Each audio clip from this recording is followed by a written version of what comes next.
The National Weather Service has issued Tornado Watch number 546, effective until 5 p.m. This watch includes the following counties in Florida: Broward, Collier, Glades, Henry, Lee, Martin, Miami-Dade, Okeechobee, Palm Beach and St. Lucie, and the following marine locations: Biscayne Bay, coastal waters from Deerfield Beach to Ocean Reef, Florida out 20 nautical miles, waters from Deerfield Beach to Ocean Reef, Florida extending from 20 nautical miles to the territorial waters of Bahamas, Lake Okeechobee, coastal waters from Jupiter Inlet to Deerfield Beach, Florida out 20 nautical miles, and waters from Jupiter Inlet to Deerfield Beach, Florida extending from 20 nautical miles to 60 nautical miles, and the following marine locations: coastal waters from Chokoloskee to Bonita Beach, Florida out 20 nautical miles, and Gulf waters from Chokoloskee to Bonita Beach, Florida extending from 20 to 60 nautical miles. Remember, a tornado watch means the conditions are favorable for the development of severe weather, including tornadoes, large hail and damaging winds, in and close to the watch area. While severe weather may not be imminent, persons should remain alert for rapidly changing weather conditions, and listen for later statements and possible warnings.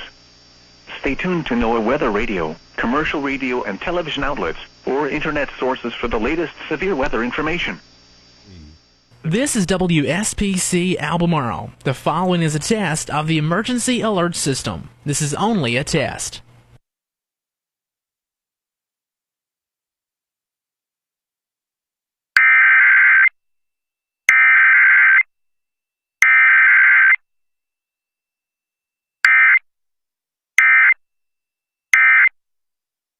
Albemarle. This has been a test of the emergency alert system.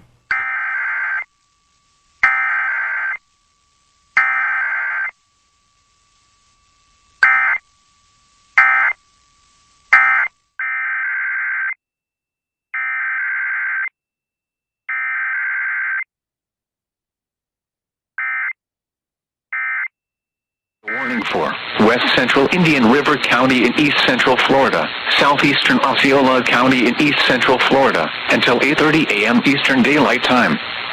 At 8:06 a.m. Eastern Daylight Time, a severe thunderstorm capable of producing a tornado was located 7 miles southwest of Blue Cypress Lake, moving northwest at 25 miles per hour. Hazard: tornado. Source: radar indicated rotation. Impact: flying debris will be dangerous to those caught without shelter. Mobile homes will be damaged or destroyed. Damage to roofs, windows, and vehicles will occur. Tree damage is likely. This tornadic thunderstorm will remain over mainly rural areas of west central Indian River and southeastern Osceola counties. Take cover now. Move to an interior room on the lowest floor of a sturdy building. Avoid windows. If you are outdoors, in a mobile home, or in a vehicle, move to the closest substantial shelter and protect yourself from flying debris. This cluster of thunderstorms is capable of producing tornadoes and widespread significant wind damage. Do not wait to see or hear the tornado. For your protection, move to an interior room on the lowest floor of a building.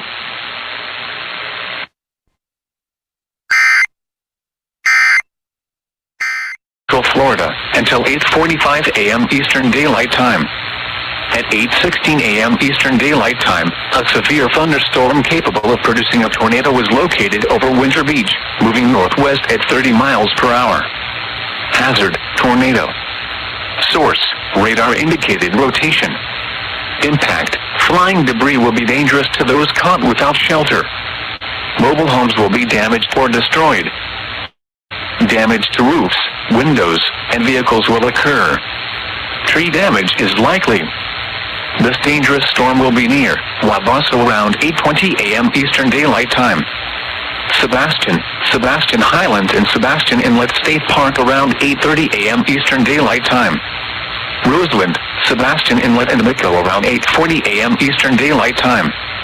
Other locations impacted by this tornadic thunderstorm include Orchid. Take cover now. Move to an interior room on the lowest floor of a sturdy building. Avoid windows. If you are outdoors, in a mobile home, or in a vehicle, move to the closest substantial shelter and protect yourself from flying debris.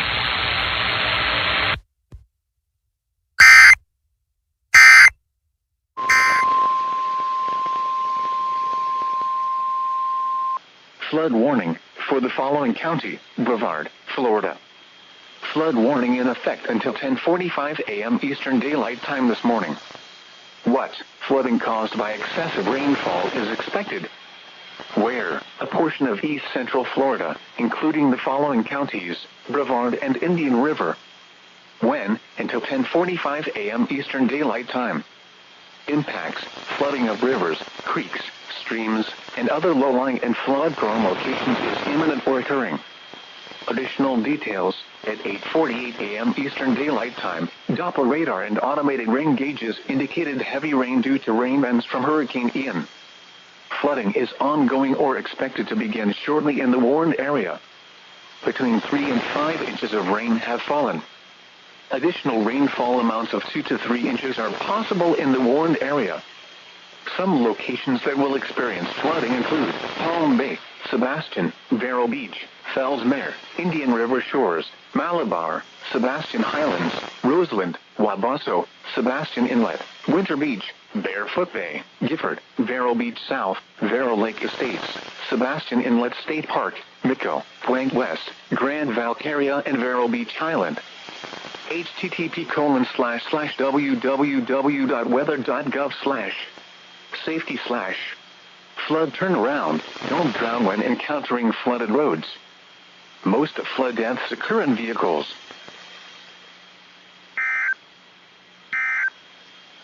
WJAS. The Talk of Pittsburgh, 1320 WJAS is conducting a test of the emergency alert system. This is only a test.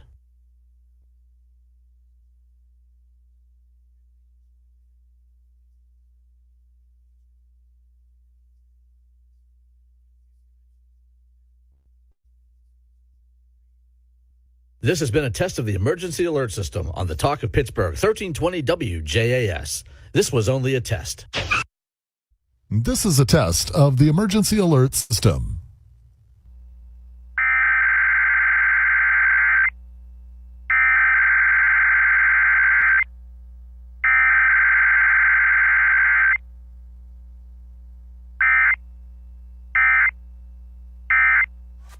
This is a test of the emergency alert system. This is only a test.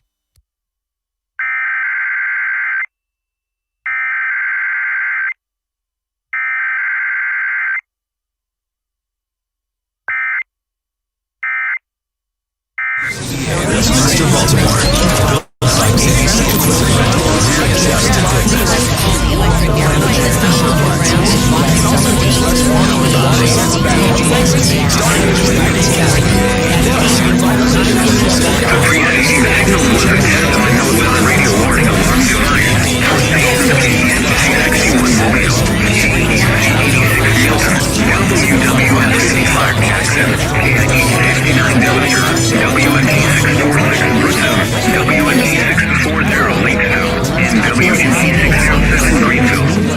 During potentially dangerous weather situations, respectful receivers can be automatic winds 25 to 39 stops to 40. Southern signal in your receiver's performance are normally conducted by the National Weather Service between 9 and 10 a.m. and between 6 and 8 p.m. each Wednesday. If there is a threat of or existing severe weather within the area Wednesday, the test will be postponed until the next available good weather day. Reception of this broadcast, and especially the warning alarm, will vary at any given location. This is normally more noticeable at greater distances from the transmitter, can occur even if you are using a good quality receiver, which is in good working order. The warning alarm will be activated for hazardous watches and warnings, which affect the following counties: in Mississippi, George, Greene, Jackson, Cerri, Stone, and Wayne. In Alabama, Baldwin, Butler, Choctaw, Clark, Coffee, Conecuh, Covington, Crenshaw, Escambia, Geneva, Lowndes, Mobile, Monroe, Pike, Washington, and Wilcox. And in the Florida Panhandle, Escambia, Okaloosa, Santa Rosa, and Walton. This has been a test of the weather radio warning alarm.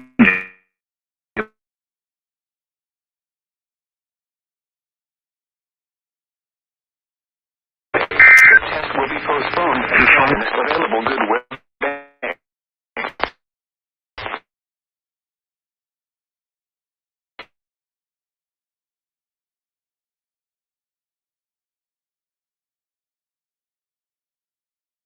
quality receiver, which is in good working order. The warning alarm will be activated for hazardous watches and warnings. In Mississippi, George, Green, Jackson, Cerri, Stone, and Wayne. In Alabama, Baldwin, Butler, Choctaw, Clark, Coffee, Temecula, Covington, Crenshaw, Escambia, Geneva, Lowndes, Mobile, Monroe, Pike, Washington, and Will. And in the Florida Panhandle, Escambia, Okaloosa, Santa Rosa, and Walton. This has been a test of the... We now return you to our normal program.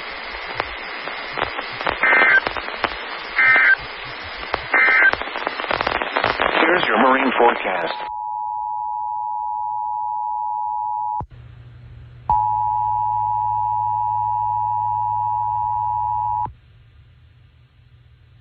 This is the Maryland Emergency Management Agency with the coordinated test of the emergency alert system. Broadcasters are testing equipment used to warn you during an emergency. This concludes the test of the emergency alert system.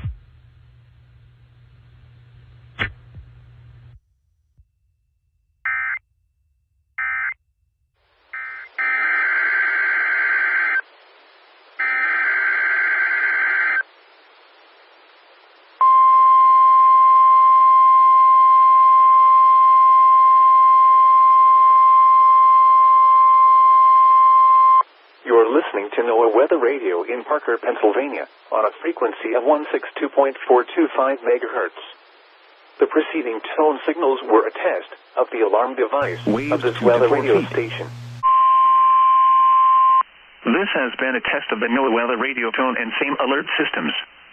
This test is conducted each Wednesday at 11 a.m. Specially programmed receivers are alerted for specific watches, warnings, and advisories. In the event that severe weather is expected on Wednesday, or there is inclement weather, the test is postponed to the next fair weather day.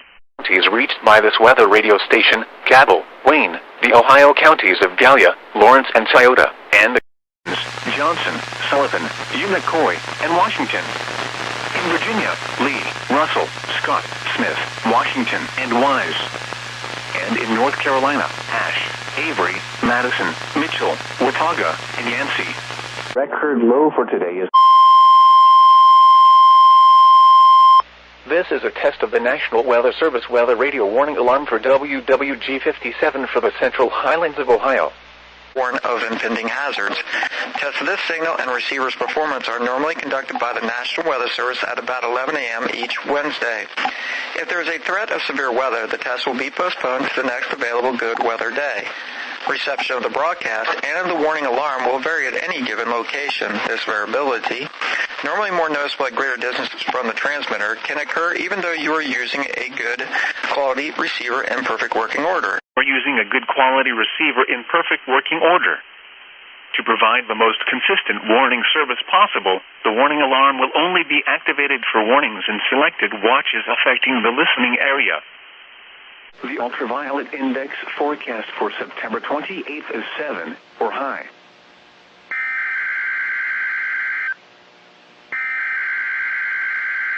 This was only a test.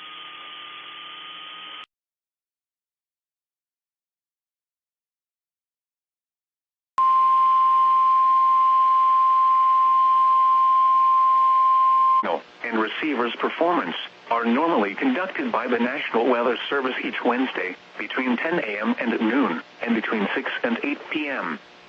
If there is a threat of severe weather, the test will be postponed to the next available good weather day. State: Albany, Rensselaer, Montgomery, Fulton, Saratoga, Schenectady, Schoharie, Greene, and Columbia counties. This has been an alarm test. This variability, normally more noticeable at greater distances from the transmitter, may occur even though you are using a good quality receiver in perfect service office in State College, Pennsylvania.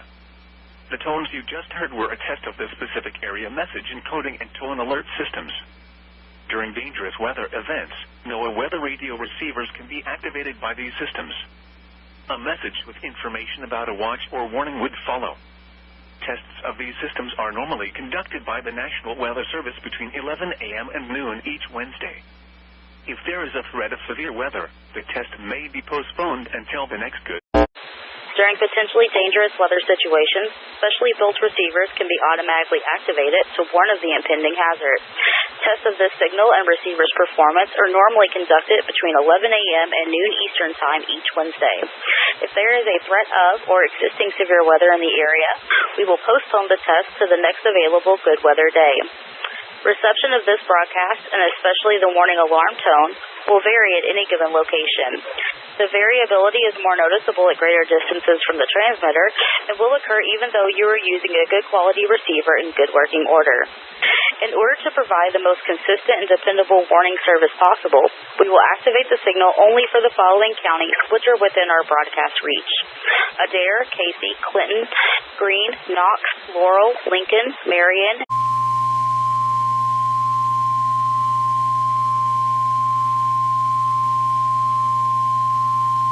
This is a test of the NOAA All Hazards Weather Radio Warning Device. During potentially dangerous weather situations, specially built receivers can be automatically activated by the signal to warn of impending hazards. Tests of the signal and receiver's performance are normally conducted by the National Weather Service each Wednesday between 11 a.m. and noon. When there is a threat of, or there is severe weather in the area, the test will be postponed until the next good weather day. Receptions of this broadcast, and especially the warning alarm, will vary at any given location. Alarms generated from station KIG 77 in Cape Hatteras will be activated for warnings and watches affecting the counties of Hyde, Terrell, Dare, and Washington. Alarms generated from station WWH 26 in Mamie will be activated for the counties of Pasquotank, Camden, Currituck, Terrell, and the northern portions of Dare. Alarms generated from station KEC 84 in New Bern will be activated for the counties of Beaufort, Carteret, Craven, Duplin, Greene, Jones, Lenoir, Martin, Onslow, Pamlico, Pitt, and Hyde. Alarms generated from station KXI 95 in Warsaw will be activated for the counties of Wayne, Bladen, Sampson, Jones, Onslow, Pender, Duplin, and Lenoir.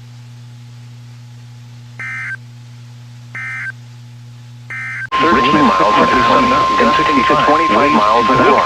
Mostly sunny and 64 sunny. 69 degrees. Windy at 16 miles an hour. Gusting to 26 miles an hour. Marietta, the sun mostly sunny, 55 degrees, windy at 90 miles an hour. Birmingham, it was sunny, 68 degrees, wind northeast at 14 miles an hour, gusting to 23 miles an hour. It was sunny, 65 degrees, wind northeast at 16 miles an hour.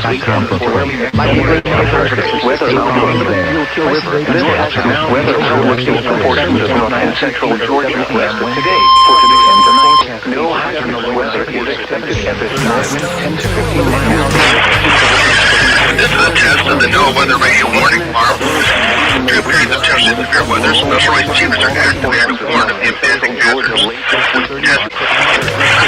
Reception of this broadcast, the warning alarm will vary at any given location. This variability, normally more noticeable greater distances from the transmitter, will occur even though you are using a good quality receiver in perfect working condition.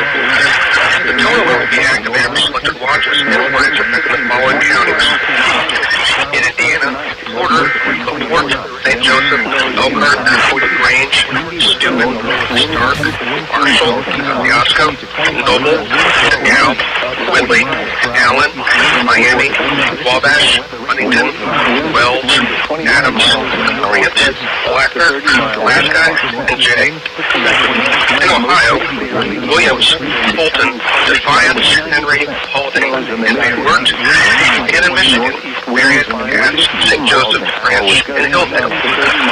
For more information, see our webpage at www.weather.gov/IWS and click on No Weather Radio under local information. We now return to normal programming. In the mid-50s. The record rains Sunday and Sunday night. Mostly cloudy with a 40% chance of showers. Breezy with highs in the lower 70s. Monday night. Most lows in the mid-50s. Monday and Monday night. Partly cloudy. Tuesday, a slight chance of showers. Highs in the lower 0 to 2 inches.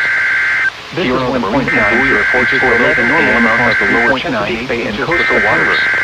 The total precipitation heights are in feet. September 1st, wave and swell periods are in seconds, which is 1.9 river region for the temperature was 60. The total precipitation wind was from the west at 10.93 inches, which is 4 was a test of the National Weather Service emergency warning system 3 days yesterday. This test was conducted at approximately 11:38 Wednesday morning. Air temperature was 61. The seasonal total was an actual emergency weather situation. Lewis said the warning alarm was followed by an actual watch or warning below normal. Reception of the broadcast and warning alarm will vary at any given location. Air temperature and variability, normally more noticeable at greater distances from the transmitter, will occur even if you are using a quality receiver in perfect working order. Your failure provides the most consistent warning service possible. The warning alarm will normally be activated for warnings in selected locations within a 40-mile radius of the Buchanan and Lake transmitters. The wind was northwest listening which occurred WWH 20 the regular includes the following Georgia and Alabama counties. The transmitter will Georgia and Alabama 40% rain. This concludes the weekly notice of the warning alarm system. Go with 2 degrees of wind to our normal weather broadcast record 9 degrees with Central Island in 1844 northwest. No precipitation fell yesterday. Water temperature 70 total at 2.7. Air temperature 61. This is 1.1 Virginia East below normal miles 3.9 inches for September. Knots. The total water temperature 71. And September 1st still stands. Island 2. Waves 5 to 6 feet. Rain. Saturday. East winds 15 to 20 knots, diminishing to 10 to 15 knots. Waves 4 to 5 feet, subsiding to 2 to 3 feet. Rain. Sunday, northeast winds 15 to 20 knots with a weekly to 25 weather radio all hazard warning 3 to 4 feet for station KIH rain likely in Philadelphia, Pennsylvania. Marine forecast during potentially dangerous Little Creek situations. Cape Henry, Virginia receivers are automatically activated to warn of the impending hazard. Advisory in effect until 10 a.m. normally conducted by the National Weather Service in Mount Holly, Friday evening, every Wednesday. Today, 11 a.m. 15 to 20 knots with gusts to 25 severe weather during the normal test time. 15 test will be postponed to the next good weather day. Waves 3 to 4 reception of the subsiding to 2 to 3 feet. Especially the warning alarm tone will vary at any northern winds 10 knots, increasing to 15 to 20 knots with more noticeable at greater knots in the late evening and overnight can occur even though you are using a good quality receiver in perfect working order. Northeast winds 20 alarm tone will be activated for hazardous weather watches and warnings for the following counties and marine areas near the city of Philadelphia. 20 to 25 knots with gusts to Delaware. Waves Montgomery.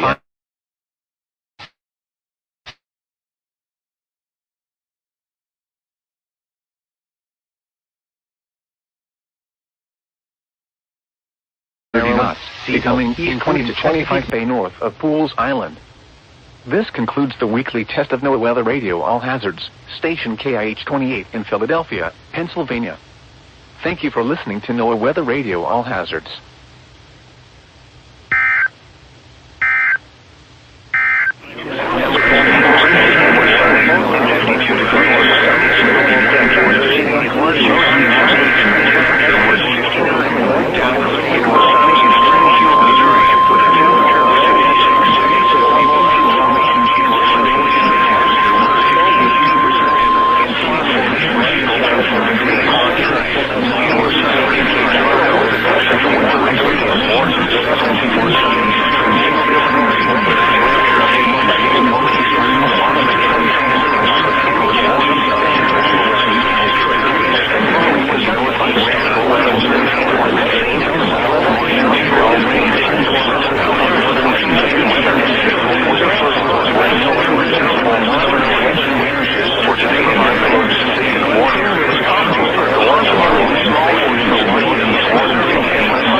You're listening to NOAA Weather Radio Station WSK6 San Antonio, broadcasting on a frequency of 62.550 megahertz. The Austin San Antonio Weather Forecast Office. The current time is 11:05 p.m. Central Daylight Time. Your weather synopsis for South Central Texas.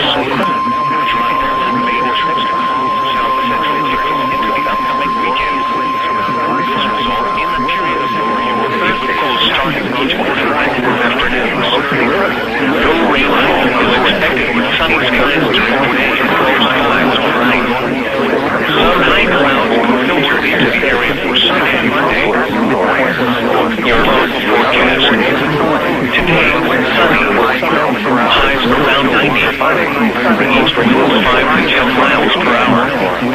Tonight, clear. Lows in the upper 50s. Southeast winds 5 to 10 miles per hour, becoming west after midnight.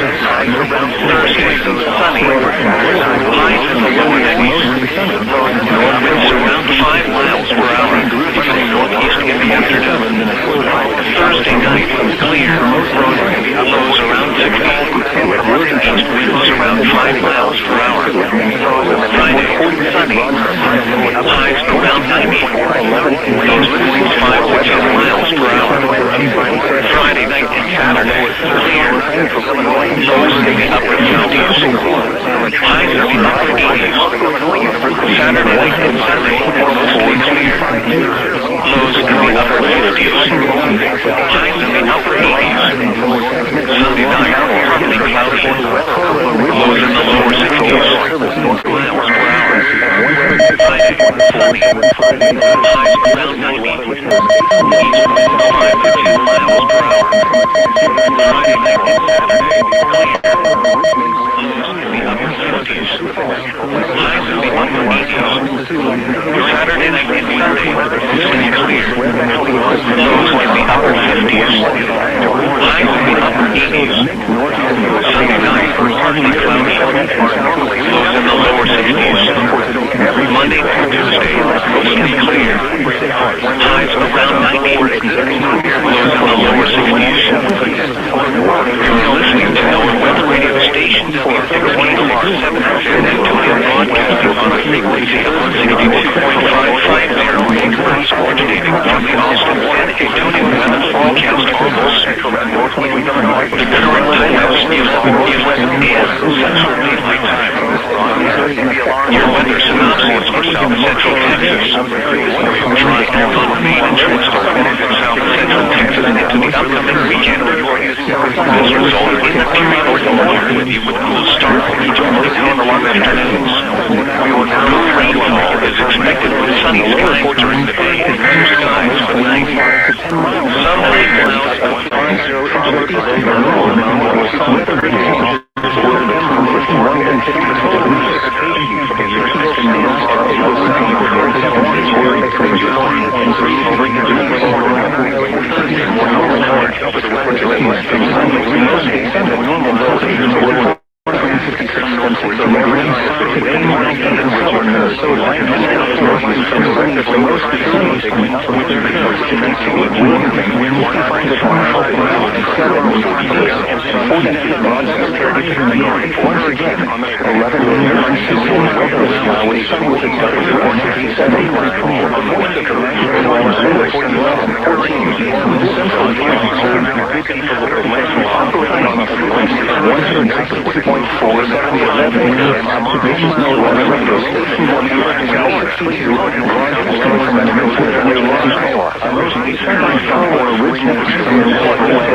For and increasing southerly winds will lead to increase in fine weather and weather conditions overnight. For Thursday through Tuesday, low and dry conditions will continue into Thursday with near critical fire weather or rain possible at 11 a.m. Spotter precipitation is now expected at this time. Between 9 and 11 service forecast for Cerri has rain until 8 a.m. this morning. Today, areas are covered this morning. 70% sunny, highs of mainly sunny, southeast winds 5 to 10 miles an hour, mostly clear and northerly, and regional high open lows in the lower 40s, southeast winds 5 to 10 miles an hour, 20 miles an hour at 11 a.m. Mostly sunny, mostly in the lower 70s, south winds 15 to 20 miles an hour, 5 to 30 miles an hour. Thursday night, mostly clear, lows in the lower 54 degrees, winds 10 to 15 miles an hour, southeast to 30 miles an hour. And mostly sunny, highs in the mid-70s, south winds 15 to 20 miles an hour, with gusts up to 30 miles an hour. Lows in the lower 40s, Saturday, highs in the upper 70s, Saturday night, mostly to 40 degrees, lows in the upper 40s, at 70, highs in the mid-70s, Sunday night, mostly rainy, lows in the upper 40s, Monday, mostly sunny, highs in the mid-70s, Monday night, 4 miles per hour, lows in the upper 40s, Wednesday, mostly sunny, highs in the lower 40s, WSP 79, sunny skies, temperature was 57, 2.32, the relative frequency this morning was 49 in Rochester, normal once again, 11 degrees, and the normal temperature of 57. Record high for today is 98, which occurred in 1922, and the record low daylight time, which occurred in 1940 on a frequency of 162.475 megahertz. This is your weather radio station, WSL62, your broadcasting weather near Long Island. The 70 program originates from National Weather Service in Sioux Falls, Central Missouri, and surrounding Sioux Lane area. This hazardous weather outlook is for northwest Alabama, western Iowa, southwest Minnesota, northeast Nebraska, central South Dakota, and southeast South sunny sky. For today and tomorrow, indyfrog will remain reporting 5 hours. The relative conditions and increasing southerly winds will lead to wind with fire weather winds this afternoon. For Thursday through Tuesday, breezy and dry conditions will continue into Thursday and critical fire weather conditions possible. Spotter active now is not expected this time. The National Weather Service forecast for Suzanne warning for the following mostly in effect until 8 a.m. this morning. Today, areas of showers this morning. Sunny, highs in the upper 11 southeast winds 5 to 10 miles an hour. Mostly clear in the evening. In the lower 40s, mostly sunny. Southeast winds 5 to 10 miles an hour. Up to 20 miles an hour. Mostly sunny. Highs in the lower 50s, sunny. Southwest 7 to 20 miles an hour with gusts up to 30 miles an hour. Thursday night, mostly clear. Lows in the lower 50s, southwest winds 10 to 15 miles an hour with gusts up to 30 miles an hour. Mostly sunny. South winds 15 to 20 miles an hour with gusts up to 30 miles an hour. Lows in the lower 50s, weak Saturday, sunny. Highs in the upper 70s, Saturday, most cloudy in the evening, 10 to 6 cloudy, the most in the upper 40s.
After the break, first we got to do this. This is a test from the emergency alert system. It's only a test.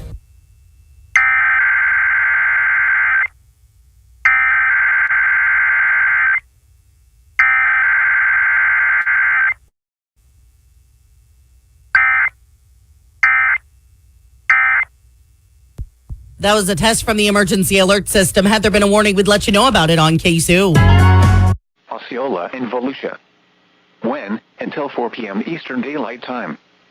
Impacts, flooding of rivers, creeks, streams, and other low-lying and flood-prone locations is imminent or occurring. Additional details, at 12:50 p.m. Eastern Daylight Time, Doppler radar and automated rain gauges indicated heavy rain due to rain events from Hurricane Ian. Flooding is ongoing or expected to begin shortly in the warned area. Between 2.5 and 4 inches of rain have fallen. Additional rainfall amounts of 2 to 3 inches are possible in the warned area. Some locations that will experience flooding include Melbourne, Titusville, Rockledge, Cocoa Beach, Satellite Beach, Cape Canaveral, Sharps, Port St. John, Titusville Airport, Port Canaveral, Merritt Island, Lone Cabbage Fish Camp, Playland Beach, Mims, Patrick Air Force Base, Haulover Canal, Scottsmore, West Melbourne and Indian Harbor Beach. http://www.weather.gov/safety/flood turnaround. Don't drown when encountering flooded roads. Most flood deaths occur in vehicles.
South winds 5 to 10 miles per hour with gusts up to 25 miles per hour. Thursday, mostly sunny. A chance of sprinkles in the afternoon. Highs in the lower 60s.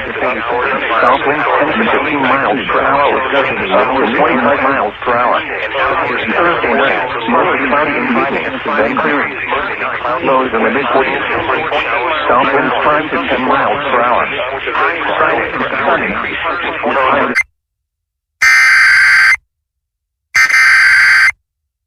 Tornado warning for the following county: Okeechobee, Florida. The National Weather Service in Melbourne has issued a tornado warning for northwestern Okeechobee County in east central Florida until 1:15 p.m. Eastern Daylight Time. At 12:53 p.m. Eastern Daylight Time, a severe thunderstorm capable of producing a tornado was located near Kissimmee Prairie Preserve, or 10 miles northwest of Basinger, moving northwest at 30 miles per hour. Hazard: tornado. Source: radar indicated rotation. Impact: flying debris will be dangerous to those caught without shelter. Mobile homes will be damaged or destroyed. Damage to roofs, windows, and vehicles will occur. Tree damage is likely.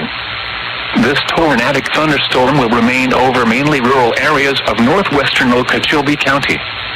Take cover now. Move to an interior room on the lowest floor of a sturdy building.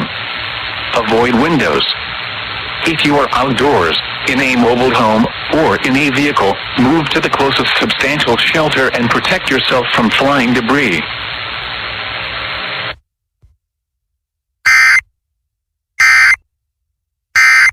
For the radio listening area, lows in the lower 40s with 20 mostly cloudy with a chance of rain. Rainfall amounts 5 to 50. Lows in the mid-40s to 45. Extended forecast for Saturday and Sunday night. Mostly cloudy. Most of the lighter chance of rain. River in the mid-70s to low to 66. Mostly sunny. Lows in the low 50s to 46. Weather radio warning. The Deputy Weekly Coast Guard Weather Radio warning for Vermont. The east and southwest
Southwest winds tend to the lower Columbia Basin, including Tri-City, up to 30 miles an hour until midnight. Issued at 8:47, 60% daylight time. And now you know the radio's warning alarm for Friday and Friday night. Cloudy, potentially dangerous weather situations. Showers, local receivers are automatically activated to warn at 15 miles an hour. Every Wednesday between Saturday. The test is postponed until the next weather day. The NOAA warning around 25 miles Sunday and Sunday night. Partly cloudy with a 30% chance of showers. Rainfall in the upper west. Now for the official national weather forecast for the Monday and Monday night. Partly cloudy for Thursday. Highs in the cloudy in the morning.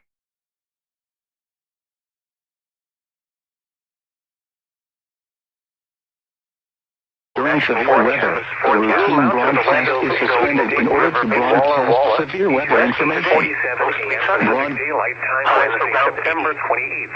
Northwest winds 10 to 15 miles to 25 miles per hour in the afternoon. For tonight, mostly cloudy with a chance of showers and thunderstorms. Lows in the lower to mid-50s.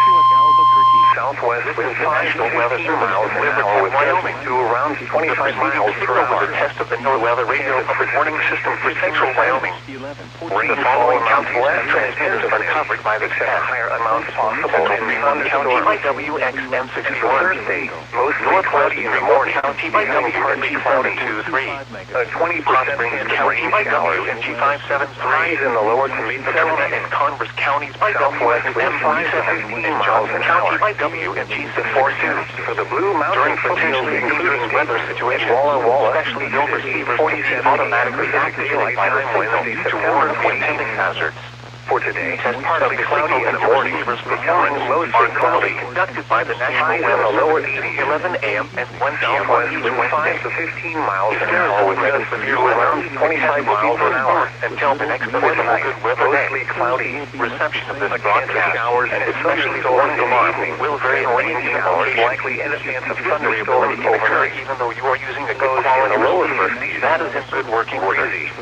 We now return to our regular program. 20 miles an hour. Chance of precipitation 70%. Relative humidity 36%. Wind southwest at 12 miles an hour. Pressure 29.93. Steady at Hanford. Skies were mostly cloudy. Temperature was 66 degrees. Winds at 6 miles an hour in Moses Lake. This was a test of the NOAA radio warning device. Following the alarm tone, your receiver should have turned on automatically. The alarm tone just transmitted should have been heard on any operating receiver.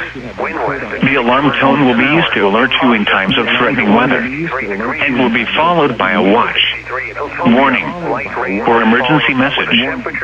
This test will be conducted each Wednesday between 11 a.m. and noon, except when hazardous weather threatens. The test will then be postponed until the first fair weather day. Once again, this has been a test of the NOAA radio warning device. We now return to normal programming. Current time is 10:33 a.m. Pacific Daylight Time. The forecast for the highs between 85, lows between 65. Sunrise, sunset, and tidal information for the San Francisco Bay Area Wednesday, September 28th. The sunrise today, 7:02 a.m.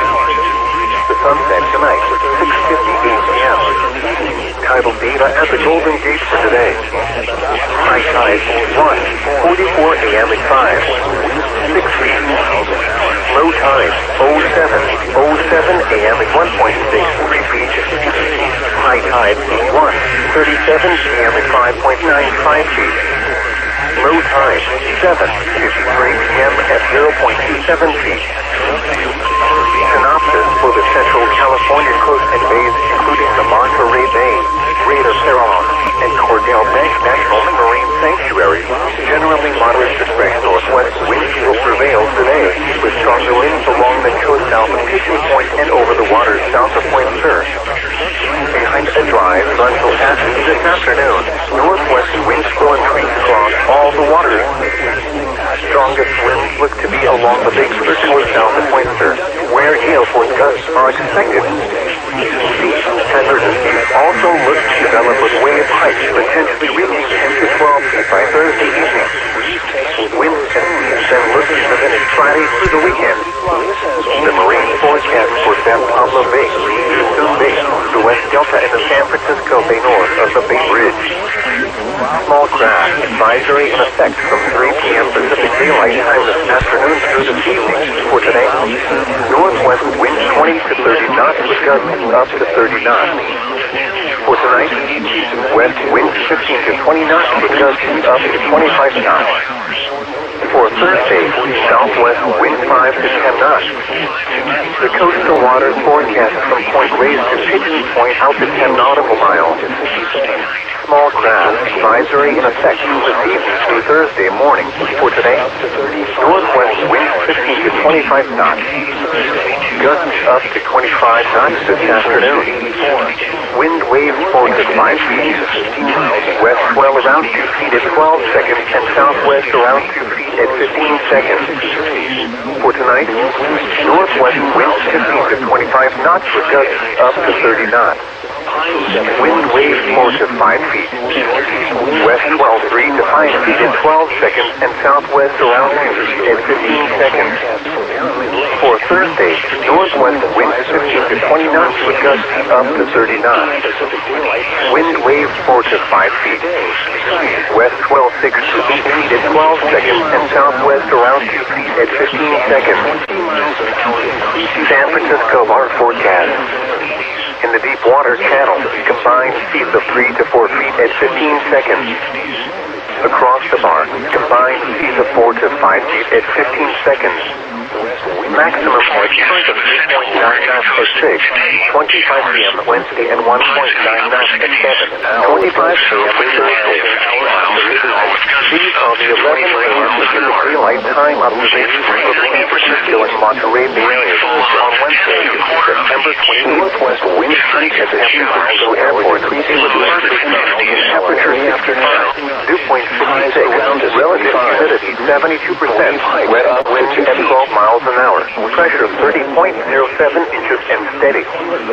At Oakland Airport, it was mostly sunny, temperature 62, dew point 56, relative humidity 80%, southwest wind at 6 miles an hour, pressure 30.08 inches and rising.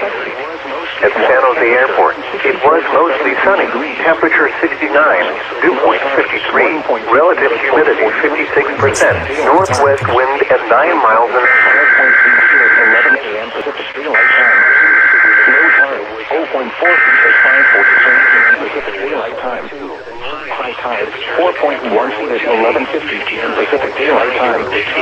Remarks: mixed south swell and west swell. Thursday, risk current risk moderate. Wind height 2 to 4 feet.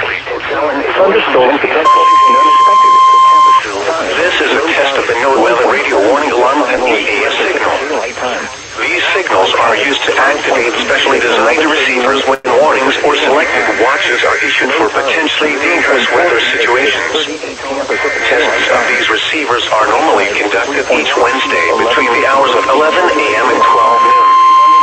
If any warnings or watches are in effect or threatening weather is possible, the test will be postponed. The Naval Weather Service office in Portland, Oregon. The preceding was a test of NOAA radio's warning alarm. Tests of these receivers are normally conducted every Wednesday between 11 a.m. and noon. If there is a threat of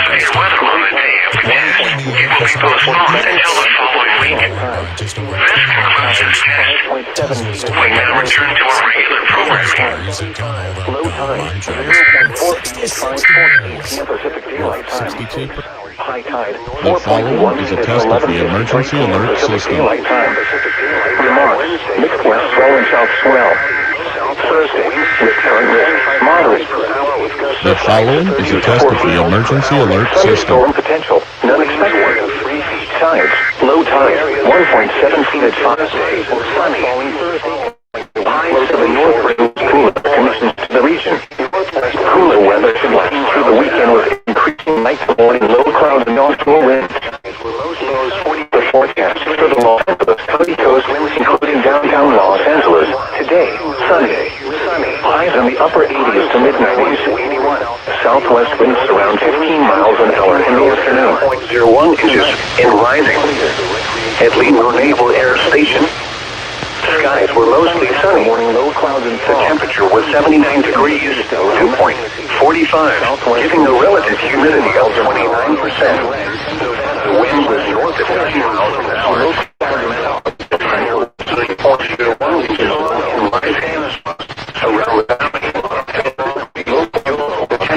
74 degrees.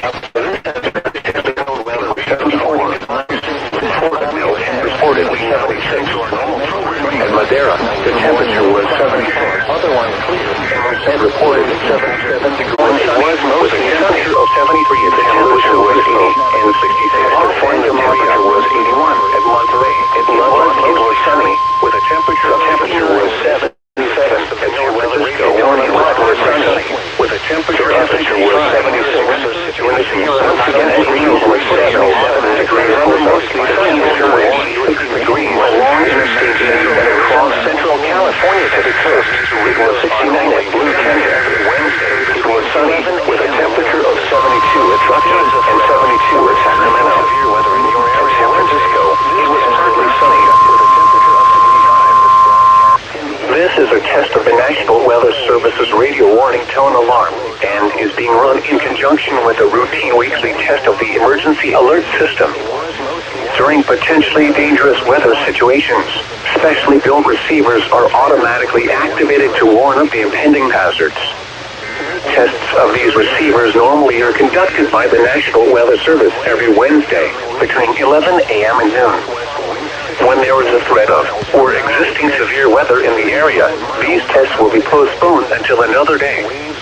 Again, this has only been a test of the National Weather Service's radio warning alarm tone. Weather conditions are expected from 1 p.m. to 8 p.m. Pacific Daylight Time Wednesday. The temperature will include Pyramid Lake.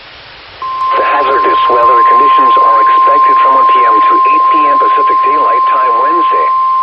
Impacts, small boats, kayaks. This is the weekly test of the NOAA radio warning device. During potentially dangerous weather situations, specially built receivers will automatically activate to warn of impending weather hazards.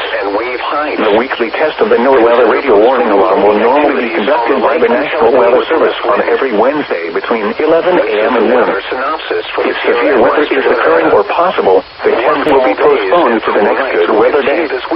The warning alarm is activated for weather warnings and selected watches, hazards, and special non-weather events that affect the following counties: San Luis Obispo, Santa Barbara, Ventura, and Los Angeles counties, and adjacent coastal waters. As high pressure once again builds over the region. Now for the official National Weather Service forecast.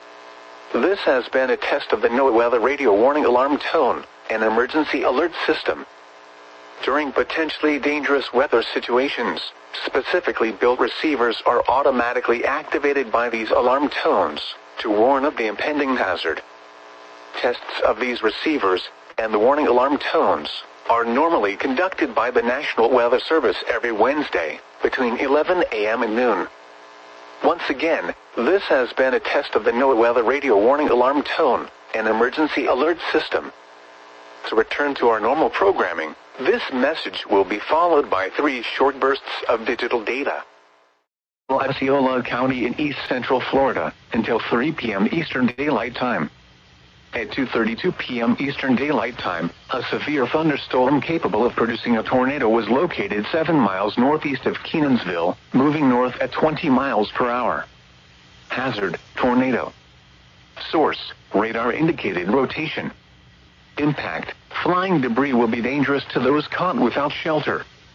Mobile homes will be damaged or destroyed. Damage to roofs, windows, and vehicles will occur. Tree damage is likely. This tornadic thunderstorm will remain over mainly rural areas of southwestern Brevard and east central Osceola counties, including the following locations: Forever, Florida. Take cover now. Move to an interior room on the lowest floor of a sturdy building. Avoid windows. If you are outdoors, in a mobile home, or in a vehicle, move to the closest substantial shelter and protect yourself from flying debris. Coastal Volusia, inland northern Brevard, inland southern Brevard, inland Volusia, mainland northern Brevard, mainland southern Brevard, northern Brevard Barrier Islands and southern Brevard Barrier Islands. Hurricane warning. When? Until 5 p.m. Eastern Daylight Time. Impacts, flooding of rivers, creeks, streams, and other low-lying and flood-prone locations is imminent occurring. Low water crossings are inundated with water and may not be passable. Additional details, at 2:46 p.m. Eastern Daylight Time, local law enforcement reported the water in the slough at the bridge on Highway 29 just south of Highway 74 is about to spill over onto the highway in the warned area. Therefore, a flood warning has been extended for this area. Some locations that will experience flooding include mainly rural areas of southern Glades and northwestern Hendry counties. http://www.weather.gov/ Safety / flood turnaround, don't drown when encountering flooded roads. Most flood deaths occur in vehicles. Please report observed flooding to local emergency services or law enforcement and request they pass this information to the National Weather Service when you can do so safely.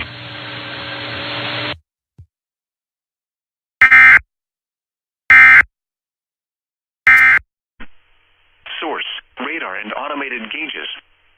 Impact, flash flooding of small creeks and streams, urban areas, highways, streets and underpasses as well as other poor drainage and low-lying areas. Some locations that will experience flash flooding include North Port, Sarasota, Punta Gorda, Port Charlotte, Myakka River State Park, Lake Sarasota, Gulfgate Estates, Southgate Ridge, Sarasota Springs, Ridgewood Heights, Southgate, South Sarasota, Warm Mineral Springs, Venice Gardens, South Venice, Nokomis, Laurel, Oscar Sierra State Park, Gulf Cove and Gator Creek Estate. Turn around, don't drown when encountering flooded roads. Most flood deaths occur in vehicles. Be aware of your surroundings and do not drive on flooded roads. Stay away or be swept away. River banks and culverts can become unstable and unsafe.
Flood warning for the following counties in Florida: Brevard, Lake, Orange, Seminole, and Volusia. Flood warning in effect until 8:15 p.m. Eastern Daylight Time this evening. What? Urban area and small stream flooding caused by excessive rainfall is expected. Extensive flooding of major roadways is expected. Rapid rises on creeks and rivers anticipated. Where? A portion of east central Florida, including the following counties: Brevard, Lake, Orange, Osceola, Seminole, and Volusia. When? Until 8:15 p.m. Eastern Daylight Time. Impacts: flooding of rivers, creeks, streams, and other low-lying and flood-prone locations is imminent or occurring. streams continue to rise due to excess runoff from earlier rainfall. Additional details, at 4:20 p.m. Eastern Daylight Time, Doppler radar and automated rain gauges indicated heavy rain due to rain bands from Hurricane Ian. Flooding is ongoing or expected to begin shortly in the warned area. Between 2 and 4 inches of rain have fallen. Additional rainfall amounts of 2 to 4 inches are possible in the warned area. Some locations that will experience flooding include Orlando, Melbourne, Kissimmee, Titusville, Apopka, Altamont Springs, Ocoee, Winter Garden, Oviedo, Winter Springs, St. Cloud, Winter Park, Castleberry, Rockledge, Cocoa, Maitland, Cocoa Beach, Satellite Beach, Cape Canaveral and Wedgefield. http://www.weather.gov/safety/flood turnaround. Don't drown when encountering flooded roads. Most flood deaths occur in vehicles.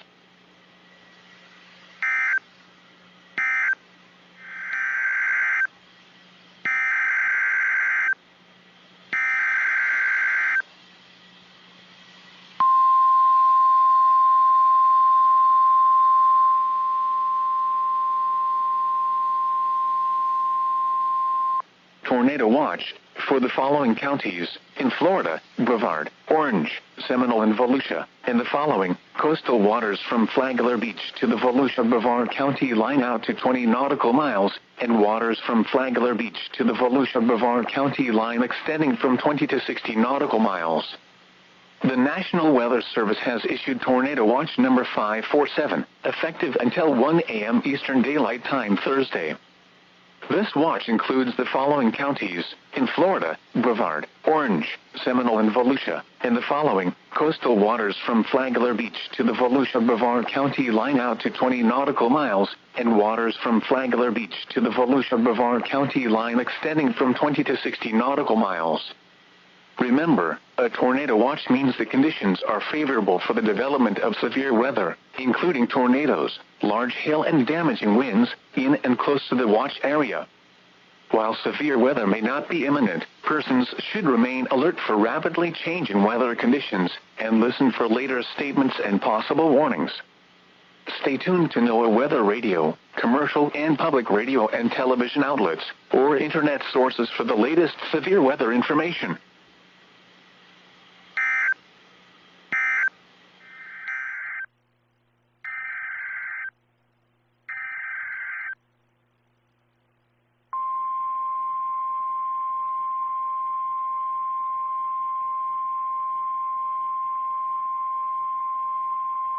A tropical storm warning is in effect for the following counties in North Carolina: coastal Brunswick, coastal New Hanover and coastal Pender, and northern Horry, South Carolina.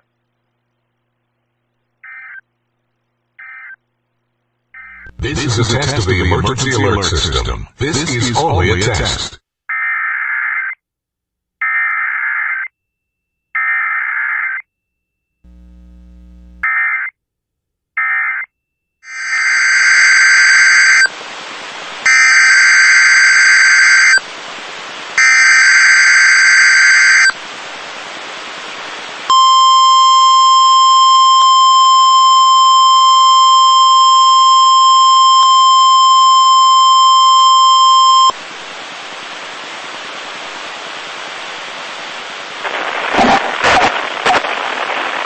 National Weather Service office in Honolulu, Hawaii. The preceding signal is a test of the NOAA Weather Radio's public warning system. This is only a test. Tests of this signal are normally conducted every Wednesday between 11 a.m. and noon. If there is a threat of severe weather on the day of the test, it will be postponed until the next available fair weather day. For hazardous watches and warnings, the warning alarm tone will be activated for the following counties. In the KBA 99 listening area, Kauai, Honolulu, Maui, and Hawaii counties. In the WZ 2557 listening area, Kauai County. In the WWG 75 listening area, Maui and Hawaii counties. In the WWG 27 listening area, Hawaii County. This concludes the weekly test. We now return to our recorded programming.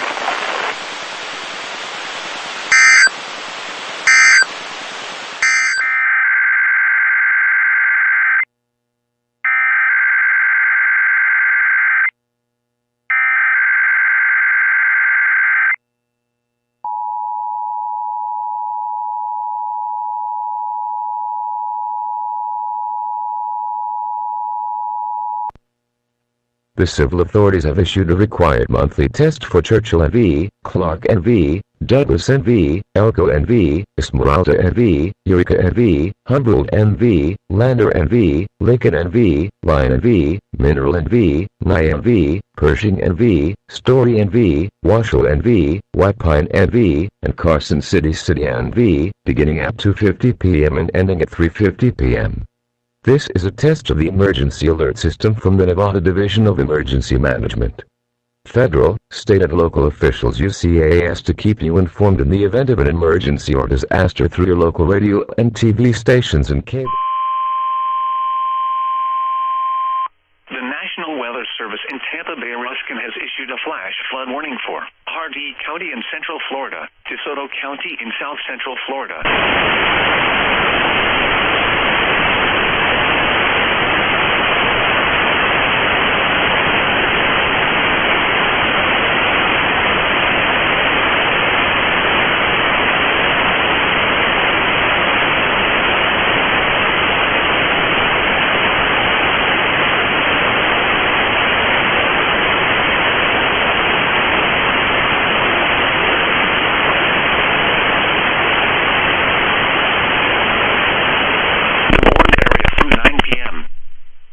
Flooding is ongoing or expected to begin shortly.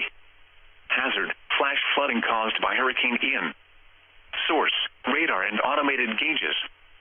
Impact, flash flooding of small creeks and streams, urban areas, highways, streets and underpasses, as well as other poor drainage and low-lying areas. Some locations that will experience flash flooding include Cape Coral, Northport, Sarasota, Bradenton, Punta Gorda, Arcadia, Wauchula, Port Charlotte, Southeast Arcadia, Mayaca City, Charlotte County Airport, Mayaca River State Park, Babcock Web WMA, Babcock Ranch, Ana, Lake Sarasota, Lakewood Ranch, Sarasota Springs, Southgate Ridge and Gulf Gate Estates. Turn around, don't drown when encountering flooded roads. Most flood deaths occur in vehicles. Be aware of your surroundings and do not drive on flooded roads. Doppler radar and automated rain gauges indicated thunderstorms producing heavy rain across northeast portions of the Tucson metro area. An automated rain gauge near Happen Road and Catalina Highway reported 1.10 inches of rain in the past 30 minutes. Flash flooding is going or expected to begin shortly. Hazard, life-threatening flash flooding.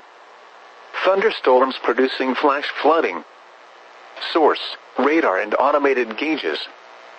Impact, life-threatening flash flooding of creeks and streams, urban areas, highways, streets and underpasses. Some locations that will experience flash flooding include Tucson, Teta Verde and Catalina foothills. Turn around, don't drown when encountering flooded roads. Most flood deaths occur in vehicles.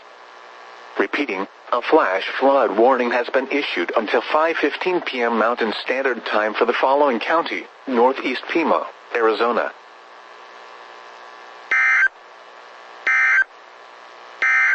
The ultraviolet index forecast for September 29th is 7, or high.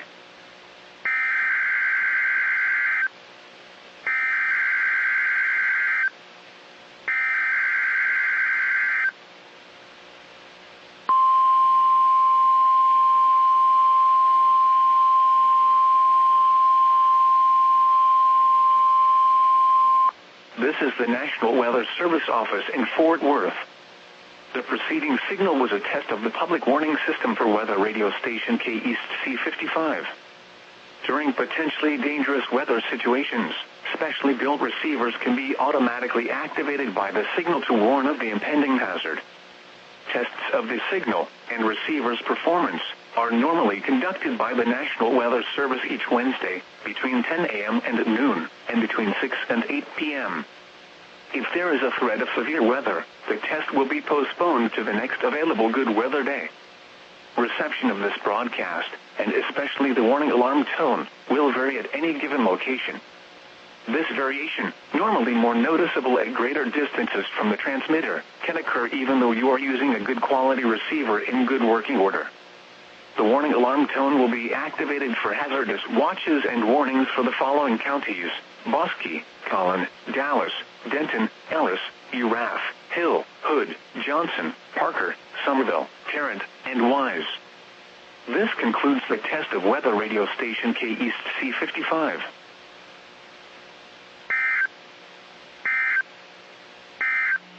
The ultraviolet index forecast for September 29th is 7, or high.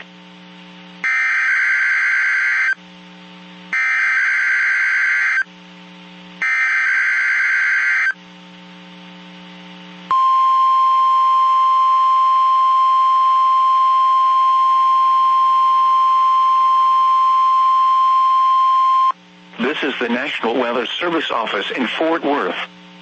The preceding signal was a test of the public warning system for weather radio station K-East C56. During potentially dangerous weather situations, specially built receivers can be automatically activated by the signal to warn of the impending hazard. Tests of the signal and receiver's performance are normally conducted by the National Weather Service each Wednesday between 10 a.m. and noon, and between 6 and 8 p.m. If there is a threat of severe weather, the test will be postponed to the next available good weather day. Reception of this broadcast, and especially the warning alarm tone, will vary at any given location. This variation, normally more noticeable at greater distances from the transmitter, can occur even though you are using a good quality receiver in good working order. The warning alarm tone will be activated for hazardous watches and warnings for the following counties: Collin, Dallas, Denton, Ellis, Hill, Hood, Hunt, Kaufman, Parker, Rockwall, and Tarrant. This concludes the test of weather radio station K-East C56.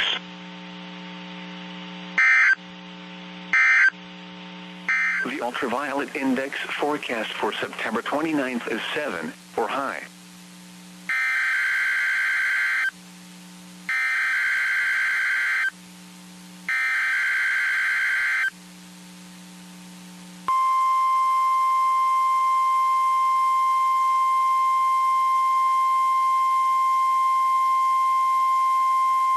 This is the National Weather Service office in Fort Worth. The preceding signal was a test of the public warning system for weather radio station West XK35. During potentially dangerous weather situations, specially built receivers can be automatically activated by the signal to warn of the impending hazard. Tests of the signal and receiver's performance are normally conducted by the National Weather Service each Wednesday between 10 a.m. and noon, and between 6 and 8 p.m. If there is a threat of severe weather, the test will be postponed to the next available good weather day. Reception of this broadcast, and especially the warning alarm tone, will vary at any given location. This variation, normally more noticeable at greater distances from the transmitter, can occur even though you are using a good quality receiver in good working order. The warning alarm tone will be activated for hazardous watches and warnings for the following counties: Bell, Bosque, L'Oreal, Falls, Hill, Limestone, McLennan, Milam, and Robertson. This concludes the test of weather radio station West XK35.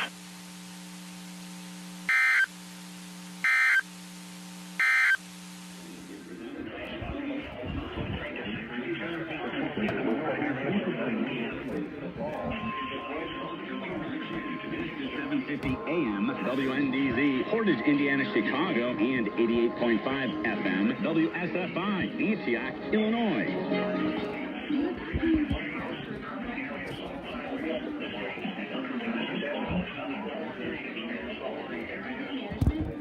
Nor WNDZ Incorporated. Have a great evening. This is AM 750 WNDZ, Portage, Indiana, Chicago. Closing time.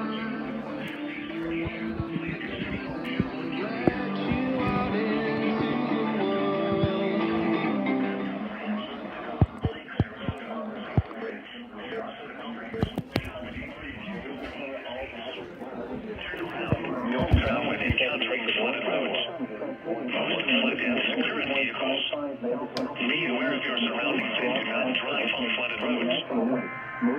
Flash flood emergency for South Central Sarasota County, Southeast Manatee, Northwest DeSoto, Pardee, and Northwest Highlands counties. The National Weather Service in Tampa Bay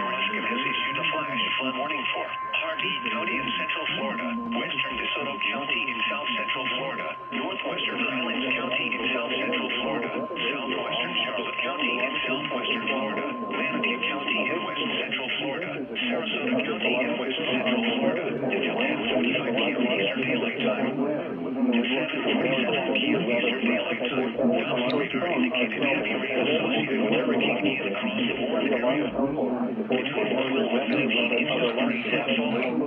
Additional rainfall amounts of 3 to 8 inches are possible in the warm areas that are at 45 feet. Flash flooding is ongoing or expected to begin shortly. This is a flash flood emergency for south central Sarasota County, southeast Manatee, northwest DeSoto, Hardee, and northwest Highlands counties. This is a particularly dangerous situation. Seek higher ground now. Hazard, life-threatening flash flooding. Heavy rain due to Hurricane Ian is producing flash flooding. Source, radar. Alert, this is a particularly dangerous situation. Seek higher ground now. Life-threatening flash flooding of low water crossings, small creeks and streams, urban areas, highways, streets, and underpasses. Some locations that will experience flash flooding include Northport, Cerri, Avon Park, Port Charlotte, Southeast Arcadia, Atlantic City, Devout, Grand River State Park, Sweetwater, Vilma Springs, Limestone, Milwaukee, Brownsville, Burnsburg, Miami Head, Fort Ogden, Lake Susie, and Eagle River. Do not attempt to travel unless you are fleeing from areas subject to flooding or under an evacuation order. Turn around. Don't drown when encountering flooded roads. Most of flood deaths occur in vehicles. Be especially cautious at night when it is harder to recognize the dangers of flooding. The National Weather Service in Tampa Bay Ruskin has issued a flash flood warning for northeastern Hardee County in central Florida, southeastern Polk County in central Florida, northwestern Highlands County in south central Florida, until 1 a.m. Eastern Daylight Time. At 9:07 p.m. Eastern Daylight Time, Doppler radar indicated thunderstorms producing heavy rain in southwest Polk and northern Highlands County. Between 4 and 10 inches of rain have fallen. Additional rainfall amounts of 3 to 8 inches are possible in the warned area. Flash flooding is ongoing or expected to begin shortly. Hazard, life-threatening flash flooding. Heavy rain associated with Hurricane Ian is producing flash flooding. Source, radar. Impact, life-threatening flash flooding of creeks and streams, urban areas, highways, streets, and underpasses. Some locations that will experience flash flooding include Sebring Regional Airport, Fort Meade, Frostproof, Bowling Green, Hillcrest Heights, Avon Park Air Force Range, Indian Lake Estates, Babson Park, River Ranch, Loretta, and Fort Greene. Turn around. Don't drown when encountering flooded roads. Most flood deaths occur in vehicles. Be especially cautious at night when it is harder to recognize the dangers of flooding. The National Weather Service in Tampa Bay Ruskin has issued a flash flood warning for Hardee County in central Florida, western DeSoto County in south central Florida, northwestern Highlands County in south central Florida, Manatee County in west central Florida, northeastern Sarasota County in west central Florida, until 1 a.m. Eastern Daylight Time. At 10:45 p.m. Eastern Daylight Time, Doppler radar indicated heavy rain associated with Hurricane Ian across the warned area. Between 10 and 18 inches of rain have fallen. Additional rainfall amounts of 1 to 3 inches are possible in the warned area. Flash flooding is ongoing. Hazard, life-threatening flash flooding. Heavy rainfall producing flash flooding. Source, radar. Impact, life-threatening flash flooding of creeks and streams, urban areas, highways, streets, and underpasses. Some locations that will experience flash flooding include Sebring, Avon Park, Arcadia, Wauchula, Anna, Southeast Arcadia, Mayaca City, Sweetwater, Zolfo Springs, Limestone, Gardner, Brownville, Mayaca Head, Nocatee, Fort Greene, Cruiseville, Fort Ogden, Avon Park Executive Airport, and Sebring Shores. Turn around. Don't drown when encountering flooded roads. Most flood deaths occur in vehicles. Be especially cautious at night when it is harder to recognize the dangers of flooding.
Alright, good evening or good afternoon, everybody.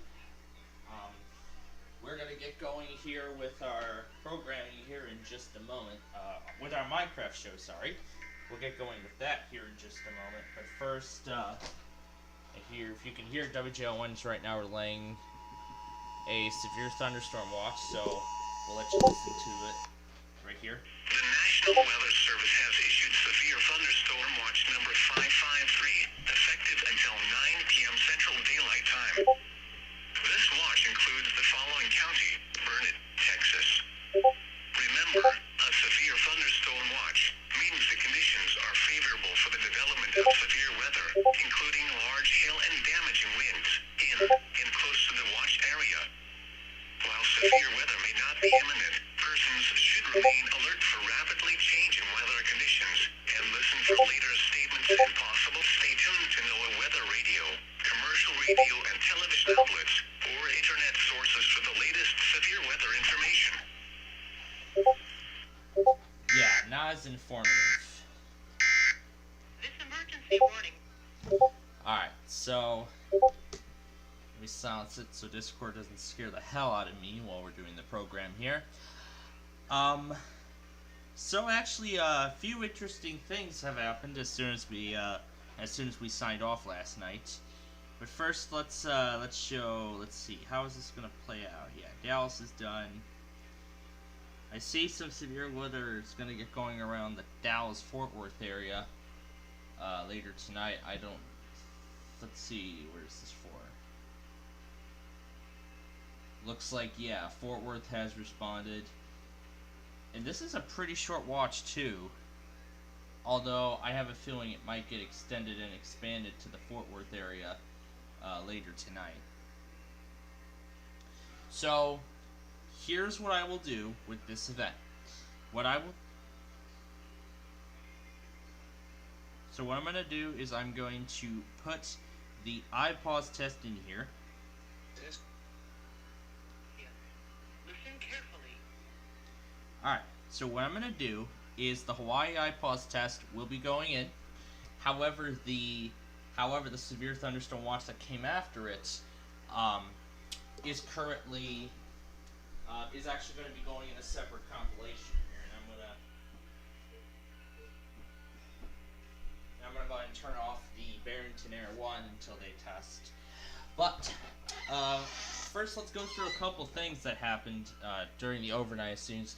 So as soon as we left the air, the Astros actually won the National League pennant, and at this point, they are advanced. They actually are now going to play in the World Series against the Phillies, which actually begins this Friday. Which actually starts this Friday.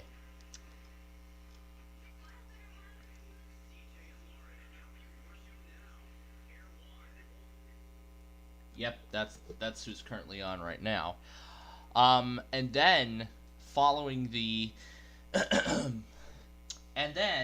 following the pennant, like 30 minutes, let's see, I think about 40 minutes into my sleep, 5 minutes before midnight, EMF decides to run a weekly. And no, it's not Air 1. It was actually the other one. It's the positive, encouraging K-Love. Yeah, of course I was sleeping in bed and I heard the end of the test on K-Love, I heard, this has been a test of the emergency alert system. Now, good thing I followed the habits of recording EMF overnight. A good thing I followed my habits of recording, leaving EMF recording overnight. Otherwise, I would have missed it.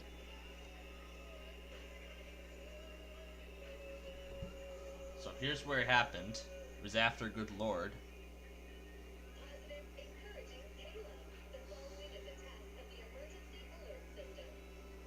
That usually happens after Air 1, not before. That's weird. That is a very weird pattern. Then there was a thunderstorm afterward, which I think the recording captured. And yes, I did get the K-Love test as well on the stream. So on their national stream, I got it too. So yeah, I got the K-Love Weekly on the national stream as well. But now, of course, I gotta go over all the overnight stuff. So everything else actually turned out pretty successful. So everything else actually turned out very successful in terms of the remaining tests. Because now that I found out that I can actually use independent links rather than having to go to like iHeartRadio and then I have to start the stream up on its own, it'll actually start itself automatically. So what this actually now means is that now I can get Tampa's iHeart test, and WHAS is not a streamer again, so that means I have to de-exit. So at least now I understand what was going on. KRMG, and then the other usual things, the Tulsa cluster, then WGY, then WJCT. This is actually a huge difference, and it has already changed the way I deal with the Sunday, Monday automated weeklies. So this is already quite a significant change, and I am visually impressed. And I am visually impressed with the changes.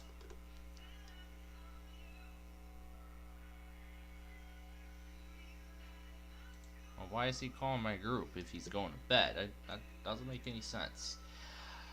Of course, now let's go through the progress of the tests so far from this morning. Yep, KWIZ, KRSV, I got those as usual. And then a random severe thunderstorm warning. Then the Georgia IPAWS test. Then a couple of other IPAWS messages. The KCIL automated weekly. For whatever reason, WKRK and that other one appear to be random because either they're not a streamer or they're random. Well, that other one was a streamer. They did it at 9:30 last week, so I think they must have done it in the middle of the time period. But then, of course, they did get the East Coast IPAWS on all their respective stations, a severe thunderstorm warning in Oklahoma City. Then a few other IPAWS tests and auto weeklies as well. Pretty much the usual ones. And good thing I did leave a recording of WETA going earlier. 61 degrees in the nation's capital as we pause for just a moment to test the emergency alert system. Now, yes, that is actually the second time in a row that I've seen WETA test on a Monday. Not really the second time in a row, but the last time we had a WETA weekly was on a Thursday, so that's going to be when we're due for K-Love again. We'll be due for K-Love again on Thursday, unless they decide to test it on Wednesday, but we'll see.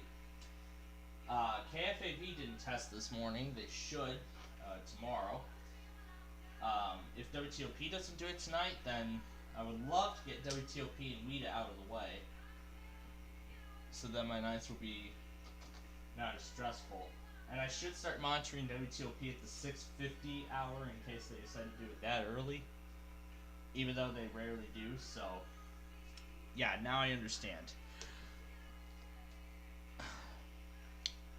And then for tonight's automated tests, I'm actually going to try and DX WTMA out of Charleston. So let me pull up the radio lineup and then the word of the day, because that's what we're going to get to. So on 1250, it does not look like any other stations are going to be interfering, so that's good news. That is good news that no other stations will be interfering on 1250. So I know how far Charleston is from here, so wish me the best of luck in getting it. I should be able to, because I heard the EAS plug got it, so if it worked for him, it should work for me, so let's try it. So let's try it tonight, and I wish it the best of luck. So I've got 12:50 a.m. on my 996 already set to go. However, I currently have it set on the Barrington Air 1. Once that test happens, then I'll switch it over to WTMA and we'll be set. So also the watch product is now available.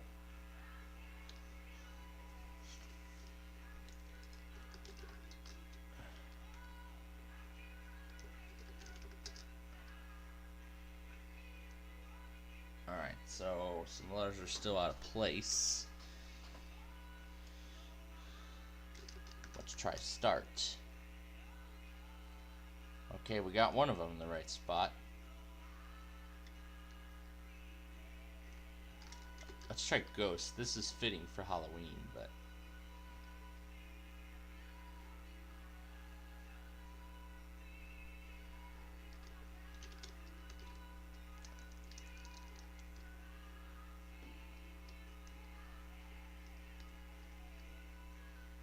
Blast? That's probably not going to be it. It was false. Yeah, a lot of these words seem to tend to get me. But anyway, fault, F-A-U-L-T, that is today's Wordle word of the day. Alright, now as we get ready to begin our Minecraft show for this week, now that the watch product is available, we're going to go ahead and broadcast it right now, so stand by as we bring you that announcement. We interrupt our programming to activate the WPLD-TV emergency alert system. Please stand by.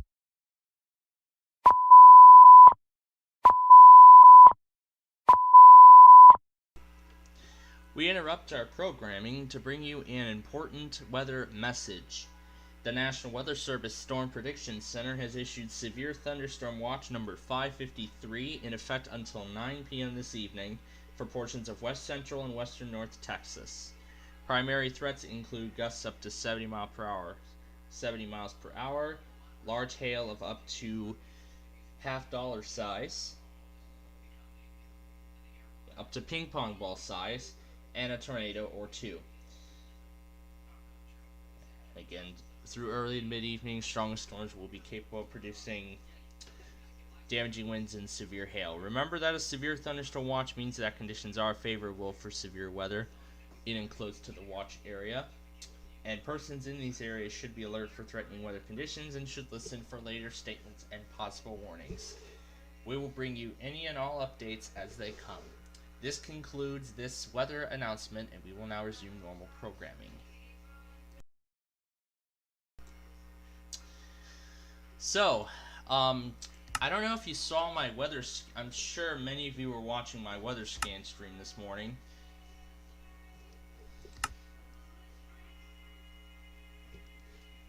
Oh, I turned off the multiplayer again. Yeah, occasionally when I go into my Minecraft world off air, I usually tend to disable the multiplayer mode, and then when we do our program, I forget to turn it back on.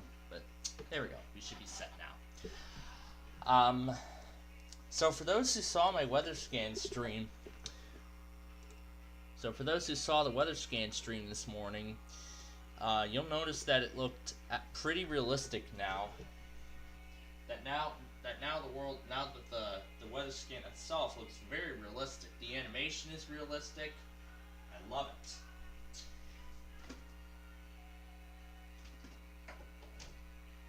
However, at the present moment, there are still some bugs that I think still need to be worked out. However, at this time, there's still some bugs in the, there's actually still some bugs in the emulation that I still observe.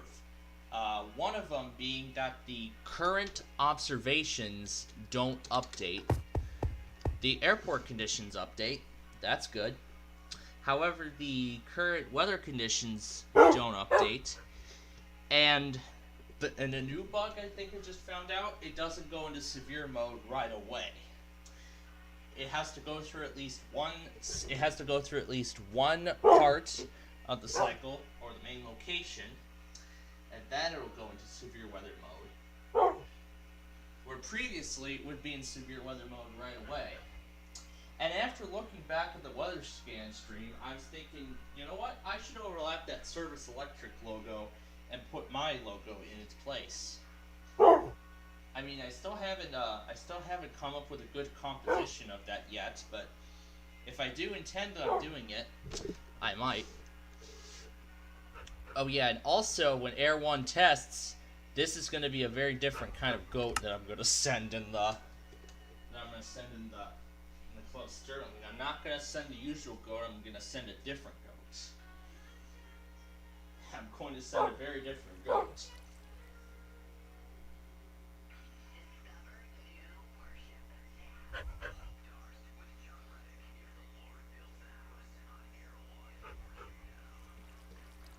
Yeah, they're still promoting this new song on Air One, which is interesting.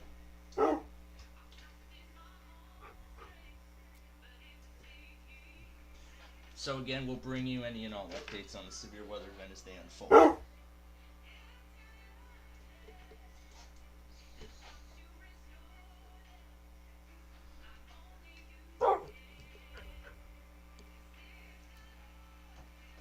There we go.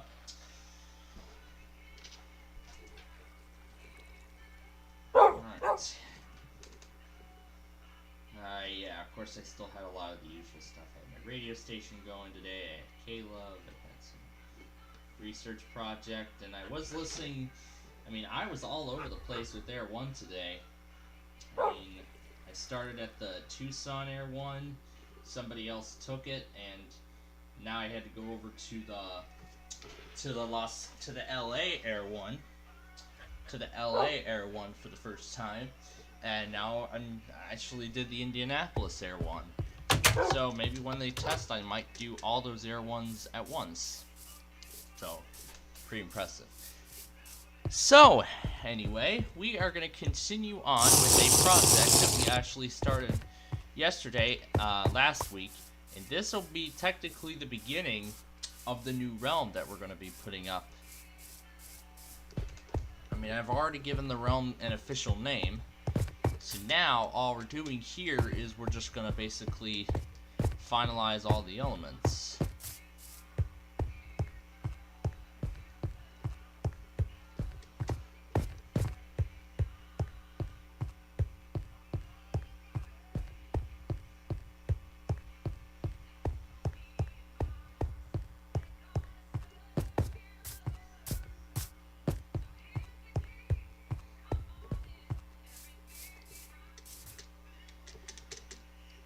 So this is where we'll begin construction.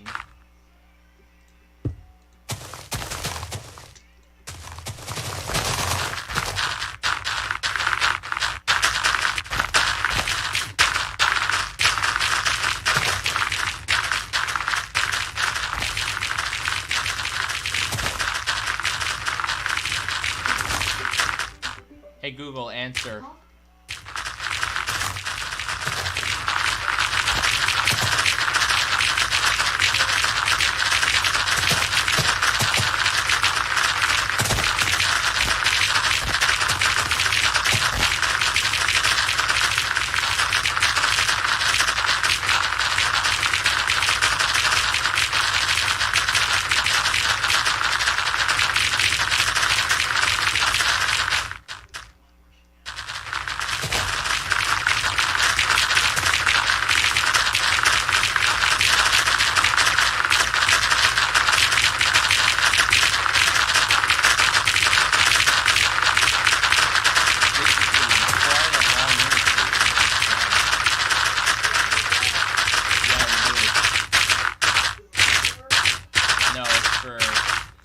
Partially, but mainly the Waco area. What did you get it on? I was doing it on Dojo One because of the Hawaii iPOS test. You use them? Yeah, I used them for the Hawaii iPOS test via WJ1.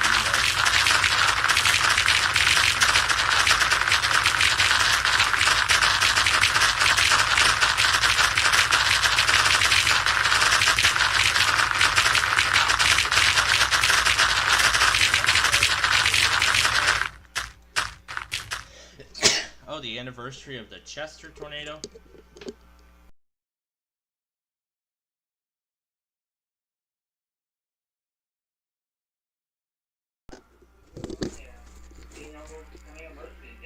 Wow, yeah.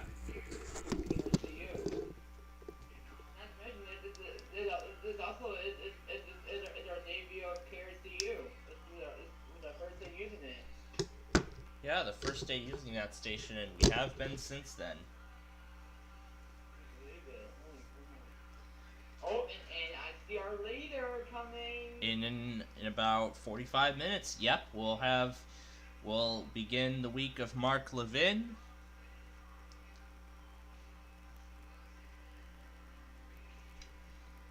Yep, and then we'll begin Mark Levin. You know, I'm gonna be at Blues Hockey tonight. Are you gonna air that? Yeah, if it's at 7, yes, I will air that along with the Bears game. I'll actually be airing the Blues game and the Bears game at the same time. Well, and I'm sure it's not a post, but if they don't start to get too bad, I'll end it. Yeah. Sure, you don't have to post And I heard the forecast. My area, they're saying rain is in the forecast. Yeah. Same from here.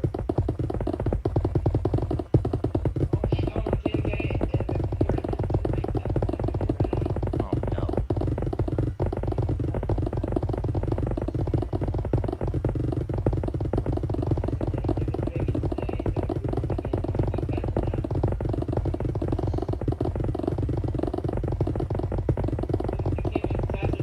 No, they did not.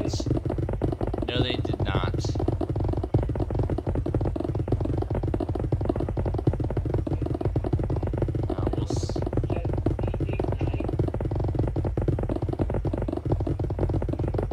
And I'm actually gonna try DX WTMA for their Auto Weekly tonight.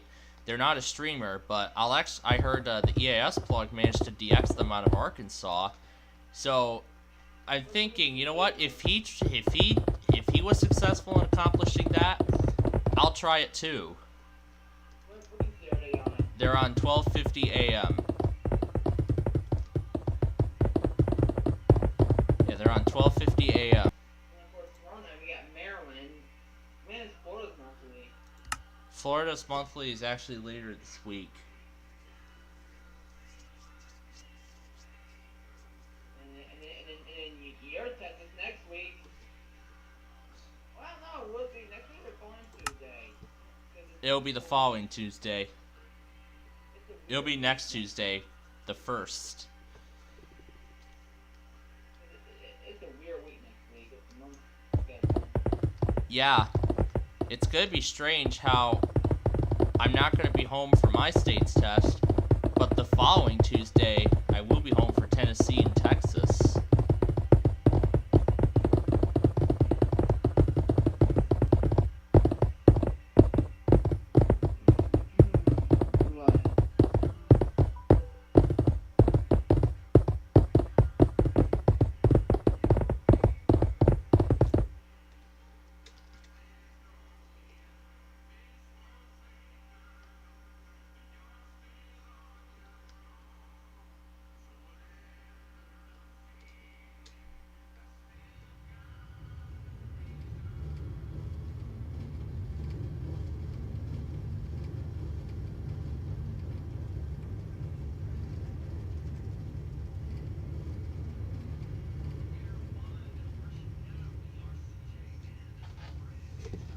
And look at that, we have our first warning.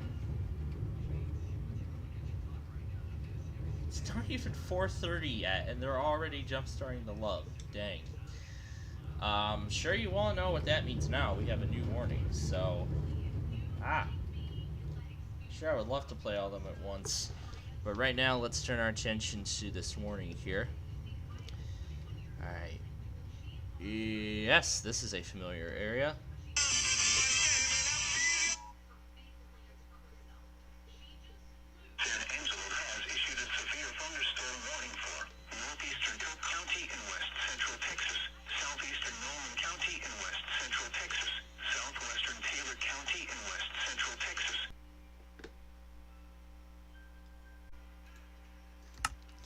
Well, hip hip hooray, I managed to brick the streaming software again.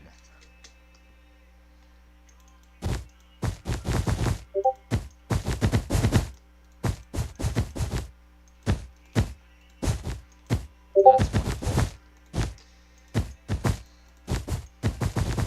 So basically we're going to keep the anything going beyond exit 15, then we're going to turn this into a full tollway, and we're going to put 2 more toll plazas, actually several more toll booths in as well. However, those will be all electronic, so they're not going to be typical mine pass gantries, you know, with the separate things. I think that's a bad idea. We're just gonna do the standard typical all electronic toll booth design.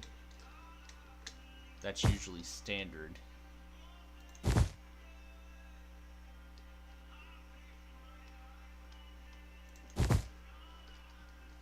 Yeah, so that's how we're gonna do this.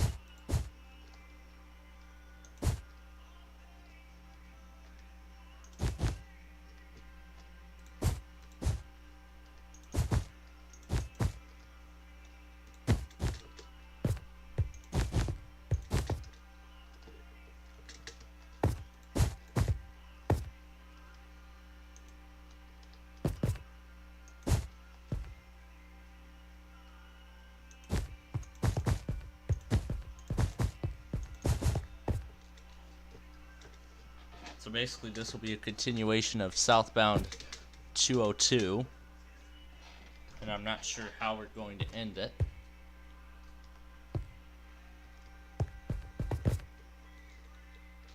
And I will update the signs accordingly as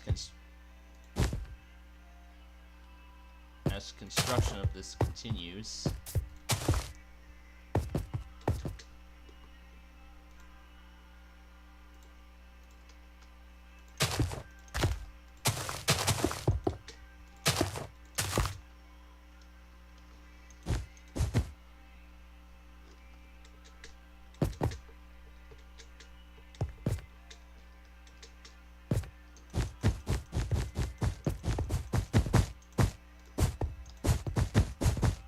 My office's climate reports.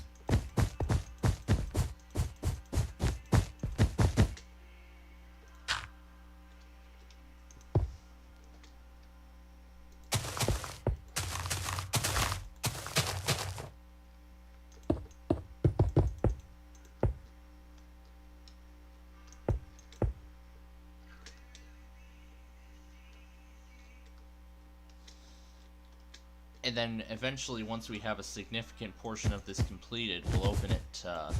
We'll partially open it to traffic. So this will be opening. This will be opening up in phases.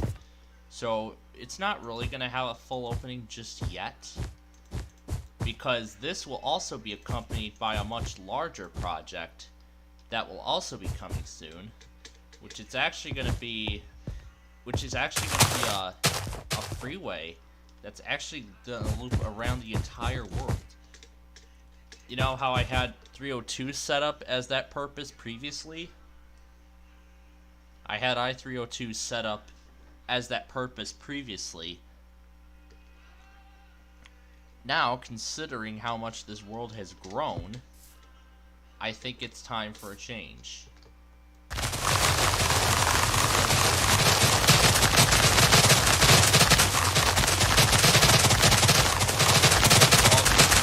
Extension of I-21, which will be going into the same area.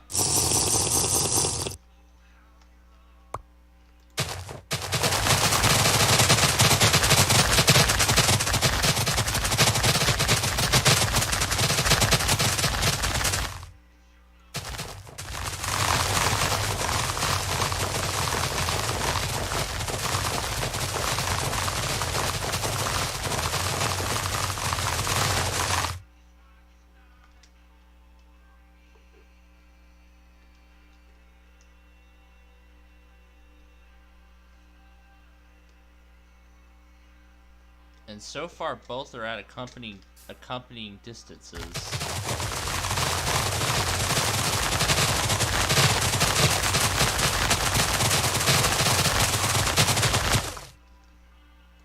then at some point,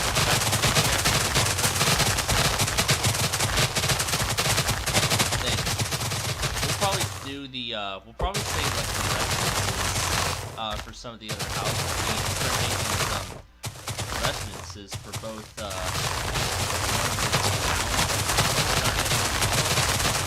We need to do the same for a lot of the other towns too. And also, I need to consider a. I was gonna build a watering hole one time, and even a reenactment of the construction site pool. Those are actually future projects that are going to be coming soon to this world.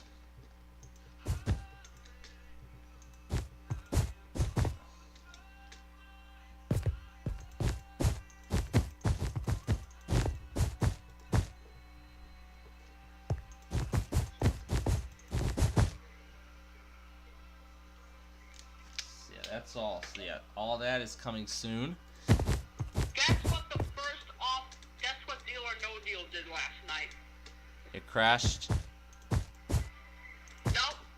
I was up at midnight because I was sick, and I went to Pluto TV on my TV, and I watched, first ever in my life, watching Deal or No Deal live on my TV. And guess what?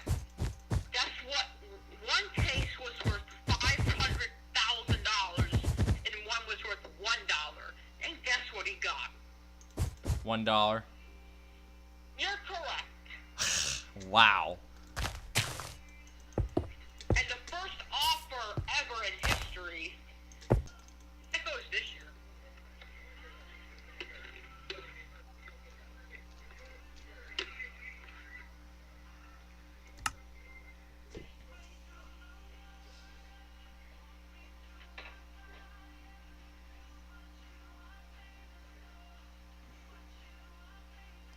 And we are still waiting for Air 1 to test, and when they do, I'm going to be sending the entire Club Sterling group a special version of the goat, the warship goat.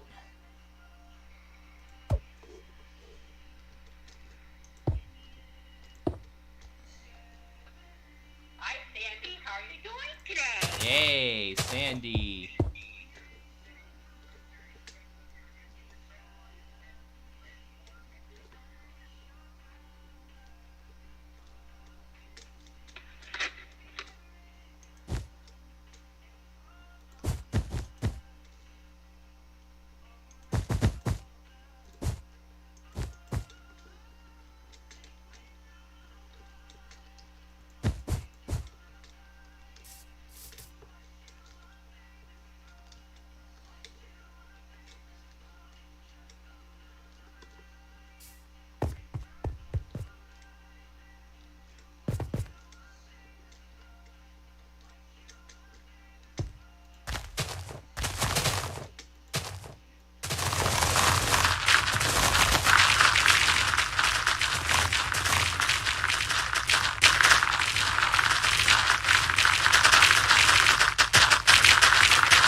And I'm not sure if right here I'm going to put a river. Like, I mean, 2 already ends at a river bridge, so I don't think we should make that river too long, though.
will be adjusting all toll booths accordingly on the original section of the corridor. So I will be adjusting sections equivalently. So I need to. So let's see. This part ends at like section 2000. So I want to put like 6 toll booths along the tollway. So let's see. It goes up to section 2000. So this would be 2,000 blocks so far. So this section right now is 2,000. So yeah, we're currently at section 2,000.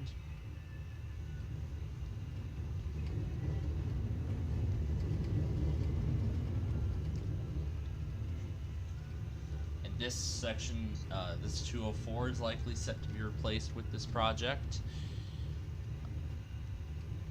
So then we're currently at, I think we're at like, so I think in all, this thing is like 3,000 blocks long. So it's like 3,000 blocks in length in total. Yeah, that's in total. So what I want to do here is I actually want to split the whole roadway into 6. I actually want to put like 6, 7 toll booths in both directions. So this is what I actually want to do. I want to put multiple toll booths. So if I want to put 2 down, it'll be 1,500 each. So I want to make sure that I have enough space to put down toll booths. So if I put 6 toll booths down, it's going to be 500 blocks apiece. Particularly, I want to do only 5. So that'll be 600 blocks.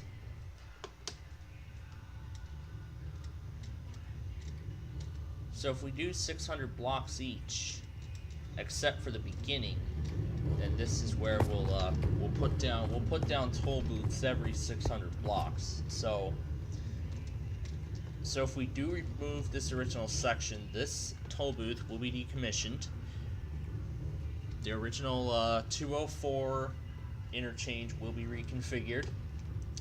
This section will become I-301. This will become a part of I-301. Yeah, this section right here will actually become a part of I-301. So then this part right here will become a part of I-301.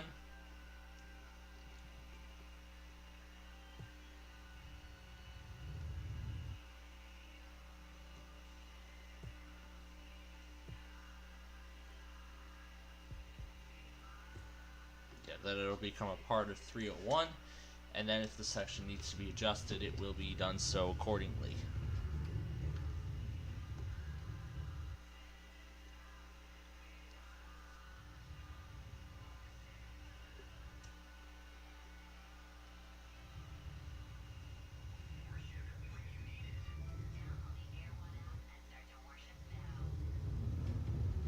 So yeah, I'm currently set to do. So that's what I'm currently set to do, and in addition to this, I'm also set to remove a lot of the original barriers. Yeah, we're going to remove a lot of the original barriers.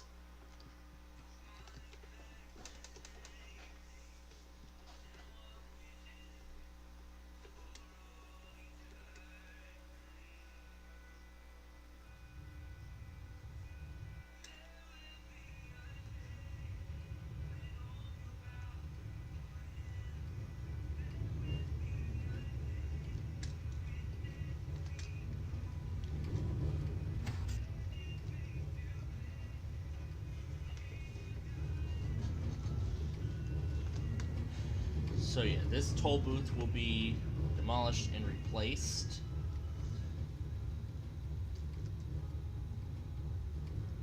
This sign will also be relocated.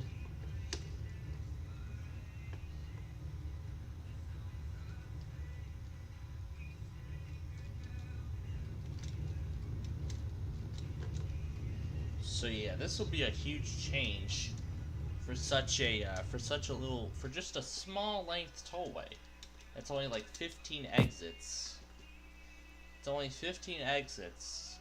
So this will be its biggest adjustment yet.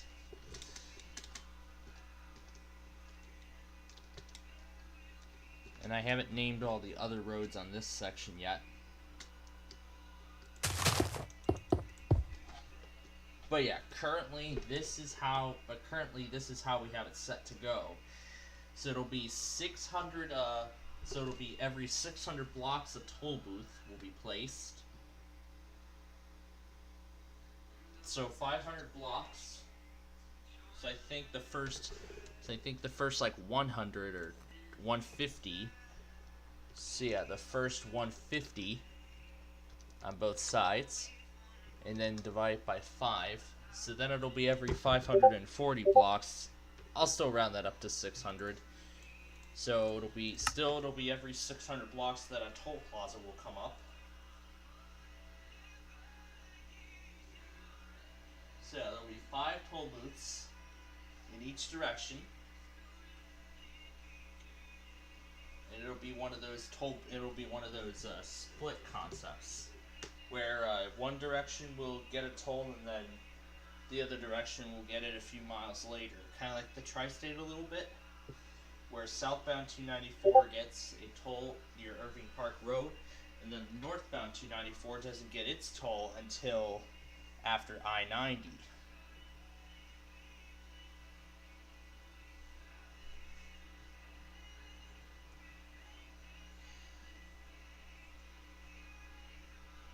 So there's currently so this is very similar. There's like 5, so this will be kind of similar.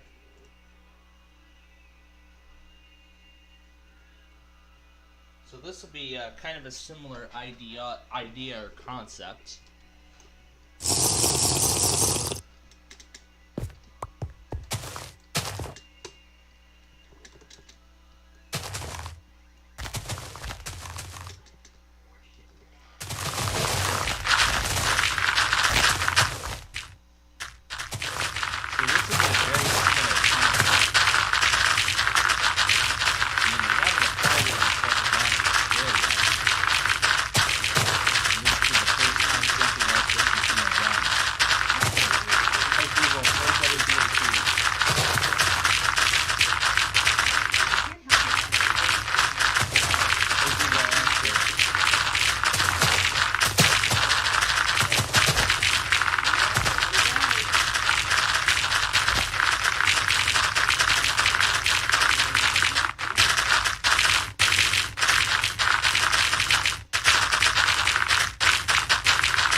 That's kind of what I was picturing too.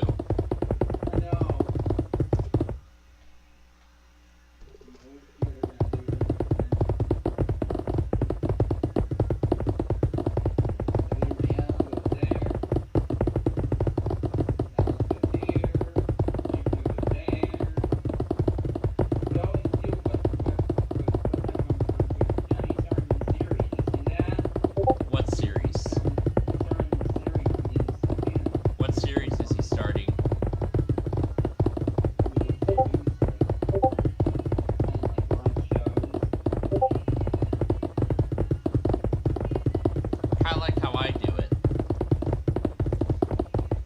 it the same way. So, yeah, he does live shows too.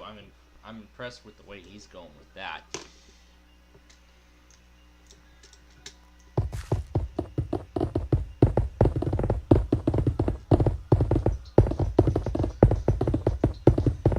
Boy, this new section of I-202 is going to be this new 202 section is going to be so massive once it's done.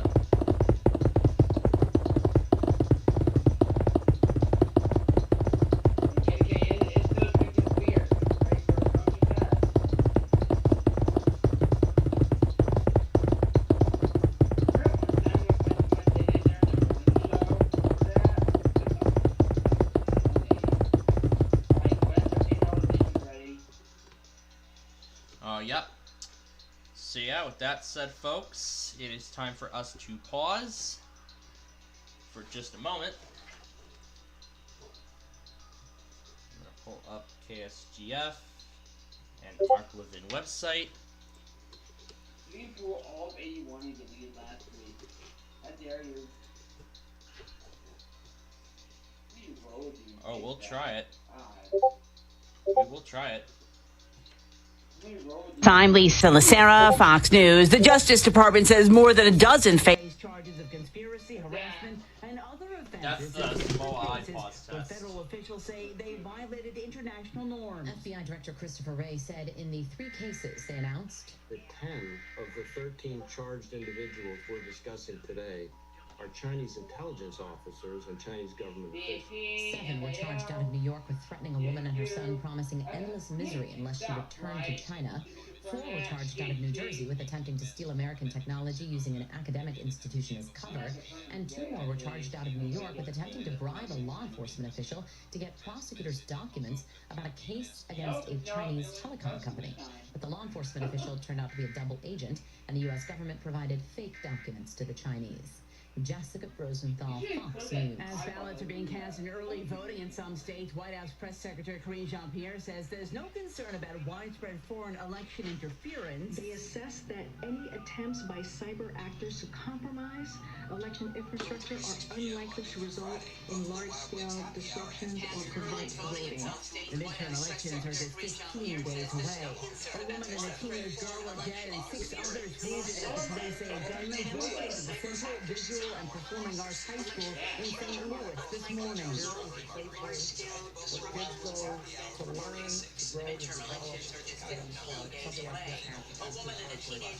Michael says the gunman was shot and killed by police who did not identify the shooter, except to say that he was about 20 years old. Our Wall Street stocks were higher ahead of a tech-heavy earnings week. The Dow plus 417, the Nasdaq gained 92, the S&P added 44. America is listening to Fox News.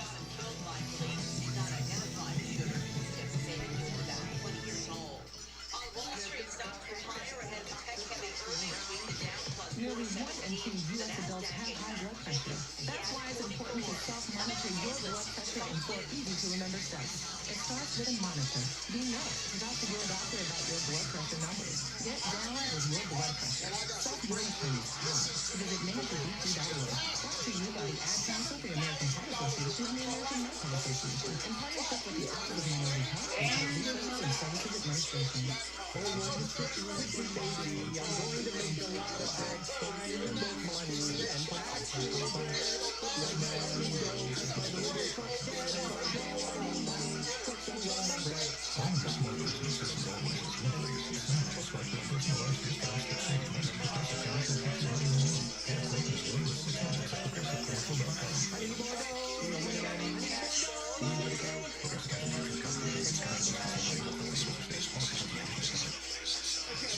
predict voters will cast more than 1 million early ballots by tomorrow, 2 weeks after Election Day. Republican Governor Brian Kemp says Baptist schools plans by Democratic challenger Stacey Abrams to Georgia's new voter ID requirements amount to voter suppression. But Abrams insists voting has become more difficult despite the higher number. According to a new report in Politico, a voting rights group founded by Abrams paid more than $9 million in legal fees to the law firm of her close friend and campaign manager back in 2019 and 2020. The group tells Politico the attorney was hired for her expertise and not her relationship to Abrams, who left the organization in late 2021 just before announcing her second bid for governor.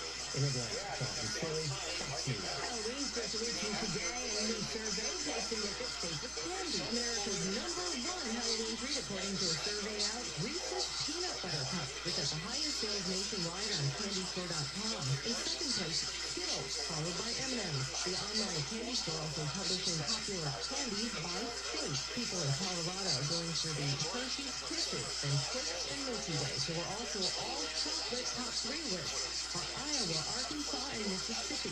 Hot tamales #1 with shoppers in Nevada and Minnesota. Louisiana big on lemon heads. The Texas is Starburst fruit juice. And candy corn not taking top place on any state's list. Everywhere strong sales across more than 10 states. Whether you're new, Fox News. At the box office this weekend, Warner Brothers' Black Adam earned $67 million its opening weekend, giving Dwayne Johnson his biggest box office weekend as a leading man. The romantic comedy Ticket to Paradise in second with $16.3 million. The horror film Smile in third with $8.4 million. I'm Lee Silverstone, and this is Fox News.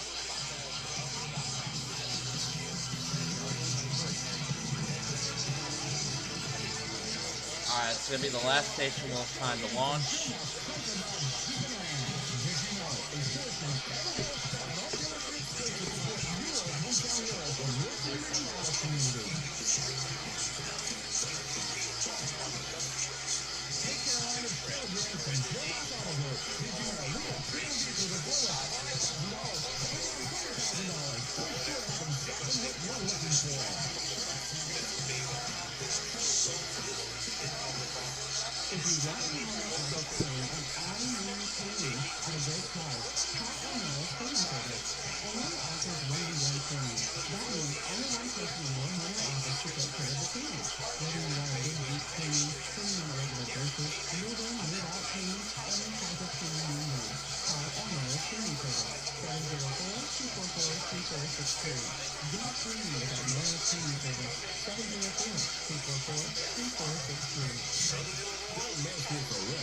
You've got the best. We are 107.3 FM and 1010 AM WSPC. And deep in the bowels of a hidden bunker, somewhere under the brick and steel of a nondescript building, we've once again made contact with our leader of the park, LeVen.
877-381-3811. You all right, Mr. Producer?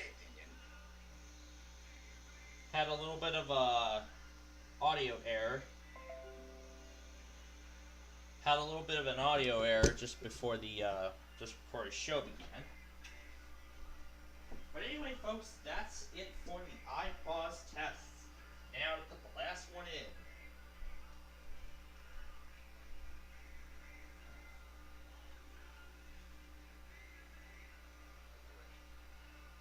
Okay, that is going to end the iPause test compilation.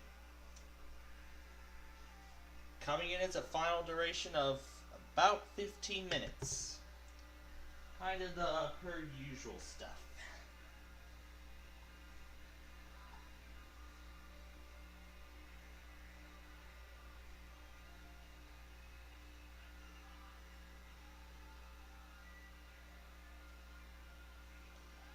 And nothing new came out just before the iPause test. Alright, now before we go any further, let's upload it.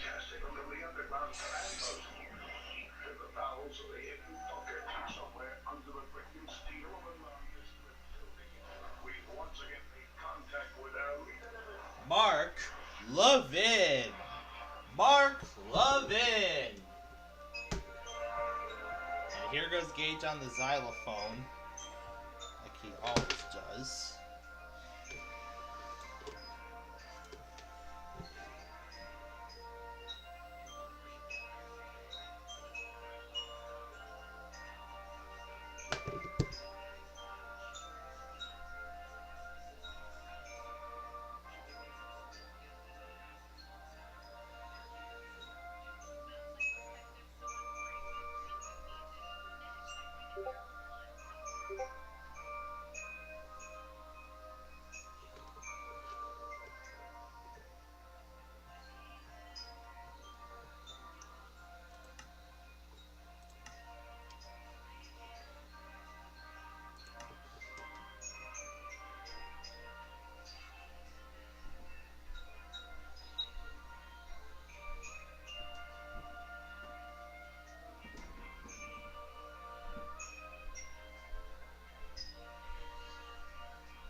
That's how you kick off the week. Great. Now I can. Did you get that video too? I got when you did the xylophone the first time. I got that. And it's good. They cut his name off. Like his. It had like an audio. Yeah, they had like an audio error at the beginning. So a very interesting start to Mark Levin. Yeah. All right. That's not the first one that's happened. That's the first time, yeah. That's really the first time that this has happened. I mean, in our history of actually tuning in for the mark. That would be a good one to mess with the message out there. Now that we have a full, clear copy of the anthem. Yeah. I mean, I've been having way too much fun with that one time. Playing the Flutter Realm song and... You know what? Oh yeah, I think I vocoded the Flutter Realm song to the Mark Levin anthem one time. And I even synced up Gage's concert to that. Yeah, and I even synced up Gage's concert to that, and I still have the audio file. Let's see, it's called... It's going kind of slow, of course, because it's hogging up all the resources on the system. It's, what's it called? What's it called? It's called something like Gage Mark Levin or something like that. What was it called? Oh, I think it's like down here somewhere. Somewhere down here it's called oh, here we go. Mark Levin and Gage Choir together. Oh great, here we go again.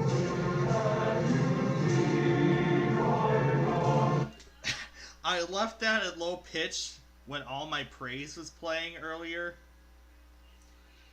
And I forgot to turn the filter off, and it already sounds great.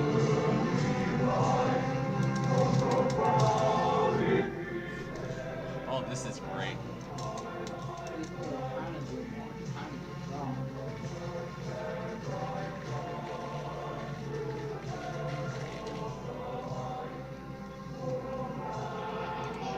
It was a challenge, but we accomplished it. It was a challenge, but we successfully accomplished it.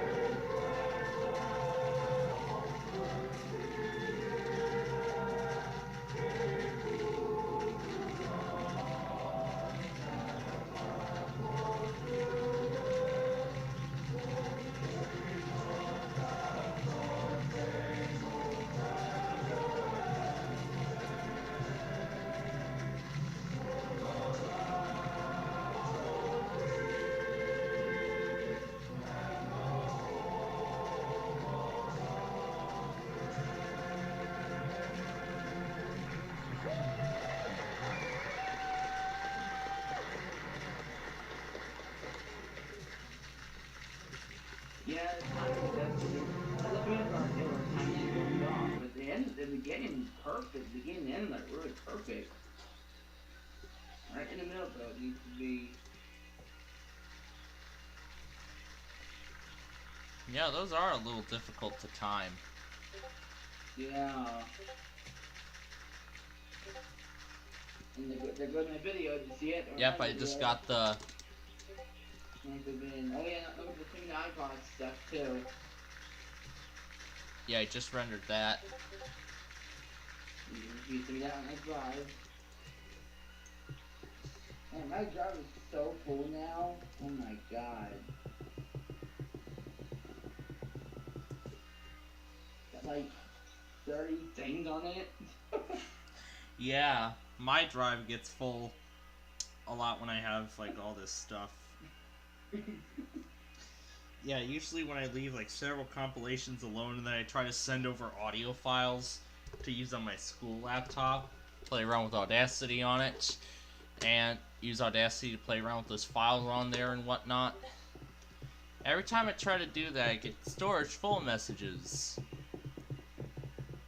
Even when I was trying to share over like just a single song, I was trying to share over a song to use for the when I was going crazy like I usually do on Sunday nights, just to keep myself up for the tests that were to come.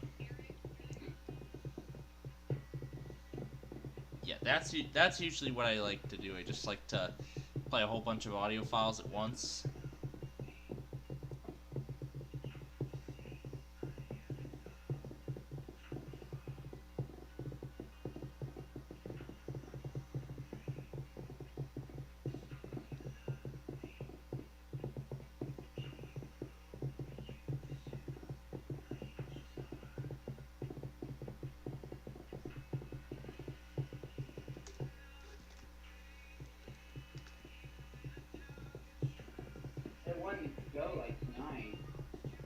Air 1, yeah. We've reached their 4-day due date. I could have sworn they were going to catch her. I could have sworn they were going to do it. Yeah, same story goes with K-Love. I was thinking, yeah, they were doing a pledge drive earlier in the day, so I was thinking, yeah, they're going to run a weekly overnight. And that's exactly what happened.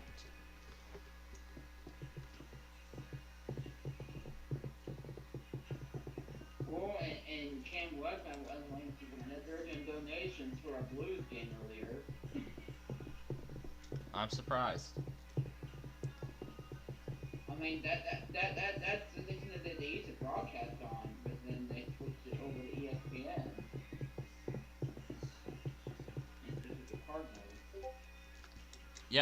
Yeah, Camo X is for.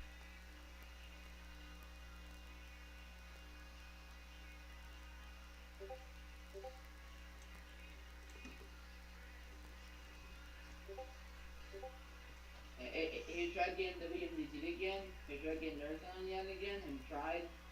Oh, what? He tried getting the WMDT sign on. We need to get getting it again. Yeah, I mean we just started those, so. Are you still able to pick it up? Yeah, I'm gonna try. I'm gonna try tomorrow. And And that'll be right with KFAV. That's the start of the test period.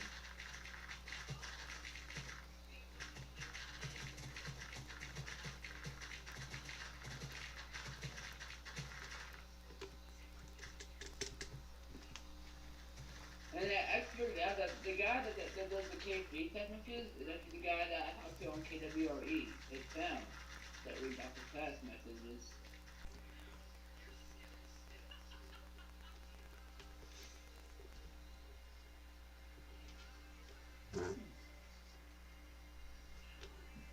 Now I'm getting next one. I'm going to record the Halloween version, Mickey Mouse Club. That's gonna be a fun one. Oh boy.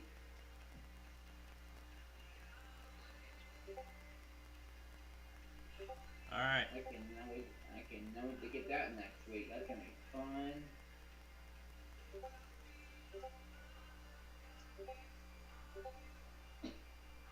Alright.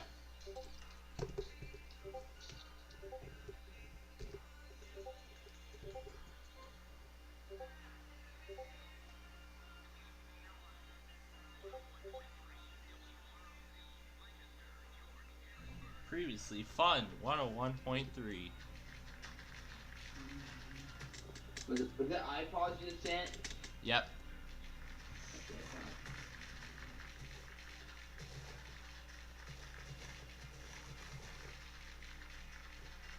Your download can be complete at this time. Please try again later.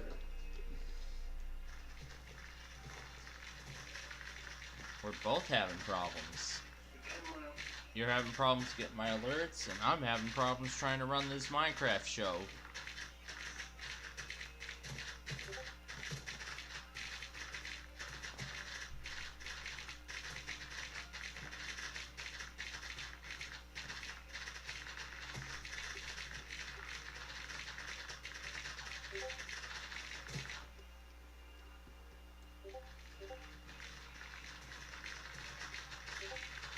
We have a tornado warning for Throckmorton, Texas. What station?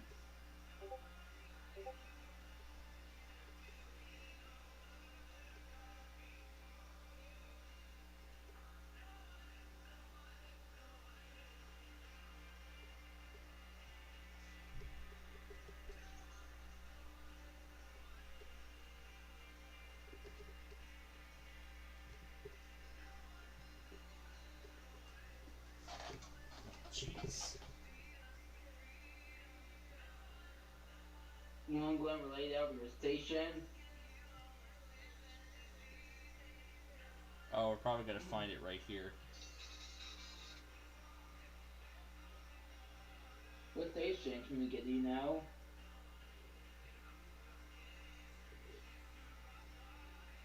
What office issued it? San Angelo. Oh, that's a replacement. That's a replacement of the SBR most. Oh, jeez. And even the tornado watch. There not be another Jonesboro storm trying to go. Because this is exactly how last one started. Went right from SBR to tornado warning. Right away.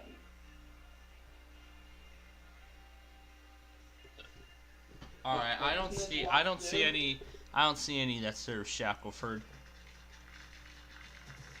Or Throckmorton, I should say.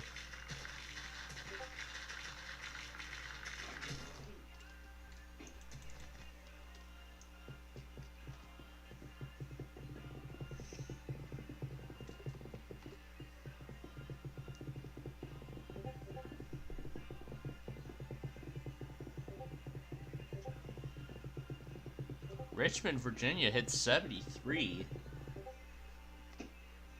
Similar to here.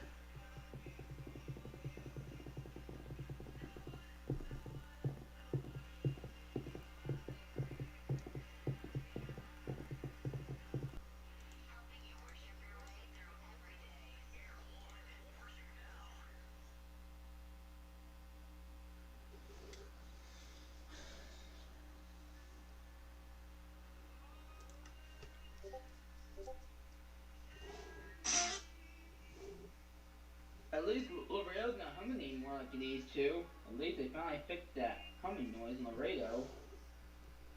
Yeah, it's wireless now. And LEAS got the... Oh yeah, and KALI tested on Monday rather than Friday. It must have been a random test.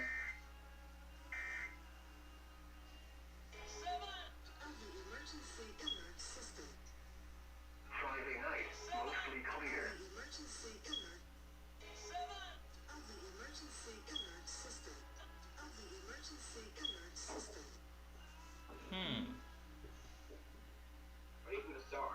You know what I'm thinking?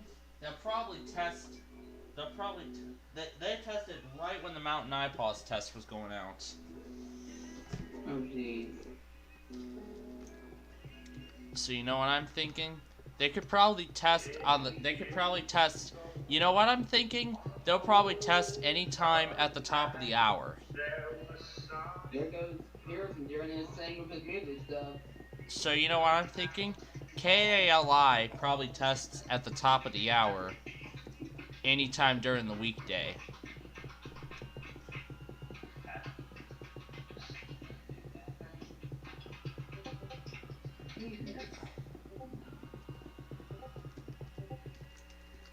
So that's what I think.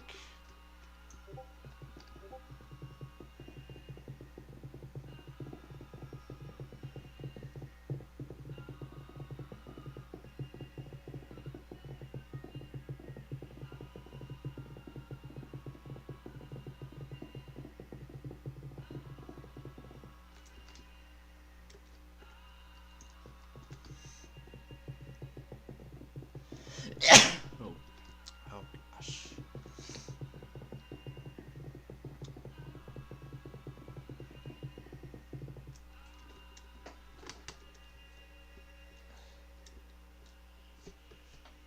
So what I'm thinking of doing is I'm actually going to replace KMOX with KALI. Because they were supposed to test on a Friday, and they tested on Monday instead. So, here's what I think. Okay, so now considering that this is the case, I'm actually going to go back on all those KALI tests so I can determine the best time slot. Because I want to start getting those things too.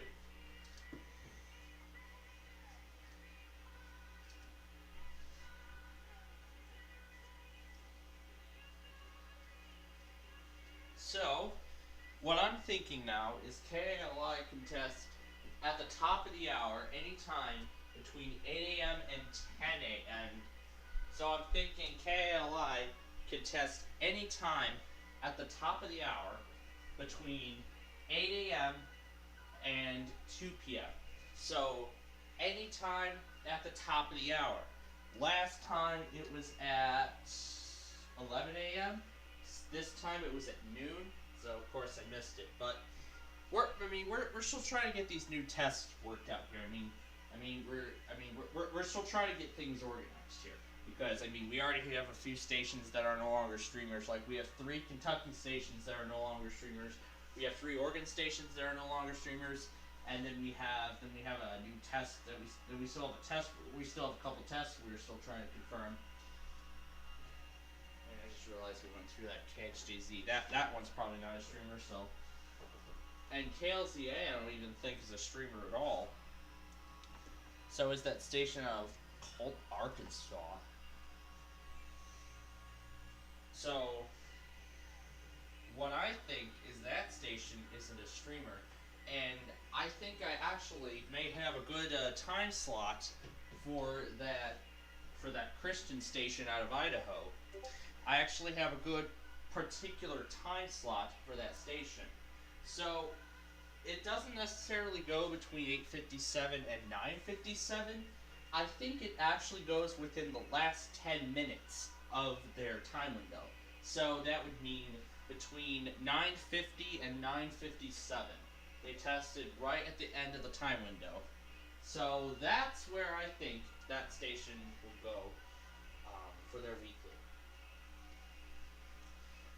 have WTOP, and I'm watching over every single station and adjusting all weekly times accordingly. So I can't believe WTOP tested at 6:50 last time. So on a Tuesday too. So we'll see when they do it. We'll see when they do it this time. We'll see if they do it tonight. Even that'd be even better. Oh, what is this? Really, Air One? You're playing the Illuminati jingle? They're playing the Illuminati theme on Air One. Speaking of Air One, I actually got the Los Angeles Air One ID. Let's actually kind of get the road started here, and then we'll work it further.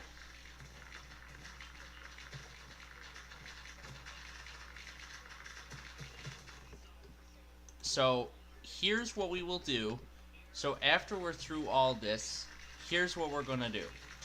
We're actually gonna spend the second half of the program building some residences in like towns that don't even have any residences yet, and I'll even actually build like a civilization, because there needs to be some houses.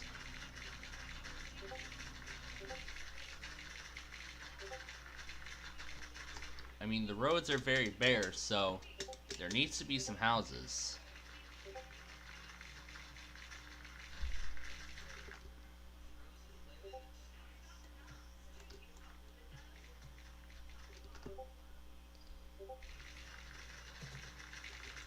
So that's what we'll do.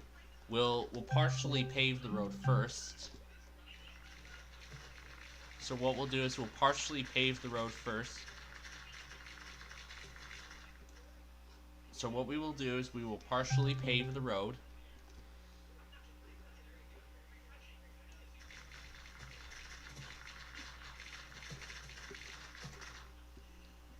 Yeah, it's taking a while for the moral of the story on Access More. Did my radios go off? No, they did not. I thought I heard an ending tone like a few minutes ago.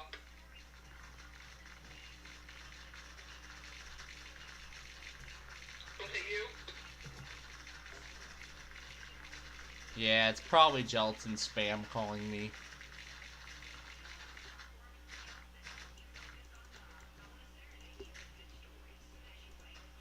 I don't know why he likes to do that.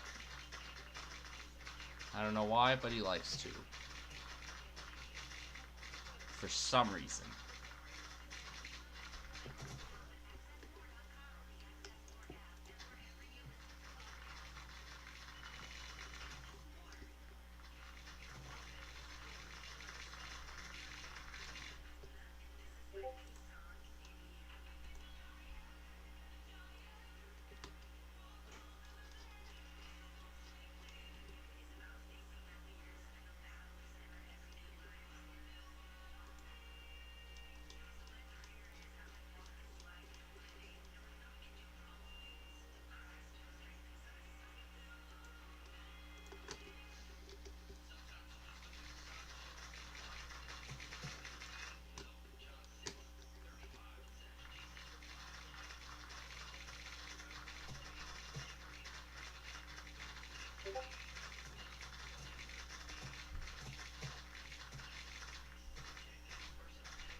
There she is again.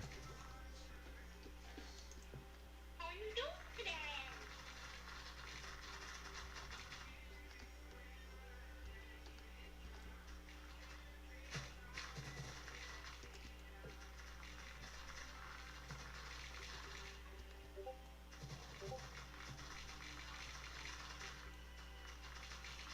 Oh God, that's what we're saying. I'm in New York. Shit. Patchy fog has developed, reducing visibilities. That's about patchy.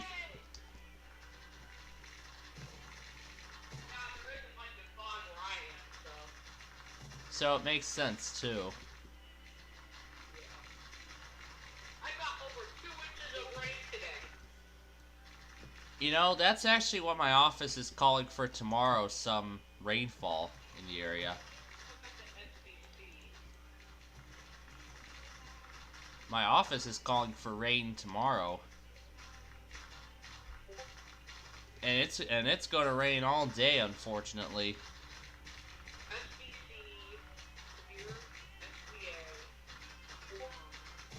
Yeah, look, yeah, watch 553. I think Waco would have went off. Yeah, it did, because they serve Coriel.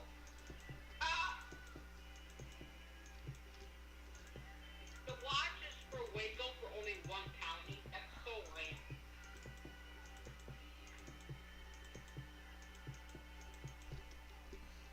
What was I gonna do? Oh, I was gonna go to YouTube. Search deal. Or no deal. $800,000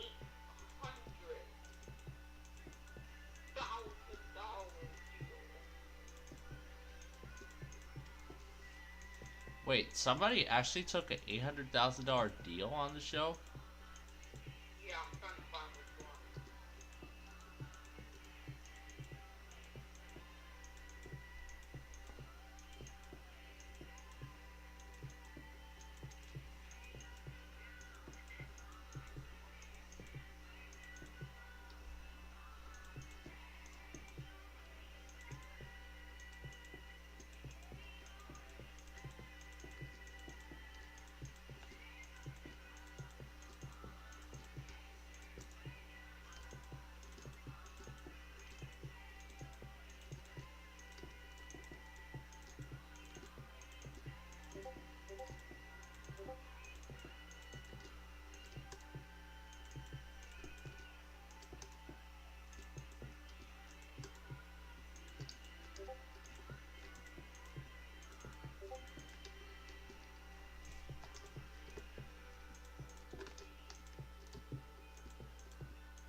Brown and Coleman. Nope, this doesn't serve it. Nope, this serves Crockett.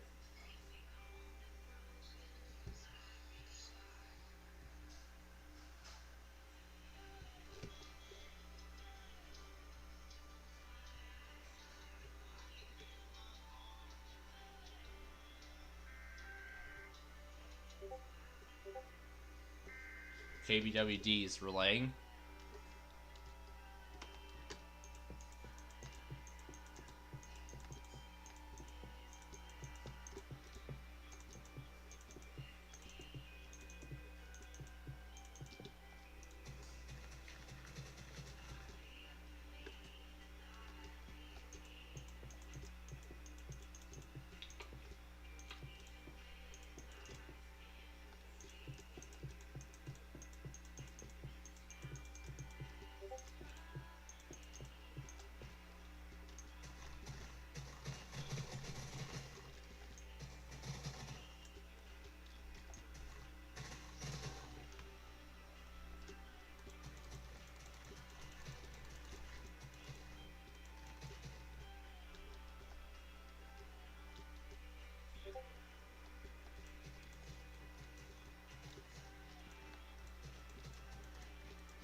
Here comes Tasha Layton.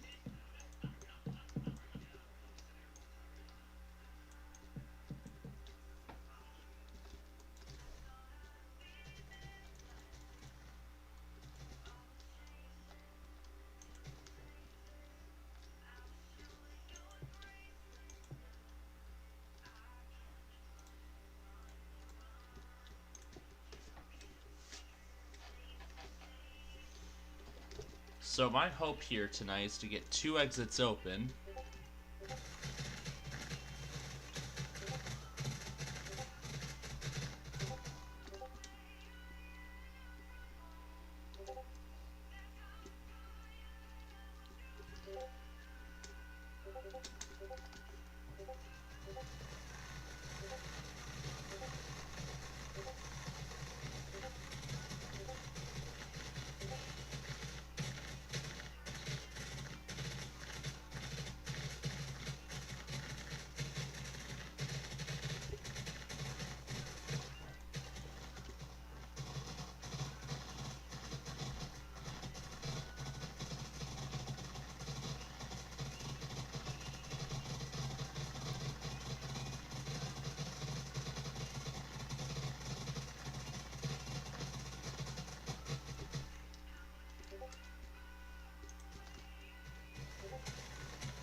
And the pressure plate would be the toll.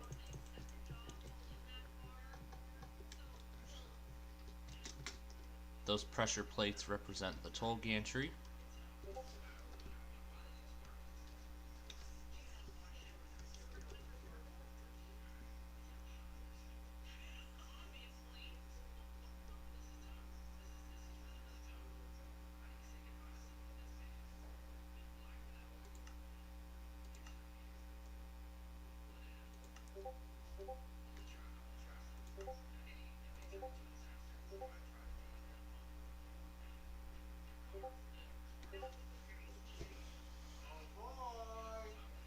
You know what, let's try something like a birch fence just so we don't get confused.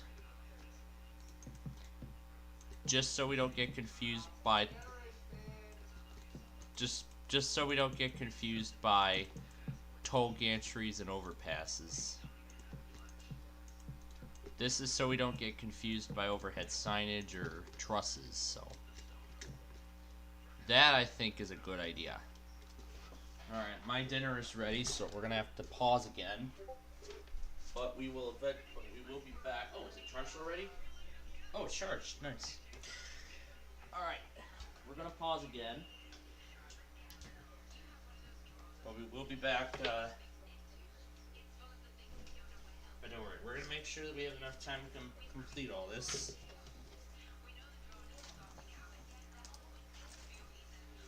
We're gonna make sure that we have enough time to complete all this.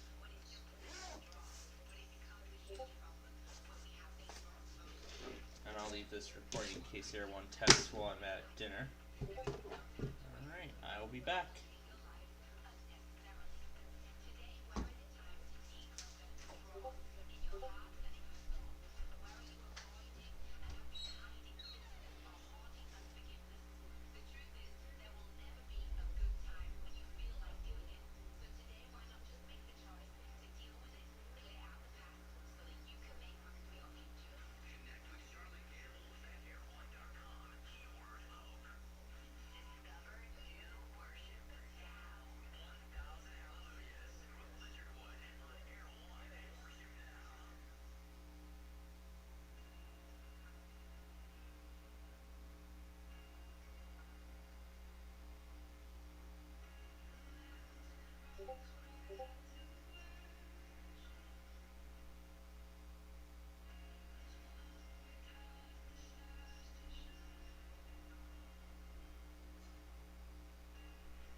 Alright. Took about 5 minutes, so I'm assuming I didn't miss much. Yep, did not miss much. Okay, let's get back to construction.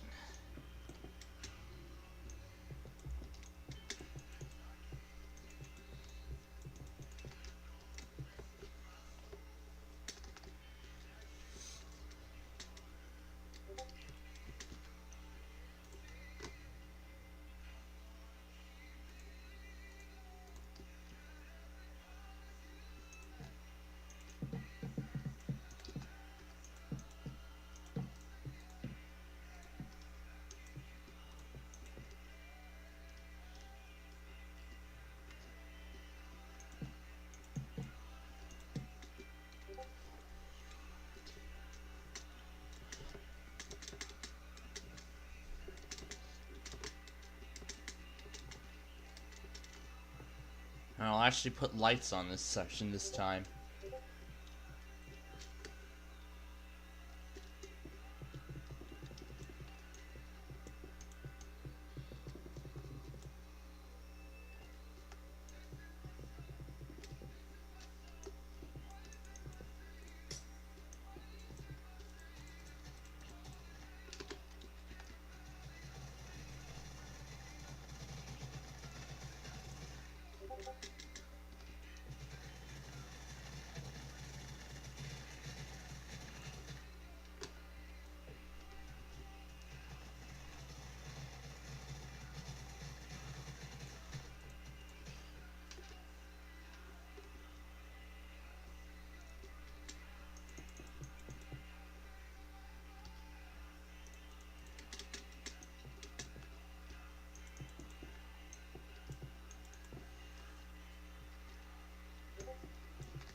So this here's the first section that's being constructed.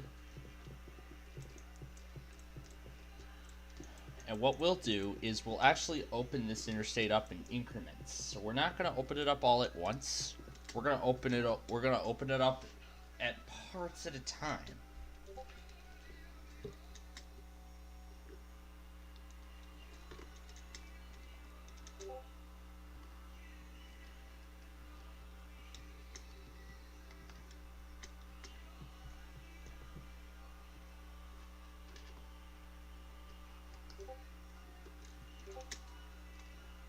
So only at sections at a time we'll open up the interstate.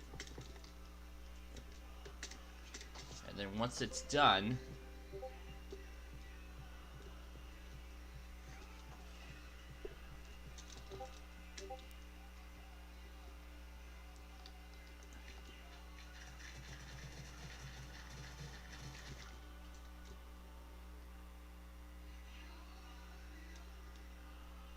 now it's important that I allow as much room as possible .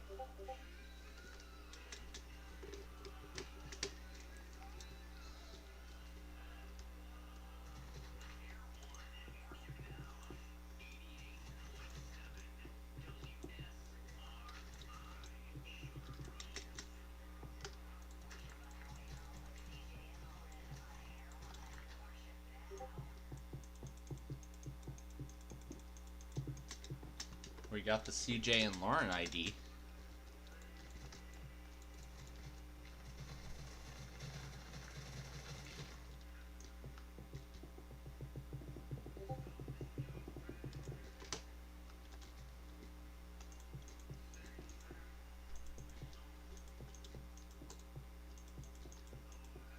You know what, we're gonna have plenty of time to get through this tonight, so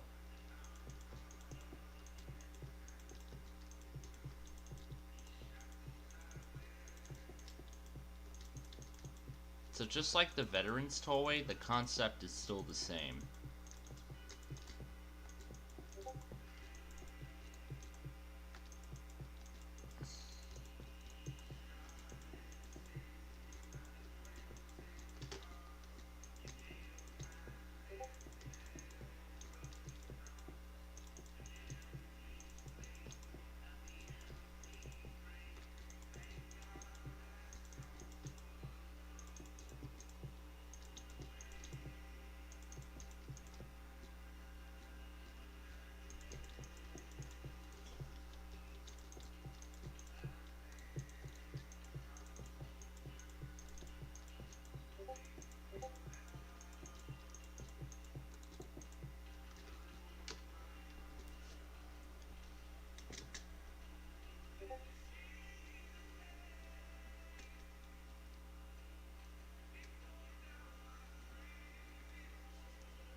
That's from thinking of placing the new toll booths.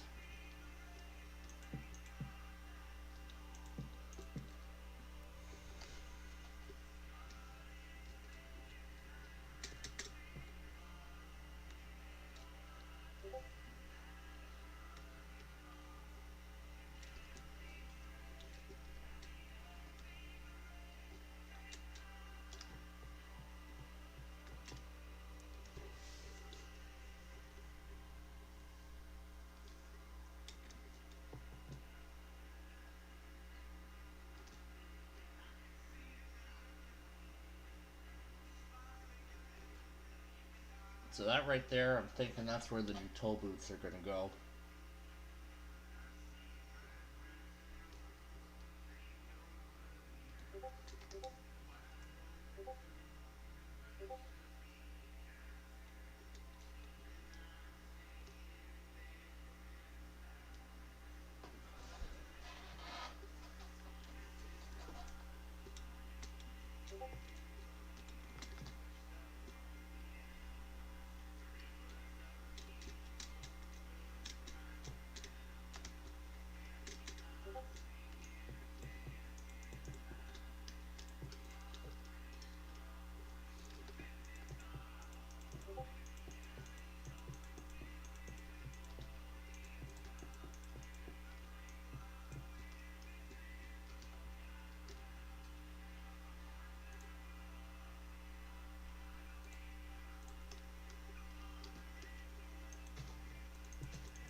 Oh gosh.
So yeah, this is the beginning of the future. We'll actually start building the residences once we get to another toll booth. So it'll be a little bit till we get there, but we will.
I remember New Age server alarm system test series.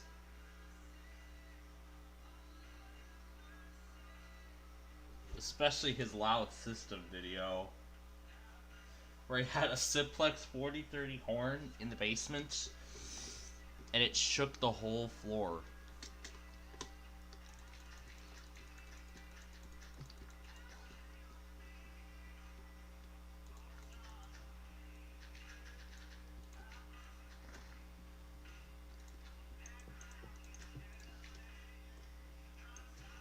And he's like, crap, I left the pole in. I didn't reset the pole, did I? And then it went back into alarm.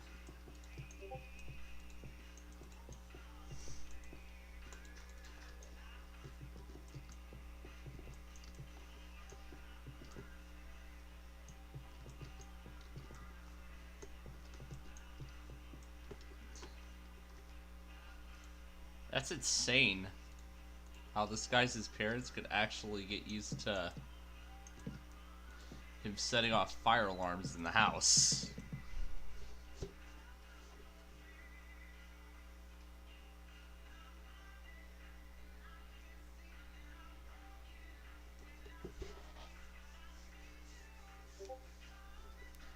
That's insane.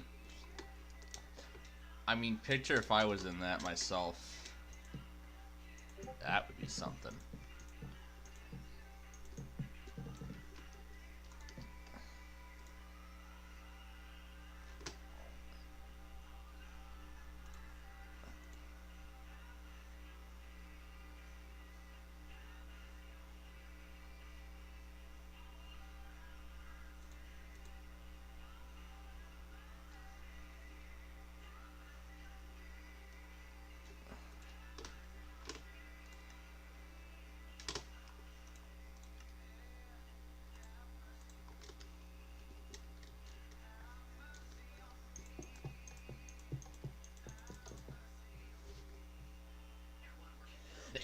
Oh gosh.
gonna do that for 90 beat per minute march time.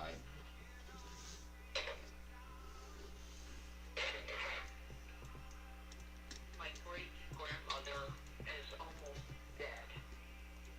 Oh my.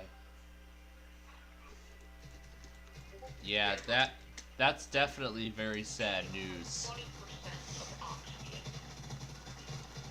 Yeah, I have a feeling she's not gonna make it, so...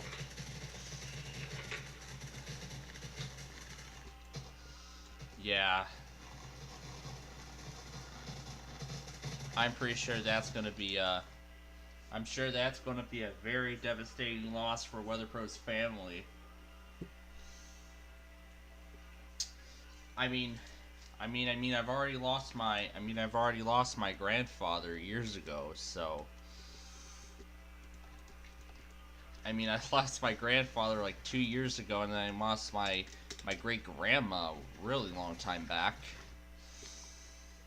But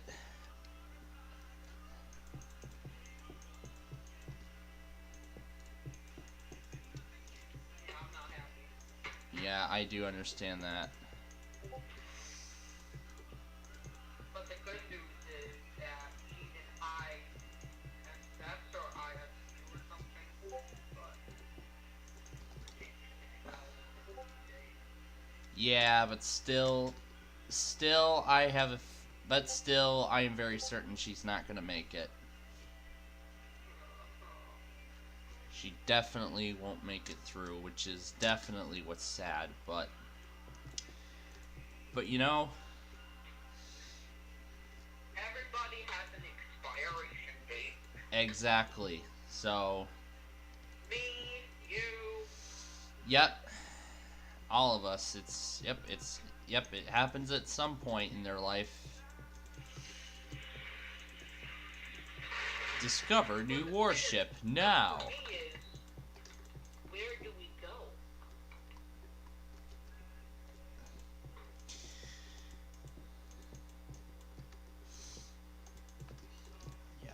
I know what. So, yeah, I do understand that WeatherPro is about to go through a pretty big family loss, but the thing is, I think we could probably do another tribute sign-off like we did last week. Do the special sign-off tonight and then the day she died, and I'll let you know when she dies too. Or when she passes away. I think passing away, is the best terminology. So, yeah.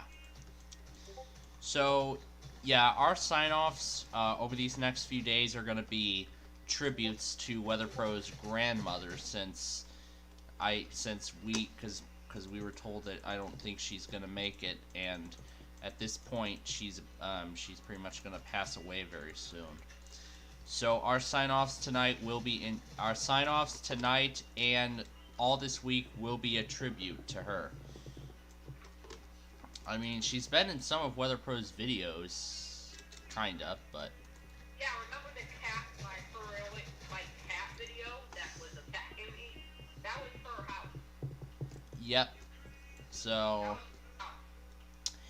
Yeah, I remember my great-grandma's house. In fact, that house actually used to have, like, I think if I remember correctly, she used to have, like, 2 dogs and a cat. There was this one big one, and then there was a smaller one.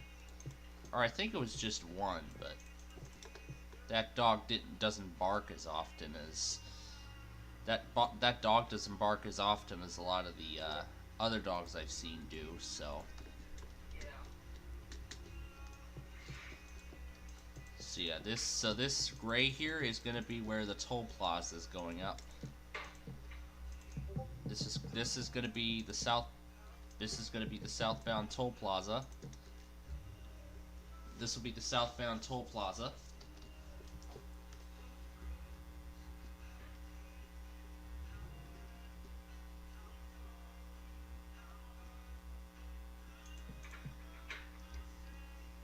And then here's where here's going to be the northbound toll plaza.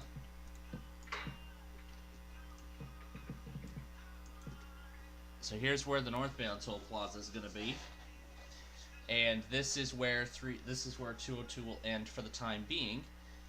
We'll eventually work on more of the road, and throughout these next several weeks, potentially into a month, we'll eventually work on more of the road and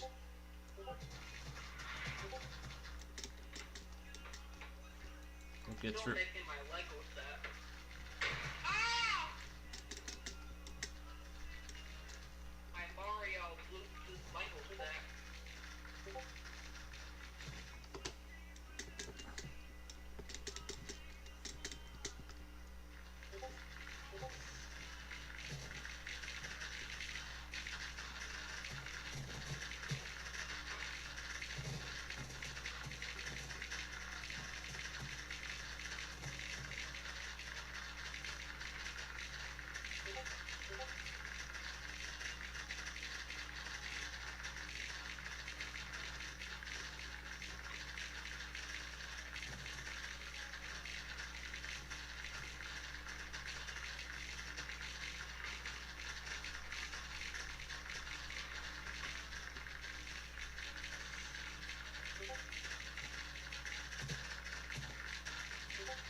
System Test 26 is another one I like.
looks like it's about time to pause again, because it's just about time for Wheel of Fortune.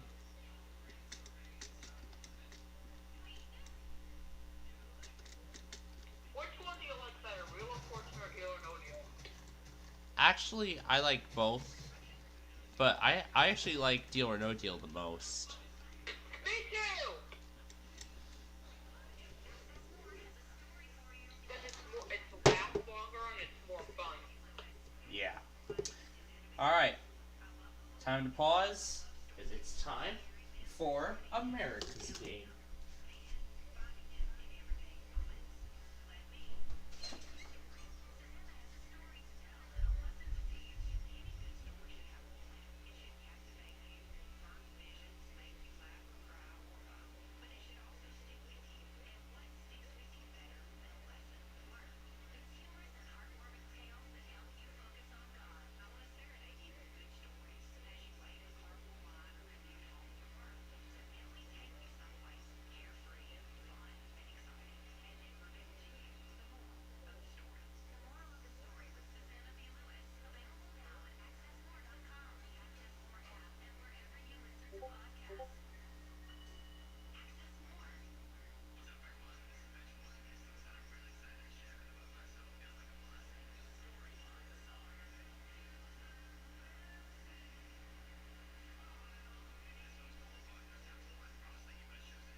looks like it's about time to get ready for our first WTOP test attempt.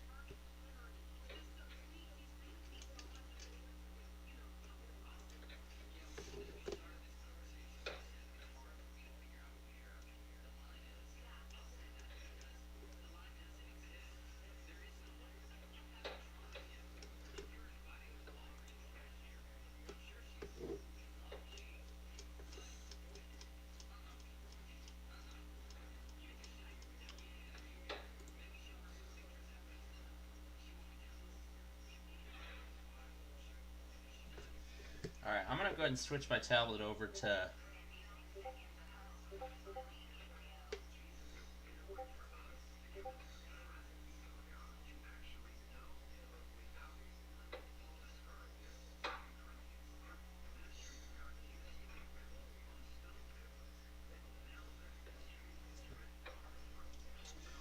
Alright. And now, ladies and gentlemen, let's welcome back the good old WTOP. I'm sure you all know the significance of this. The WTOP Listen Live experience is brought to you by Gigamon and all of Carasoft's cybersecurity vendors. Explore them at carasoft.com/cybersecurity. Hospitals are experiencing a surge in patients with a variety of respiratory problems, including COVID and the flu. Virginia's health department is warning we haven't even hit the peak of flu season yet, which could be the worst we've had in years. Inova has activated its emergency operations plan to try to handle the rise in patients. The latest Nations report card shows math and reading proficiency of 4th and 8th graders dropped substantially since before the pandemic. D.C. Public Schools says students maintained their achievement gains in reading, but saw significant losses in math. Of the 500,000 ballots that D.C. has sent out for the midterms, about 600 of them had errors. Individual voters have been called and new correct ballots have been sent out. Stay with us here on WTOP for more about these stories in minutes. If you live in Tacoma Park, you could have a $1,000 check coming to you. The city is offering a total of $2 million in state and local recovery funds to city residents who have been economically impacted by COVID-19. Applications are open now on Tacoma Park's website. Households with an income of less than $50,000 are eligible. Those who are determined eligible will get a one-time lump sum payment of $1,000. Traffic and weather on the 8s, and when it breaks, just like that, we're back to Rob Stallworth in the traffic center. In Maryland, on the outer loop as you leave I-95, headed toward New Hampshire Avenue, the right lane blocked by Maryland State Police for the crash that's on the right shoulder, and it involves a bus there. Continuing on the outer loop as you leave Old Georgetown Road, headed toward the big curve, that investigation activity is cleared to the shoulder. All your travel lanes are open there. No problems on the Beltway in Prince George's County. You guys are in pretty decent shape. Southbound Branch Avenue at Beach Road and Oxford Road may still be under police direction for that crash. And La Plata, 301, between Rosewick Road and Port Tobacco Road, the left lane gets you by the work zone in each direction there. Otherwise, if you're in Virginia, pretty good right now on the Beltway between Alexandria and McLean. 66 westbound, headed past the Beltway toward 123, 3 left lanes get you by the work. They're still working on those express lanes there. The Dulles Access Road in Sterling westbound between Hunter Mill Road and the Fairfax County Parkway has a single lane getting you by the work. Otherwise, I-95 southbound looking good as you leave the Springfield interchange headed toward Fredericksburg with no issues and no problems on I-395 up to and across the 14th Street Bridge. You guys are pretty good. If you're in the district, keep in mind Northwest Missouri Avenue is closed between Kansas Avenue and New Hampshire Avenue as a result of the police activity there. No problems right now on I-295 or DC 295. You guys are in good shape as well. I'm Rob Stallworth, WTOP Traffic. Here's Storm Team 4's Amelia Draper. Cloudy skies continue on into tonight with temperatures falling into the low to mid-50s. There's the chance for some patchy drizzle and areas of fog late tonight on into tomorrow morning. Otherwise, mostly cloudy skies tomorrow and a little bit warmer with highs around 70.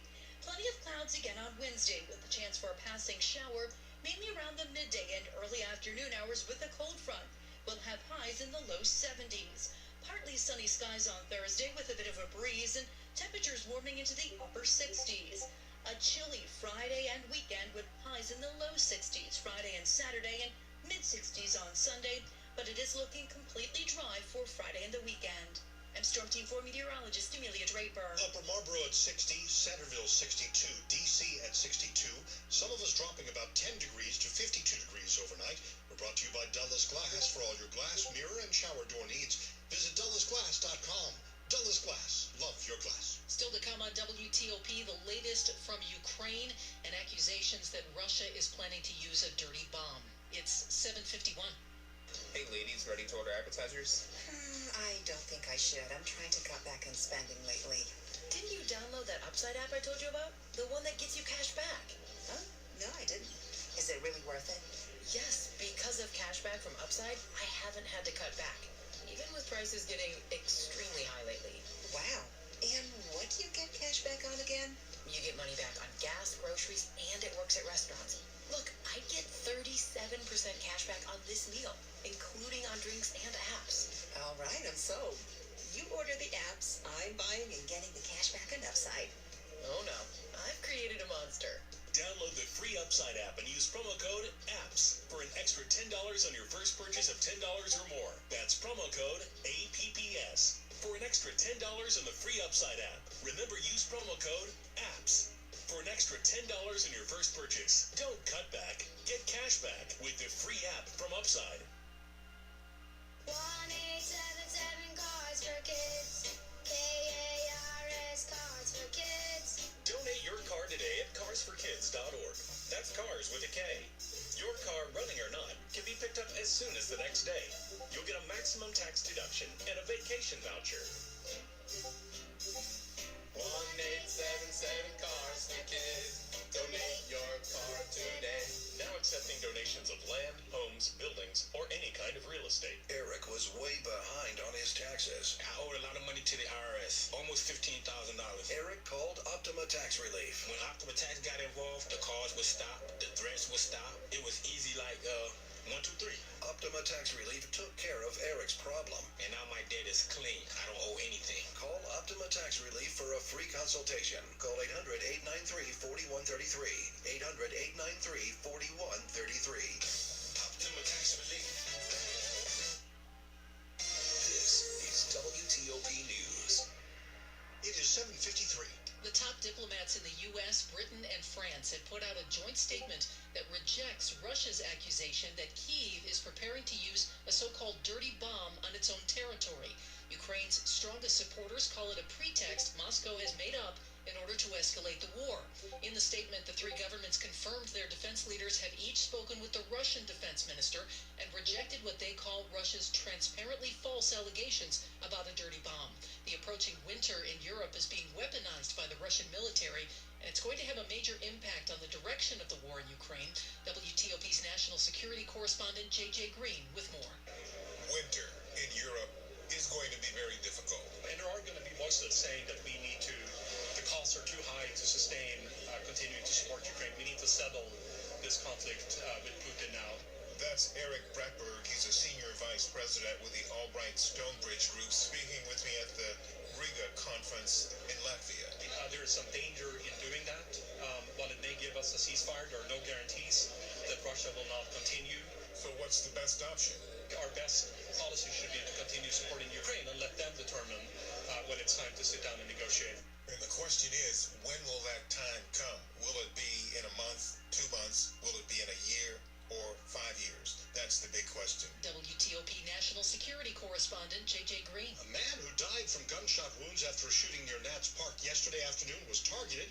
He's now been identified by police as 31-year-old Kavanaugh Washington from Oxon Hill. He was shot in a car around 1 o'clock yesterday afternoon near South Capitol and N Streets in Southeast. A dark-colored SUV was seen on camera speeding away after that shooting. Will and Grace actor Leslie Jordan has died at the age of 67. He crashed a car into the side of a building in Hollywood this morning. Born in Tennessee in 1955, Leslie Jordan moved to LA in the 80s before winning an Emmy in 2006 for Will and Grace. Karen Walker. So nice to see you. Why, Beverly Leslie, if you'd sit on a phone book, it would be nice to see you too. Jordan also starred in multiple seasons of American Horror Story. I was scared. My brain was frozen. And during the pandemic, Jordan went viral posting silly videos to his 5.8 million Instagram followers. Well, I'm here making enough chicken salad for an army of one, because I'm in lockdown. Now, Jordan's agent says, quote, "The world is definitely a much darker place today without the love and light of Leslie Jordan." Jason Fraley, WTOP News. Money News 25 and 55, and Jeff Clable. Dow rallied 417 points Monday. That was 1.33%.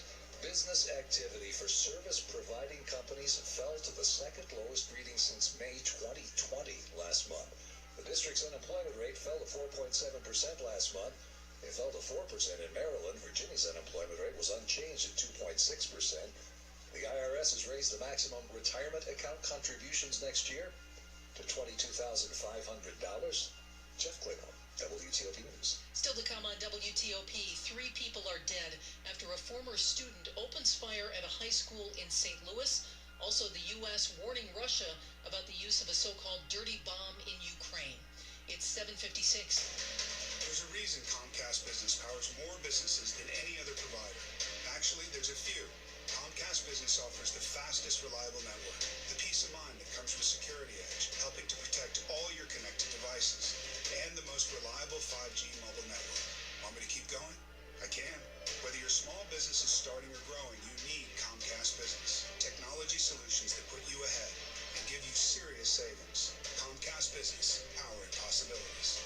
There's never been a better time to get gig speed internet and advanced security from Comcast Business. With our new gig bundles, you'll get 20% more speed for less. That's more value for your business and more speed to keep all your connected devices running smoothly. So get an incredible offer from the company that powers more businesses than anyone else. Call 1-800-501-6000 or go to ComcastBusiness.com today to learn more. Restrictions apply. Not available in all areas. Comcast Business Internet required. Actual speeds vary and are not guaranteed. Finding the right Medicare plan? Oof, no easy feat. Kind of like those dances my granddaughter loves making me do.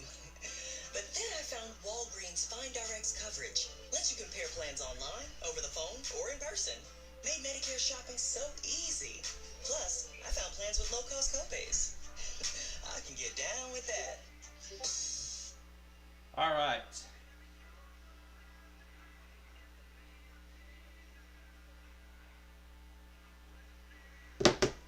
Alright, welcome back. Folks, it is about game time. So it's just about game time, ladies and gentlemen. The Bears and the Blues. Even though I don't care for the Blues, Gage is going to be here in this game tonight, so why don't we broadcast it too? And yes, Air One has still not tested. We're keeping them on. As I was saying earlier, KALI can test any time at the top of the hour except for monthly needs.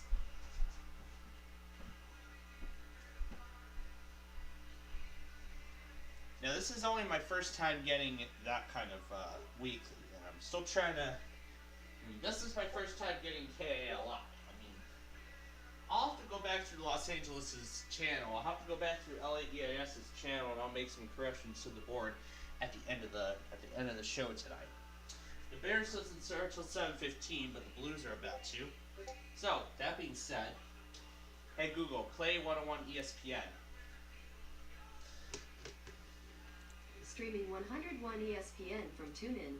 Hey Google, turn down 25%.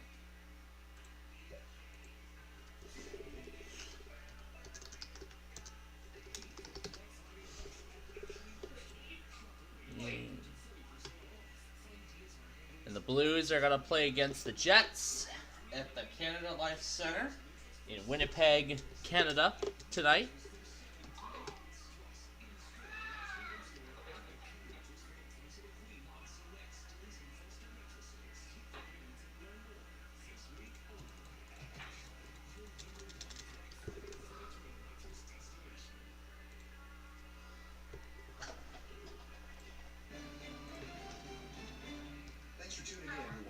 Coverage of the NFL. This stream is sponsored by AutoZone. It's time to say goodnight to that check engine light with the free AutoZone Fix Finder service. It'll help troubleshoot the likely cause of your light for free. Restrictions apply. Get in the zone. AutoZone.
Even in Winnipeg, they're doing the honor of the school shooting.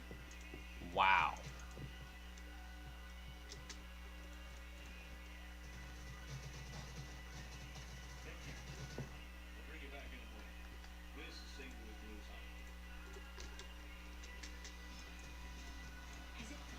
Oh my gosh, wow.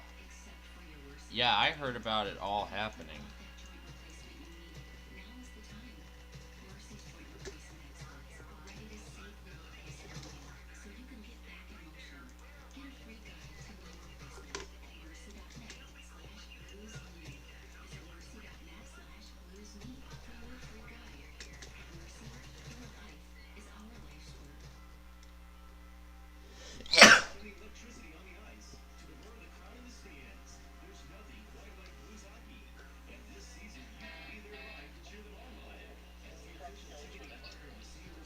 System test 26. It's a classic. It's another classic.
Continuous.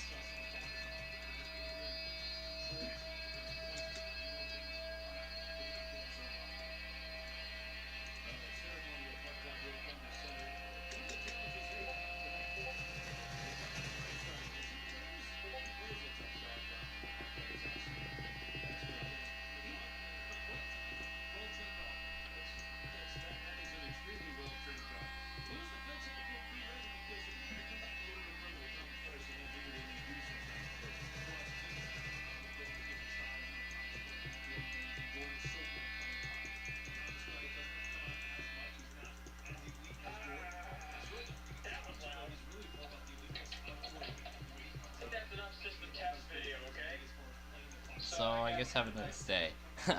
I like the end of that. I really like the end of that. We said, okay, that's enough system test video for today, okay? So,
very nice.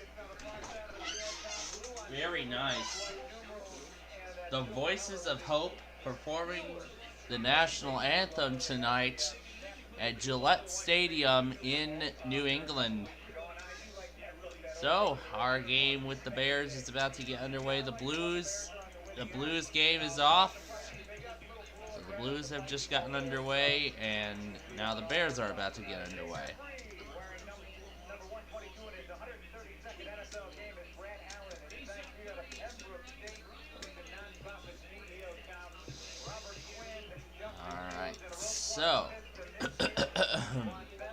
So, here's what we have so far of this little project here.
So then our next game will be on Sunday at noon, which is pretty much the time we usually have Bears.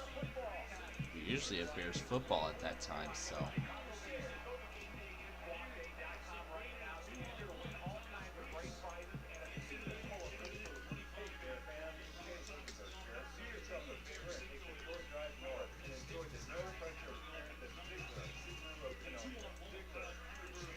Kenosha, Wisconsin.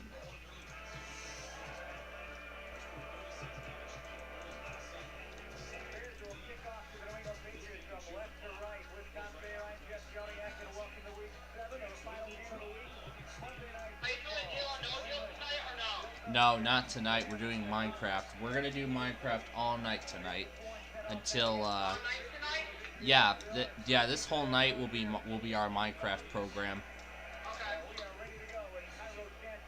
We will be doing the Roblox Deal or No Deal tomorrow. And the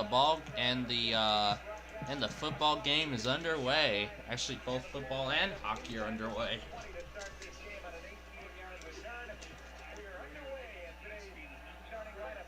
And here we go. We are off. So this is going to be toll ahead, MinePass or pay online. I'm going to use the MinePass toll system.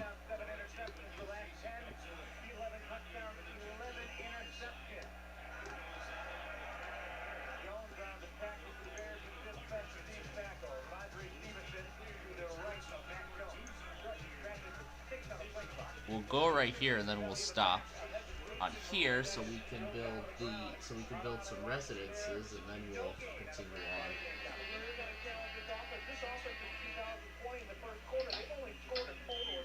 Oh yeah, here's what he did, Spectre alerts. And here are the alarms. We got a Spectre alert here, we got a Spectre alert mode, and a Spectre alert in the basement. And I do not have a Spectre alert in the top. Anyway, here we go. He's got Spectre alerts all over the place.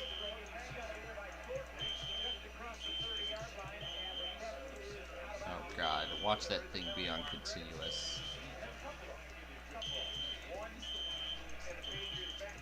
That thing's on code 3 by default.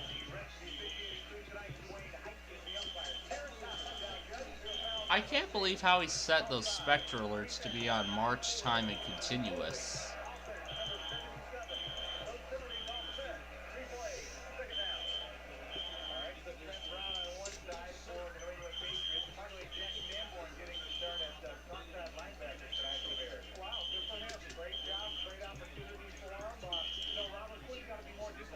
Silenced.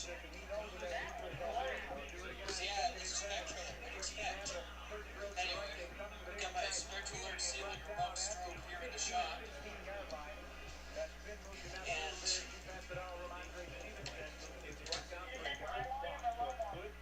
they're all low volume. And this is my K2475. This is the older one with the blue screw. 75 candela. And the ceiling strobe in the shop is 115. Alright, and there's the MIDI system right there. There's the simplex smoke detector. That's because the MIDI system has the system sensor detector. So, now let's test something. I have a BG10 here, and my BG8's over there.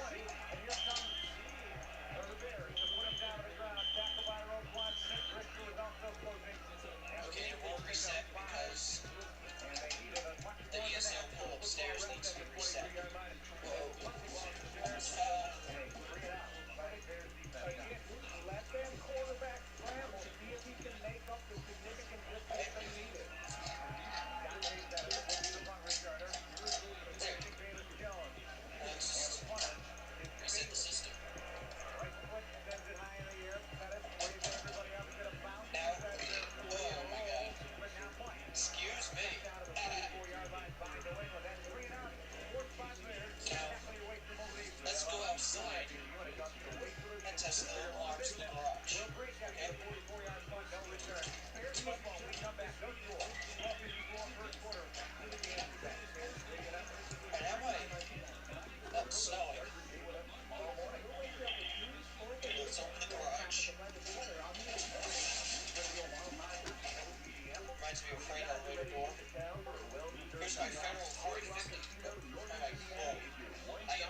Yikes.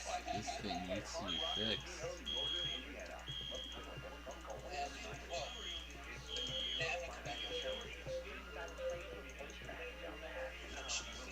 Change the fire call. Not sure what I'm doing yet.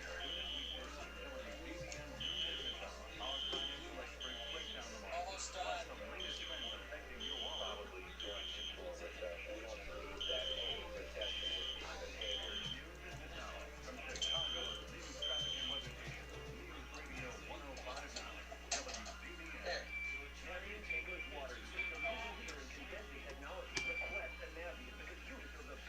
Video gamers having problems with the system.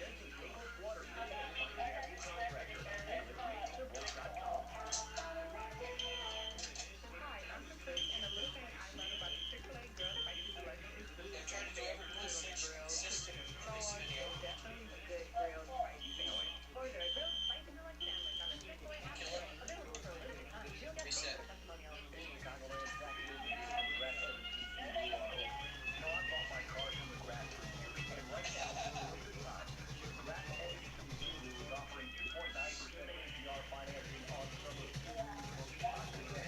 Yeah, I shouldn't be doing that. Alright, let's try the Me-N-T-1R.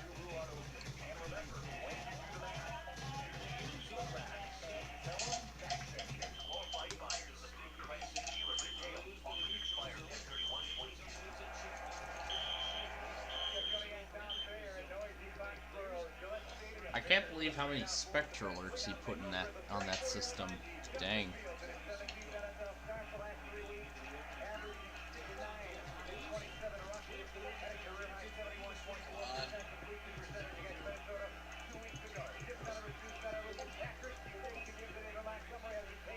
There it is. Couldn't find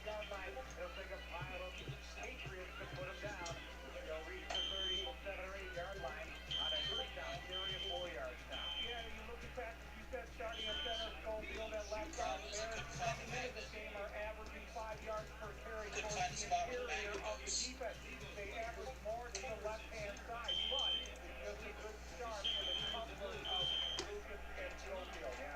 goes. That's just one upstairs to the hall we detected real quick. And then that would be it. Oh. Update on the heat detector. I can't put it back up until the spring. It's very cold in the attic. And what the heck? For some reason the phone went up. The phone went up for some reason. Hi. Hello. Yeah.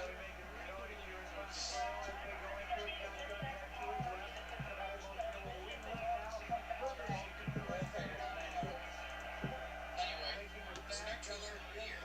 This is mounted on a trim plate.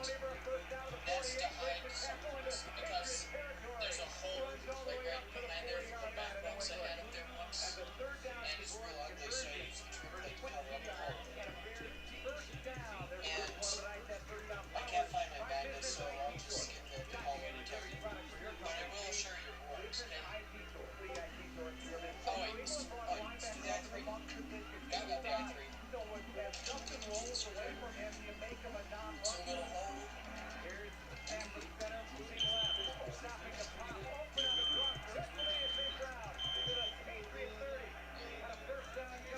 Now let's change the signal code to March 2. Hey, we got Mary on now.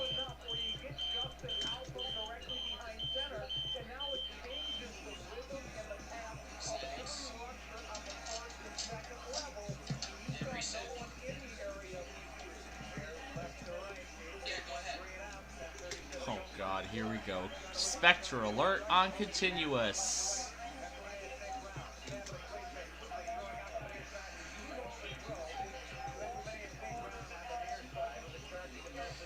Here we go. A spectral alert on continuous. Okay. Well, now let's do continuous. And then that'll be it for the video. Got anything else to say?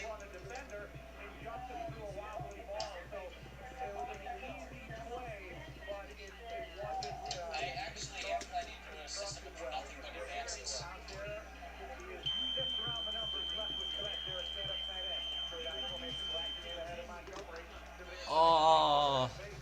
was the worst. That was the worst one. Whoa, whoa, whoa. Well, that's it for one of the loudest systems I've put up. Okay, stay tuned until next video. Bye. Okay, your system test 21 and a half. I took down the firewall call and put something else in its place. My RS3 T-bar. And I'm still on the phone with... Yeah. So, now let's go ahead and pull down.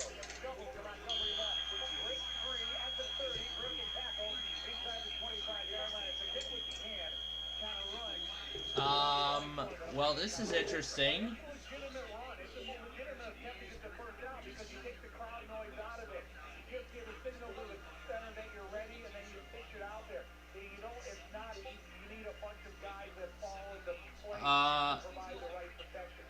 Is it just me? Is it just me, or is Waco off the air? Is it just me, or is Waco off the air?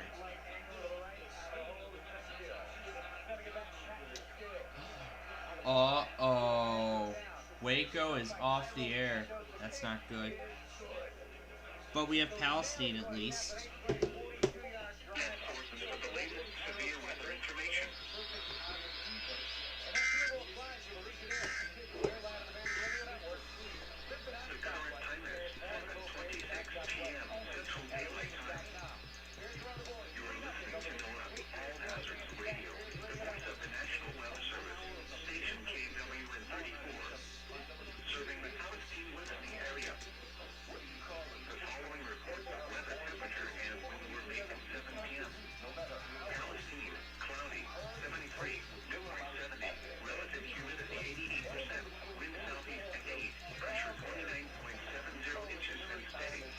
Well, folks, this just got interesting.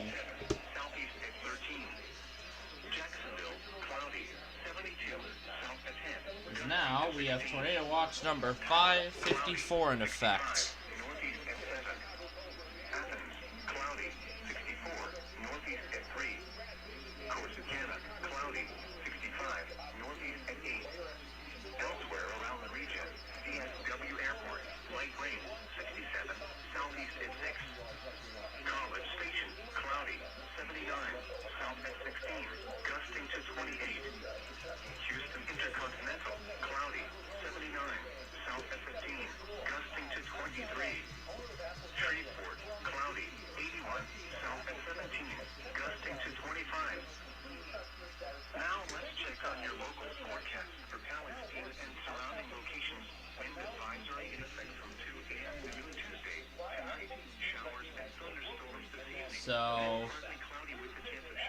Alright, so this tornado watch is for central to east central Texas. Oh my gosh, this goes till midnight. You know what?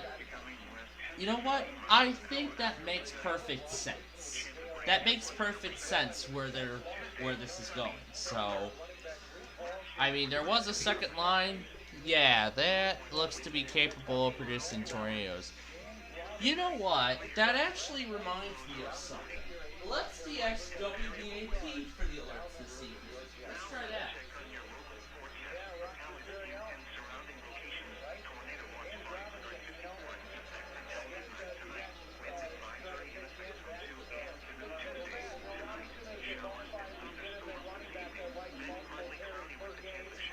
You know what? If we can DX WBAP, why don't we do so?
Excuse me, Palestine, where's the tornado watch?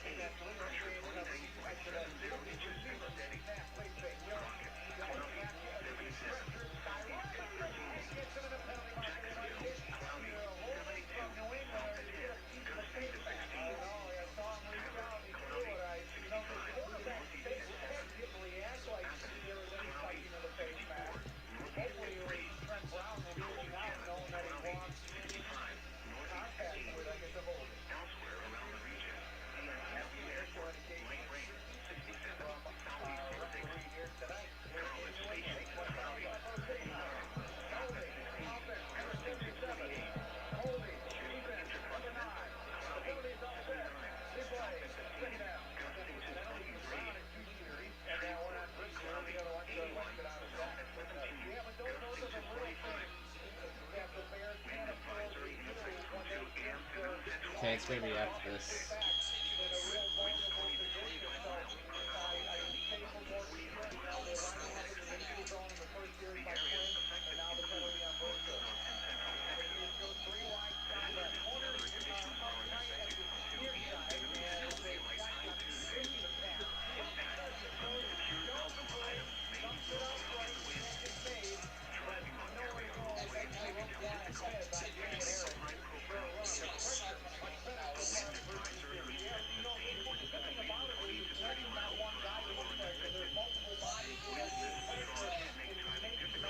Haha, that's the best part. Spectre alerts on continuous.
not pulling the correct... Oh, that's right. It's not pulling the correct information. Because the phone's not connected.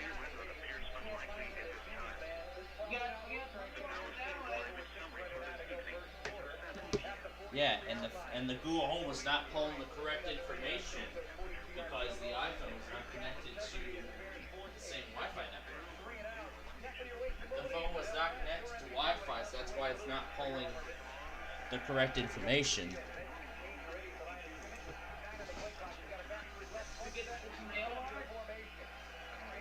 Just got the end of it on Palestine, but no, it's mainly for the Palestine area, although I do see it possibly heading to Dallas later tonight.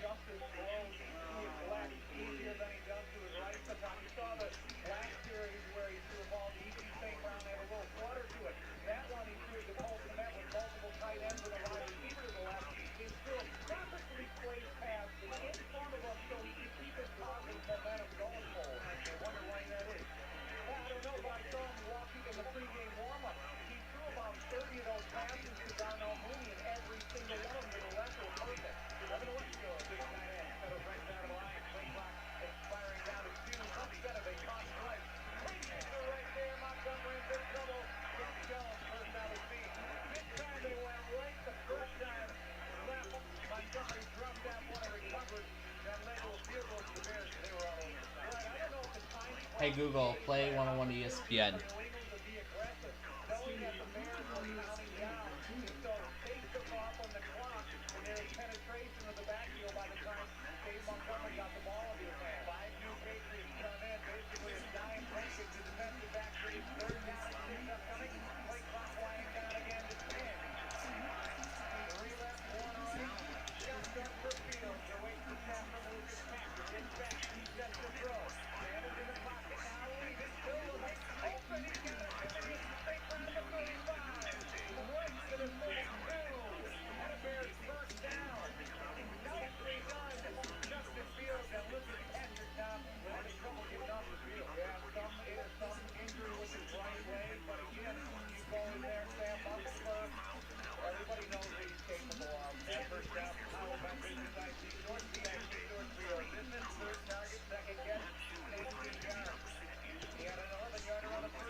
So we're slowly but surely opening the road. Yeah, we're slowly but surely opening up.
So, there's the system.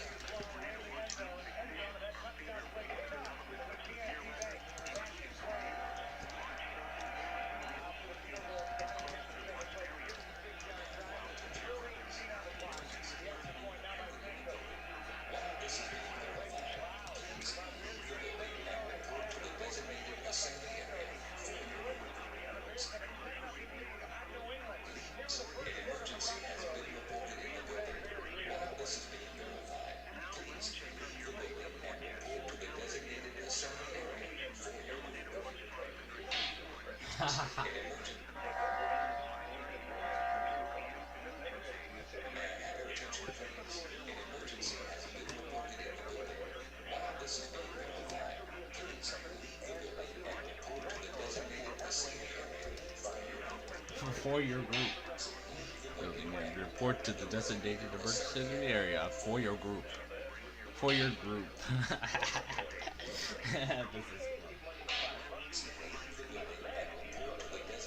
is for your group. That's how it is. Alarm. Patient re-alarm. I put my switch codes in the living room, and I now have the 270 SPN in my home, and the true alert is still in here. So, I guess that means time for a system test.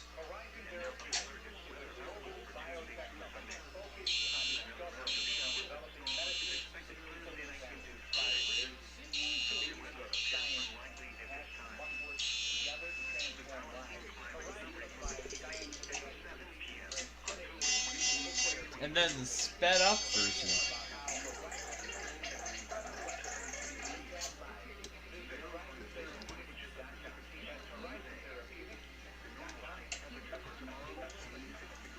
I was going through my basement, looking around, and look what I found.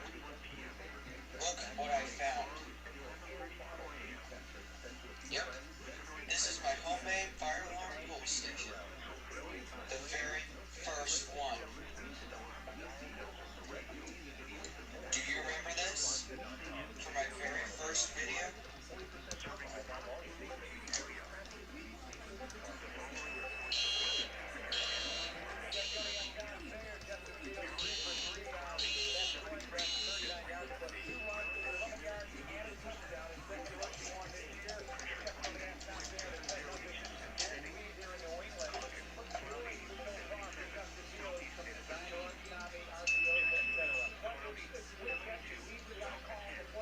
There's not much time left in the video, but before the time runs out, we'll let you hear it again.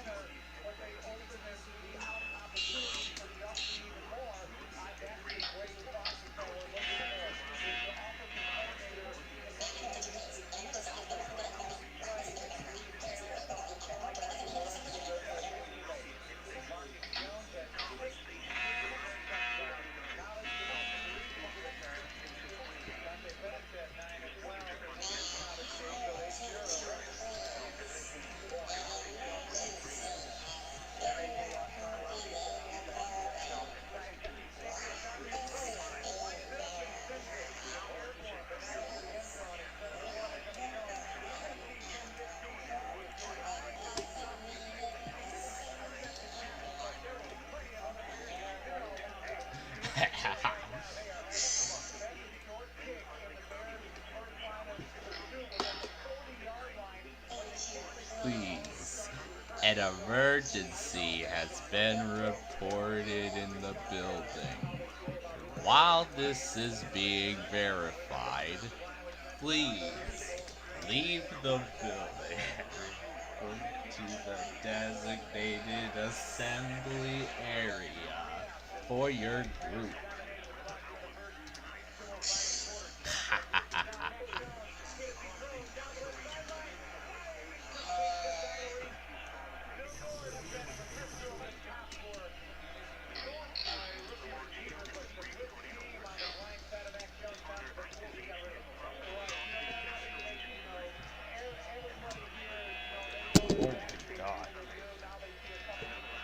Very slow.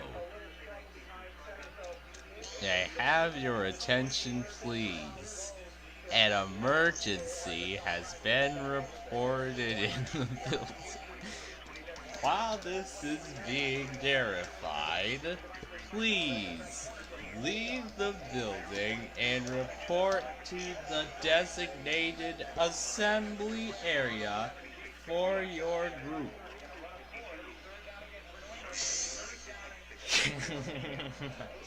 That's awesome. Alright, next attempt at WTOP.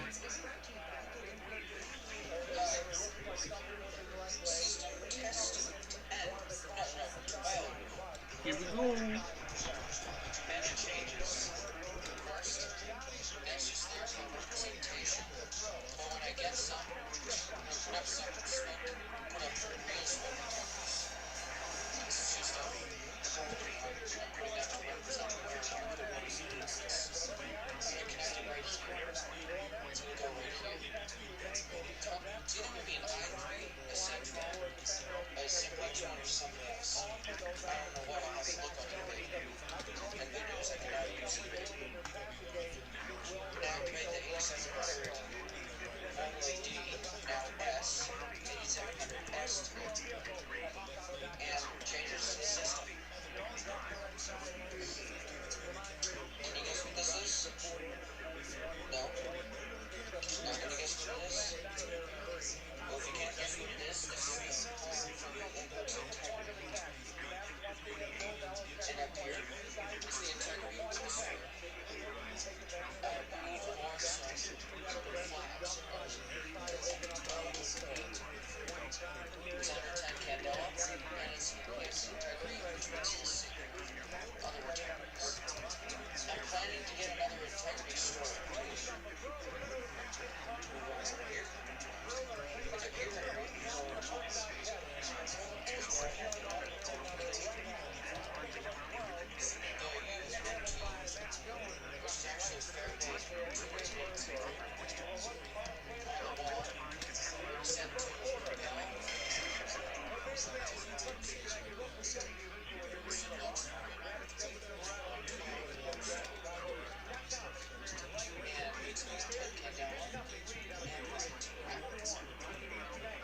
So then the 278B right here, and they're not going to have this one right in this position as well.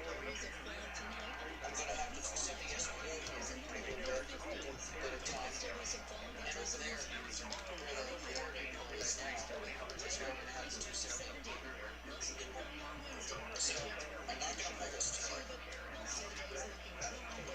And the reason I'm moving the poles around is because X-Skater 114, the same guy sitting at 49 First Street, is 49.4, not 41.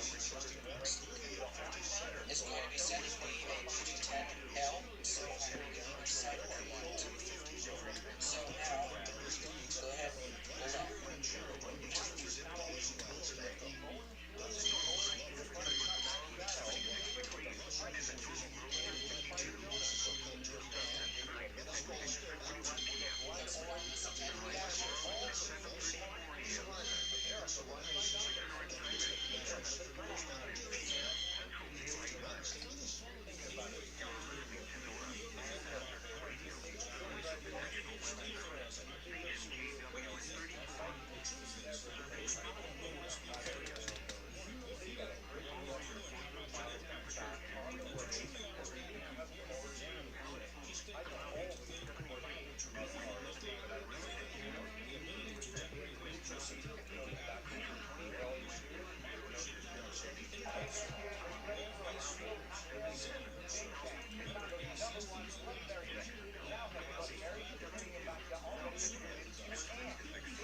on.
Magic Hero. From Ellis, all my praise.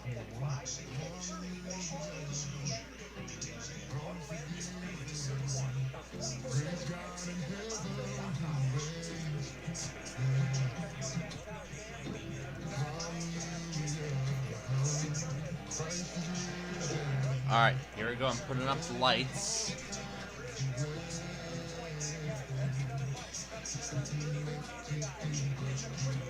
And we'll have the first section of the new road open.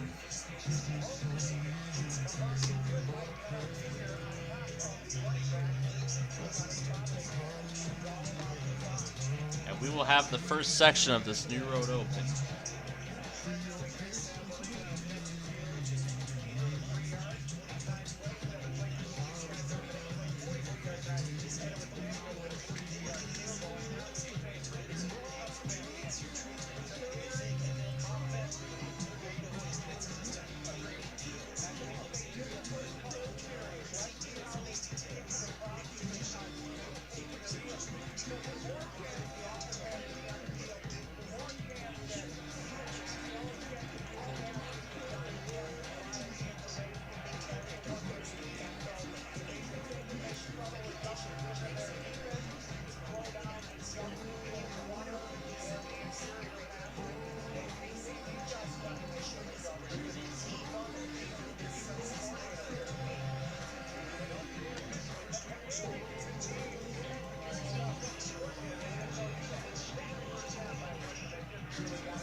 Here's what we got.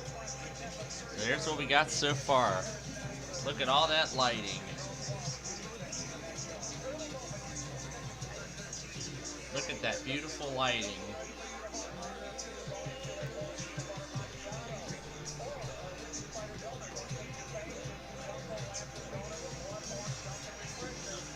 And they didn't test this hour. Alright, we'll check it next hour with TOP.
So basically we're taking the original section and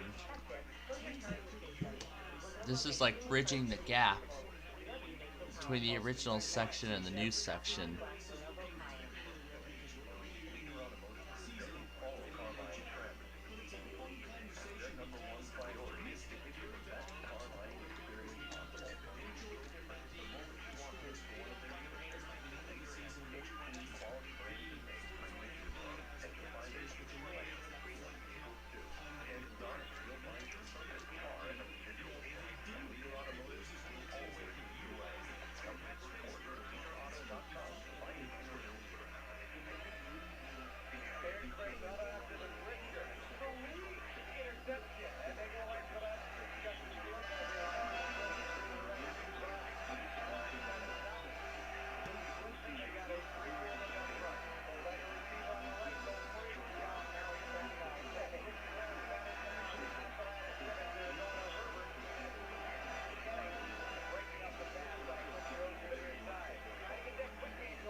We again are awaiting everyone's test.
So yeah, let's see how much we can do with the resonances here.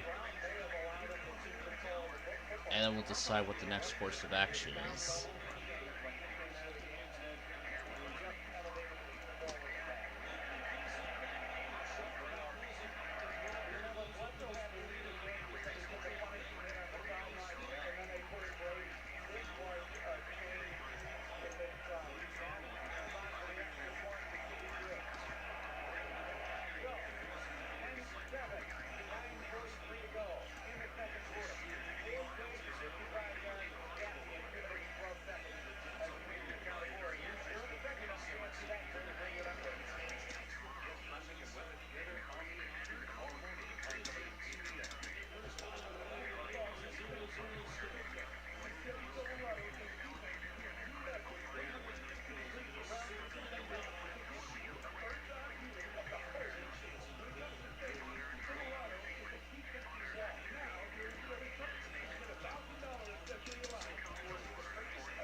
So far, this looks very good.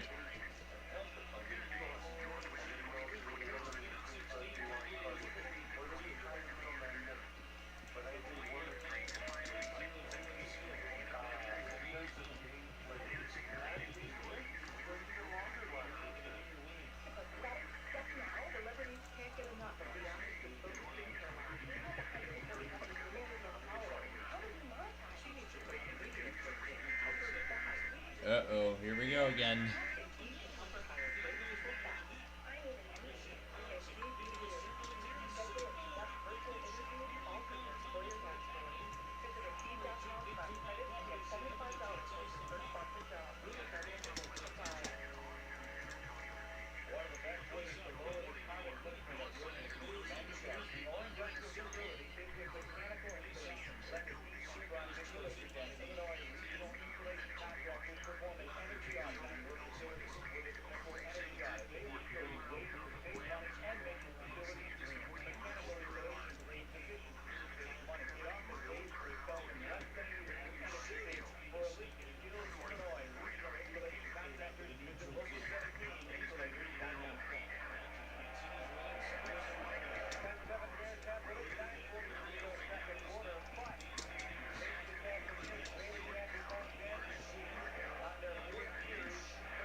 So far, look at all these resonances that we're adding to this.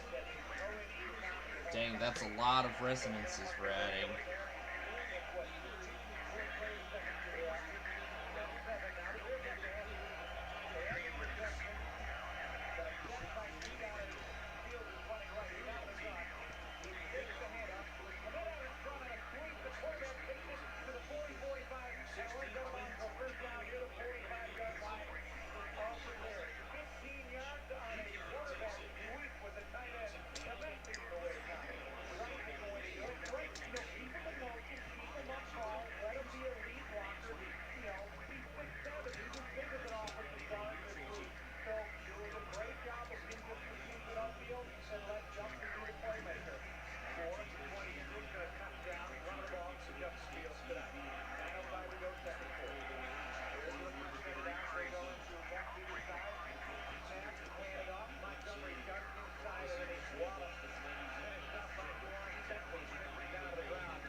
Okay, we only need the basic necessities from this.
Okay, now to start development of land.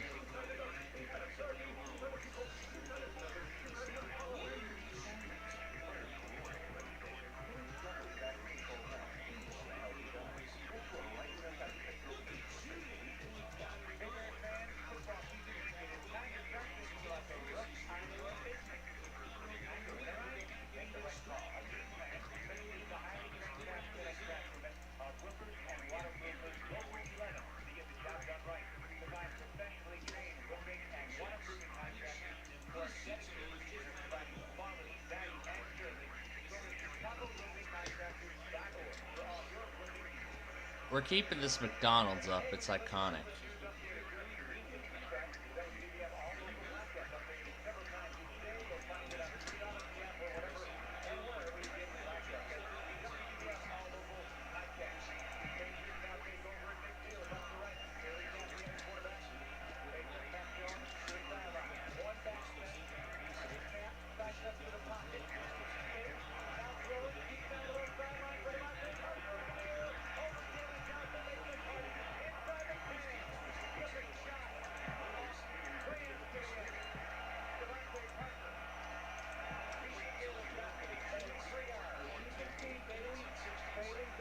We got 5 buildings to do.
So, we're already on our way with the residences here. We'll continue with the 202 section and the residences piece by piece.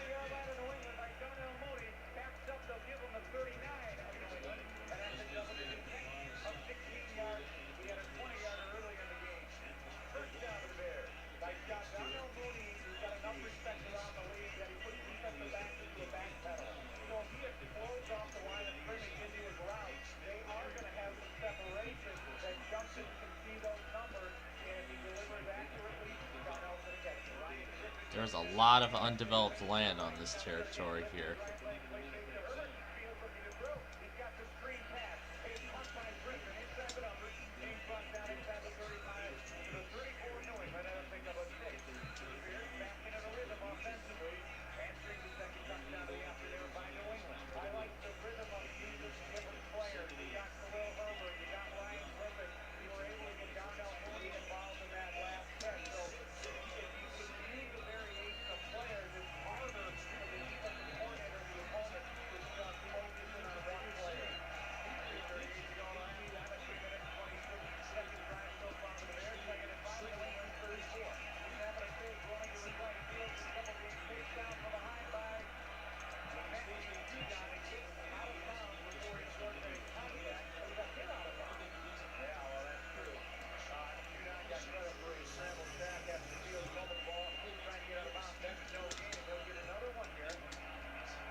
Very nice. Wow.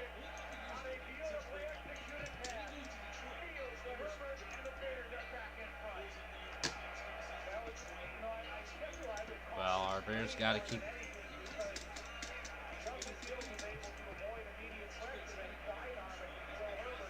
Alright, so what we're going to do is we're going to do the flooring, and we'll pause.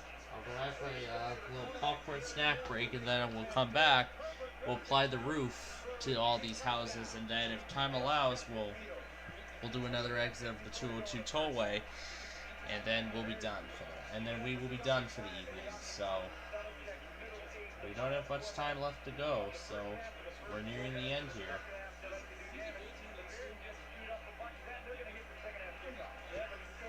We're nearing the end here, folks.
getting very close to the end.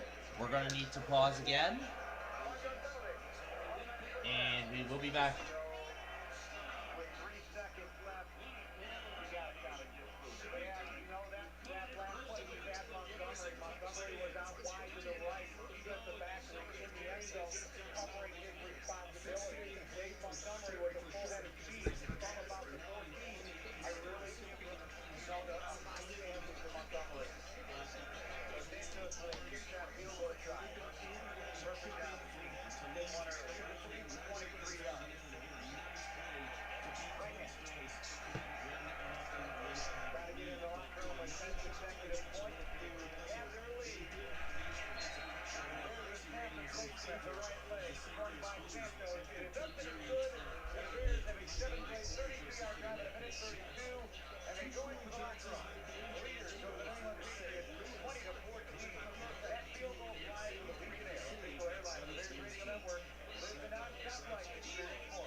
Justin Fields right now is the best player on the field. There's no question about it.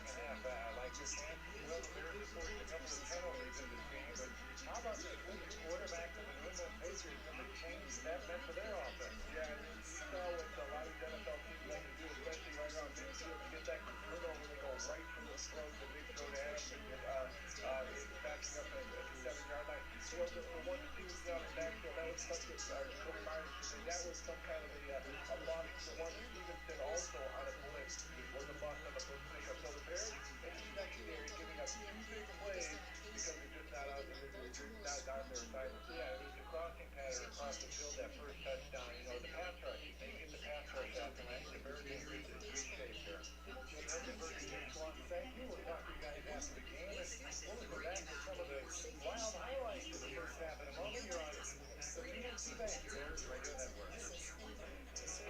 I'm Mike Martinez, and I'm the Bill Goto. Start your day with us tomorrow morning. We'll wake you up with news, sports, and business. Plus traffic and weather together on the 8th morning on News Radio 105.9 WBBM. Hey, Kenny Mayne, I'm the host of Hey Mayne, the Kenny Mayne Talking to Famous People podcast. These are the ones out there in the universe. You can go back in time, find anybody you want, as long as I interview them. Season 2 is coming up Thursday, October 13th. That's Keith Olbermann and Dan Patrick together again. Two Bird is involved. Rick Kaplan, Dan Leventhal, Katie Nolan, Allison Becker. Sorry for all the other interviews who I left out. Oh yeah, throw that up right. Get it on the Odyssey app or wherever you get your podcast. When you guys are ready to hit the town for a well-deserved night out, Hard Rock Casino in Northern Indiana is your one stop for all things entertainment. With over 1,600 slots, 8 table games to choose from, the party never stops. ABR Casino combines world-class gaming with delicious dining options to bring Vegas experience to the Midwest. Whether you're hoping for that next big win or just looking to have some fun, you're sure to find it here at Hard Rock Casino, Northern Indiana. Must be like that. Come call 1-800-9. If you see something, say something. Yes, this is Muriel Pinpoint Traffic. No traffic light. Join our traffic reporting team. Call the WBBM County Traffic Department at 855-780-5578. Check Chicago, run.com. Car accident, late flying. Know where and why there's a problem. Find alternate routes. The WBBM County Traffic Department from Chicago. News, traffic and weather station. Big Radio 105.9 WBBM. Hi, I'm John Elton, owner of Apple Chevrolet. For almost 50 years, our team at Apple Chevy has kept our promise to deliver complete customer satisfaction. Taking pride in serving our communities and outworking our competition. Technology and convenience. Earn your business. Why our team is recognized both locally and nationally as one of the best. Please visit AppleChevy.com to learn more about the Apple Chevy process. Your assurance of buying and ownership experience you can believe in. That's AppleChevy.com. On the PNC Bank Bears Radio Network, welcome back to the halftime show presented exclusively by Hard Rock Casino, Northern Indiana. Let's listen back to the first half highlights. Sponsored by Hard Rock Casino, Northern Indiana. 30 minutes in Soldier Field, right off I-84, exit 6. Bears already had a 3-0 lead, and the defense is forced to bear a 3-and-out when the Bears had the ball on their 7th play of their second series.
1948, Guinness beverage dealers in Chicago's go-to for wine, spirits, and beer. If you can't find it at City, it's probably not worth drinking. Money saved through energy efficiency and directly benefit a business's bottom line. That's why businesses throughout Northern Illinois are partnering with the ComEd Energy Efficiency Program to save up to 35% in energy savings, resulting in lower energy costs for their facilities. Because at ComEd, we're powering your business's future. Learn more at ComEd.com/powering business. ComEd, powering lives. Figures for the benefits and actual dates will vary. Some amendments implemented and are customer specific. Old National Bank wants to help your business get old. $700 you can put your small business checking account to us. Your business at Old National or business relationship to have results matter. Old National Bank. Get old. Visit any Old National branch to open a small business checking or business partnership checking account by December 30th, 2022. $50 minimum deposit for customers who don't own a car must be eligible. Details available at oldnational.com/expense. Member FDIC. Hi, Tom Bear, and I drive a Hawk. At HawkAuto.com, choose from the Ford, Chevy, Chrysler, Dodge, Jeep, Ram, Fiat, Subaru, Cadillac, Mazda, Volkswagen, Nissan, and Wagoneer models, and a huge selection of pre-owned and certified pre-owned vehicles. Save with 0% financing for 66 months. Plus, normal pays more for your trade-in. Find your next new car at HawkAuto.com. Drive what I drive. Drive a Hawk. On select model 1550 per month for 1,000 finance with approved credit. I'm a DMV Bank there. Network. Welcome back to the halftime show presented exclusively by Hard Rock Casino, Northern Indiana. Let's quickly pause in 5 seconds for station identification. This is the DMV Bank Bears Radio Network. Bears Radio, number 3 in Chicago. FSFM 61 Elmwood Park, Chicago. Checking the first half stats sponsored by Miller Lite. Tastes like Miller Time, Chicago. Cheers to the Bears. Justin Fields 9 of 13 for 133 yards. A touchdown of the Dickens rating 96. Gilbert King Cerri for 74 yards in this game. Darnell Mooney 3 catches for 53 to lead the Bears. Stafford 5 of 6 for 109 yards and a touchdown. While Jones was 3 of 6 for 13 yards and a pick. And also Jones 3 carries for 24 yards. Stevenson 8 for 23 and a touchdown. Team-wise, the Bears 215 yards of offense in the first half to 173 for New England. Bears with 6 of 9 on third down, outstanding. Patriots 3 of 5, and the Bears win the turnover battle. 2 for the Patriots and 1 for the Bears. 20-14, Bears on top. Let's get more play-by-play. Back to Jeff and Tom. All right, thanks very much, Ron Gleason and Tom Bear, and your second half adjustment. Our sponsors by Hard Rock Casino, Northern Indiana, 30-minute Soldier Field runoff. I-89-486. You know there's a lot of different numbers we can talk about, but it's going to be playing disciplined defense against Bailey's athletes. Don't be keeping them in the backfield. Get pressure to them. Try to provide these with some facts, and that's the way this game is going to be won. Bailey kicks it off. Khalil Herbert. And on the far side of the field, runs to the numbers, the 10, the 15, and the 20. Khalil Herbert try to break free of the tackle, getting near the 23. Or 4-yard line. 22 yards or so on the return. Listen to this field. 75% of the Bears played in his hands. 27 of them. And rushes 13 passes, sacked 4 times in the first half now. Well, stop the pass. Keep up the threat of his running ability to try to open up other opportunities for other guys. And so I think the defense probably, New England defense probably had to go into the locker room and try to make some adjustments to how to slow the open field. Nickel package for the Bears goes straight eye formation under center and a pitch left to Khalil Herbert, but passing him out in front, makes the block and tiptoeing the sideline left. Standing up, he goes out of bounds. Khalil Herbert was very sharp in the second half. And I like that. Give Khalil Herbert an outside carry. So there's not only concern for what Justin Fields can do on the exterior of this offense, allow the running backs to have some input in it also. Gain of 4, second down and 6, last the game started. Now down with just the third carry of the day for Herbert. Montgomery 7 for 26. But Herbert leading the league in yards per carry at over 6 is exactly that tonight. All right. I'm back. Nope, EMF did not test.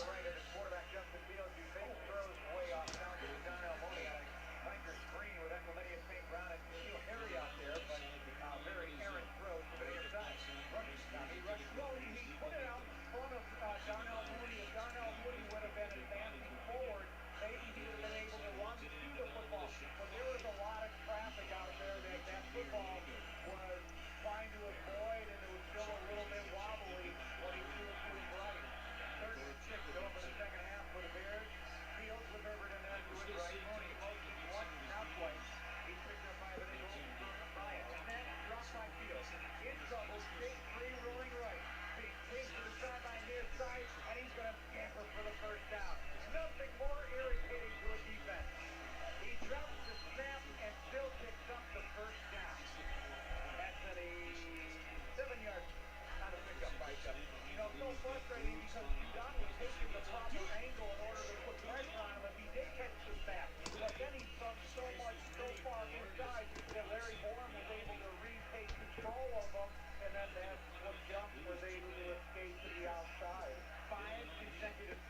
back to midfield, down the right sideline. Closing in with McCourty, the safety, goes out of bounds at the 36-yard line of New England. Got it squeezed. And did he come off there? Yeah. Okay. Maybe that's why he stepped out 29 yards, set up first down. Bears on the move to start the third quarter.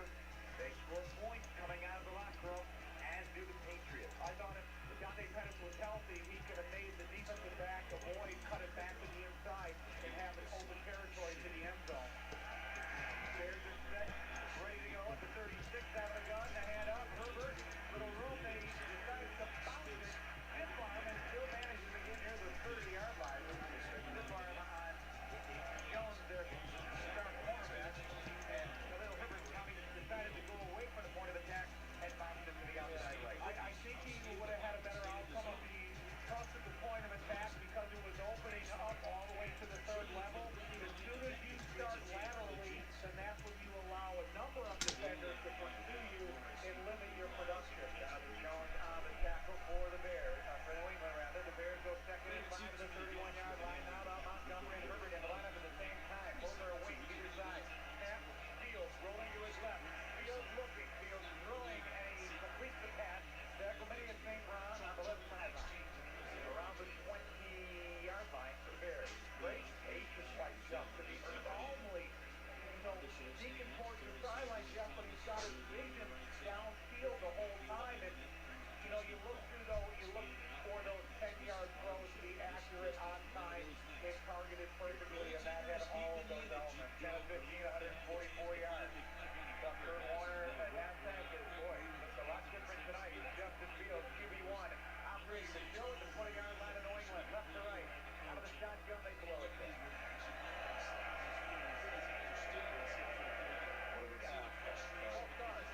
Offense for the 70.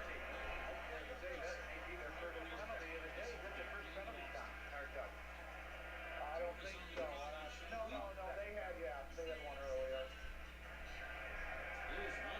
So, Ebner was in the huddle, coming out. Leonard goes back in. No, it's the first penalty of the night for the Bears. It is? Yeah. First time. They had one each side. Right, that's right. Twice. But Matthew will certainly like that number. One set again. Now peeling off to the left. Now back the other way. He's being defended on the play by Hill. Here's Justin Fields. Keeper inside. Kenneth brings him down for 70 yards. Another designed RPO for Justin Fields. Should have answered it. I'm checking himself at 11:02 to go. Third quarter to bring in a college tight end, Wesco and Griffin, replacing Pettis and Mooney. 3 times in this half alone, they ran Darnell Mooney in that back motion and then back into place. The only guy moving with them is the third level defender. So those interior bodies of Justin off the keeper are still there. Motions to the right, Wesco now back into the slot. Snap and a toss right. Herbert with blockers in front. Herbert buries his shoulder into the defender and knocks him on his keeper.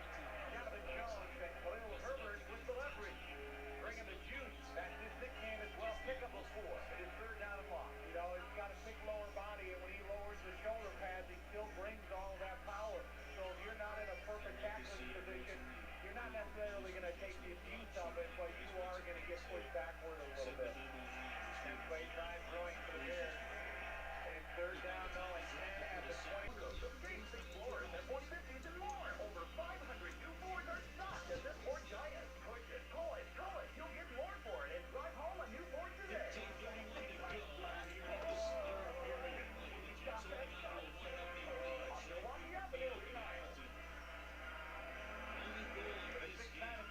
the Bears try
it helped that it was early in the season like that, got to know the guys, and feeling comfortable. And it's a nice big compliment on the inside. He really helps out their rotation. The defensive tackle keeping them fresh.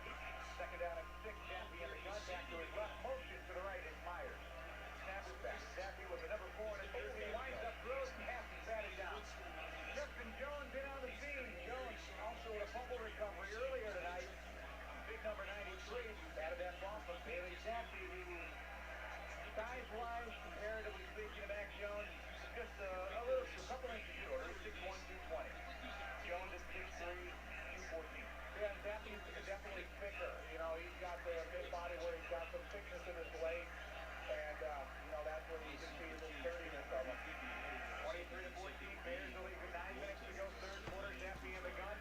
Has it tight end to his left now, Hunter Henry. Here comes the ball. There he goes. It's called, and down he goes. Sacking Jaffe. That sounds snappy. Inside the 20. And the Bears get him to pump the football. Roquan Smith coming home. And a 3-and-out again. Early in the game, a couple of those 3-and-outs early on for the Bears. Tackles your way to move the nation. LRF, your MVP when it comes to weight solutions for your home or business. Now to punt. Inside his 10-yard line, the boot by Bailey. Dante Pettis.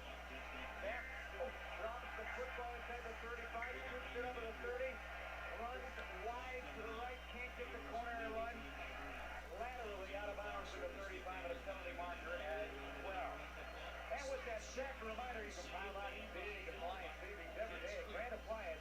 Shop grandappliance.com today. But normally sure had a Dante Pettis. That's trouble negotiating that big Bailey. Yeah, it was an oblong type of flight of the football, so it's not going to be a guaranteed catch if you allow it to hit your body. But Dante Pettis has enough of a limp right now where if you're going to put him out there as a power returner, holding. Receiving team number 49. Now that's what happens when the rhythm of your return goes sideways. We're going to take a break. Bears have the lead, 23-14 over New England. We'll have more after this on PNC Bank Bears Radio Network. WBBM on the Odyssey and follow us today. Technology lets autonomous vacuums work around the house. Wow, that's my toast. But when your team has to work seamlessly around the world, you need more than technology. You need CDW, who can help transform your organization with Lenovo ThinkPads, pre-configured for management flexibility with the Intel Evo platform. Responsive collaboration tools give your team effortless connectivity to stay focused wherever they work. That's it. Go to your charging station. Lenovo makes seamless productivity possible. CDW makes it powerful. Learn more at cdw.com/Lenovo client.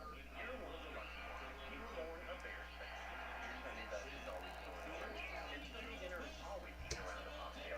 And now you're even luckier because with the Chicago Bears PNC Bank Visa debit card, you can get special discounts on certain Bears merchant concessions.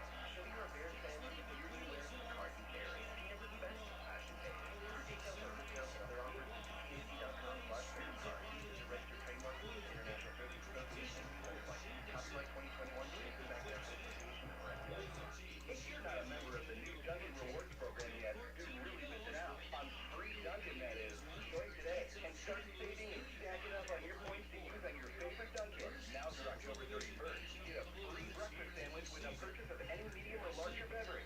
Not a member? Download the Dungeon app and join Dungeon Rewards today. Save them, stack them, use them how you want. America runs on Dungeon. Limit one per member. Not be combined with any other offers. Participation may vary. Limited time offer. Exclusive to your Dungeon and Rap. Drop the block. Roofers and waterproofers, locally 11, provide quality value and service at all facets of the commercial, industrial, and institutional roofing and waterproofing industry. Promoting skilled craftsmen and craftswomen through apprenticeship training. Locally 11 members are trained in the application of the latest roofing and waterproofing techniques. They are at the forefront of design and installation of environmentally friendly solar, green, and garden systems. To find a highly skilled roofing contractor today, go to ChicagoRoofingContractors.org. Bears ready to go here, third quarter, 8:17 to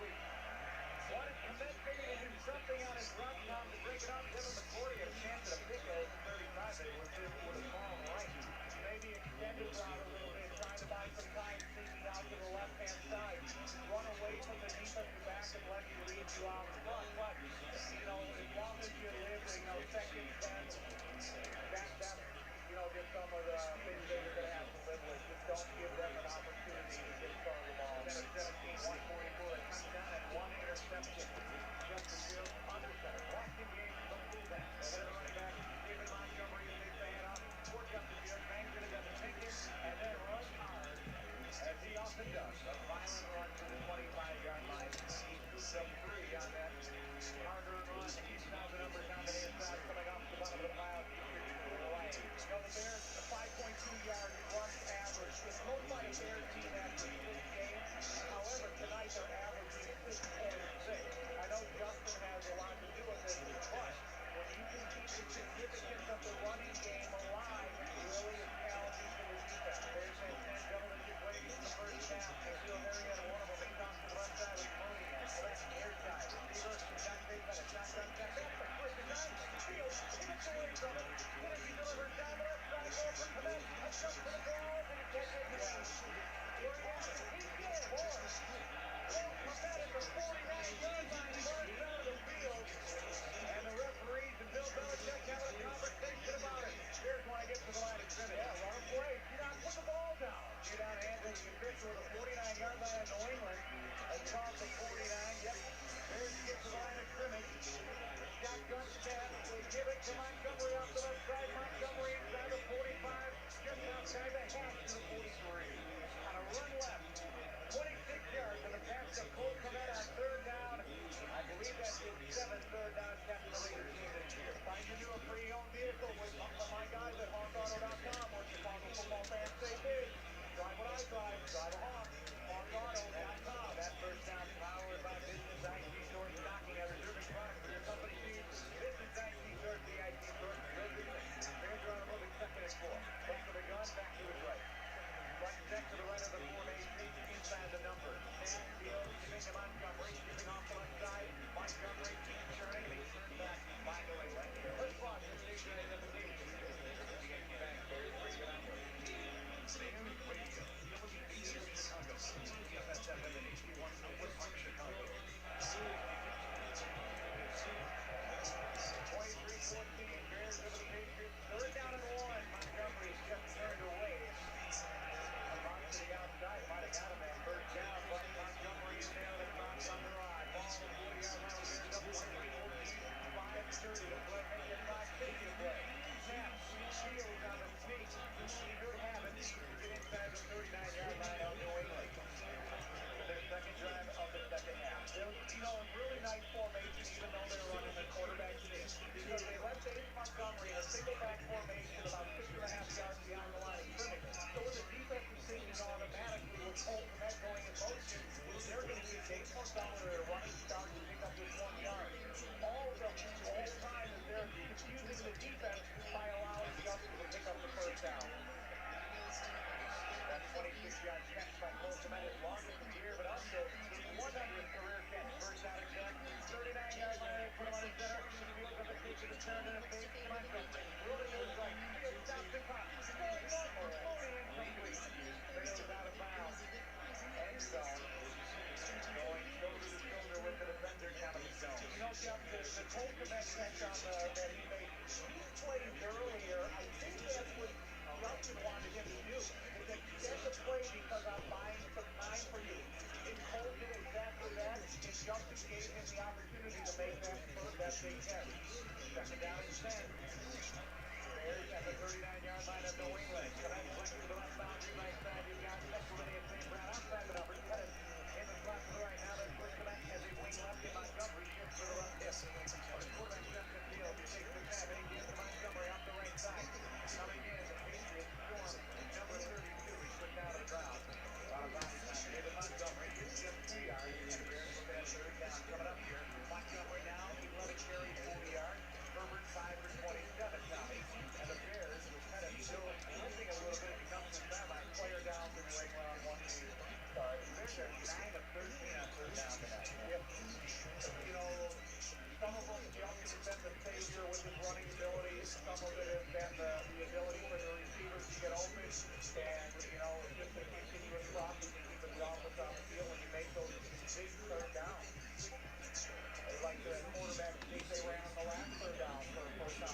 on that one because of Jones' excellence at the college game. He didn't break one here at the NFL level, but certainly someone of note.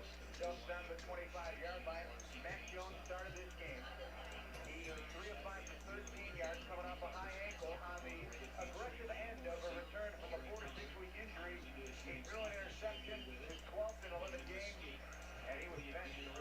Bailey Zappi directed back-to-back scoring drives to give the Patriots a lead that they soon lost to the Bears before the first half ended. Here's Zappi all by himself in an empty spread here. He's got a couple of receivers stacked each way to tight end to the right side. Snap back, Zappi the quick throw to that tight end. Hunter Henry wrapped up by Morrow and also Roquan Smith at a penalty on the other side of the New England bench. 6-yard pickup. Okay, the house.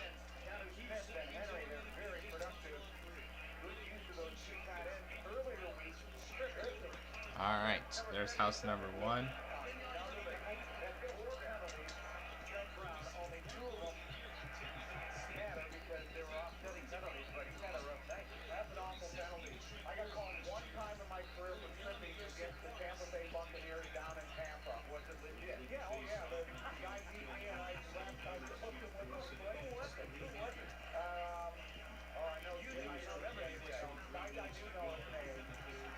First down at 20 now for New England back to their 16-yard line.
26-yard line, my bad.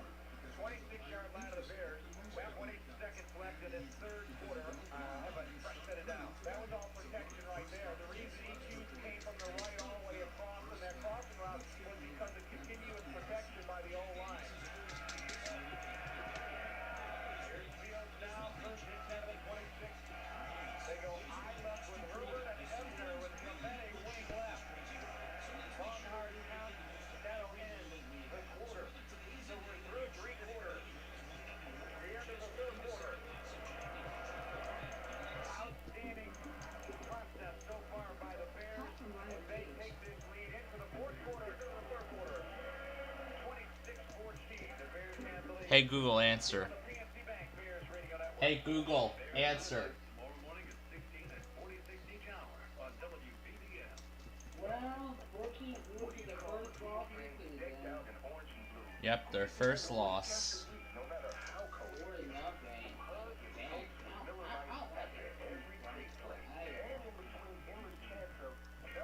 Yeah, WTOP didn't test yet. Air 1 didn't even do theirs either. It expired. No. No, they don't, no, WBAP doesn't serve Waco. Besides, Waco is offline. The Waco stream, there's no audio on it. The transmitter is probably off the air. Yeah.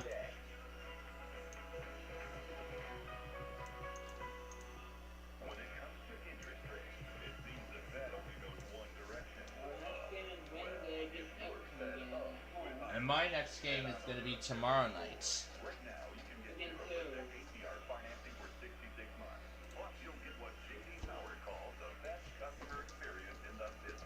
The game tomorrow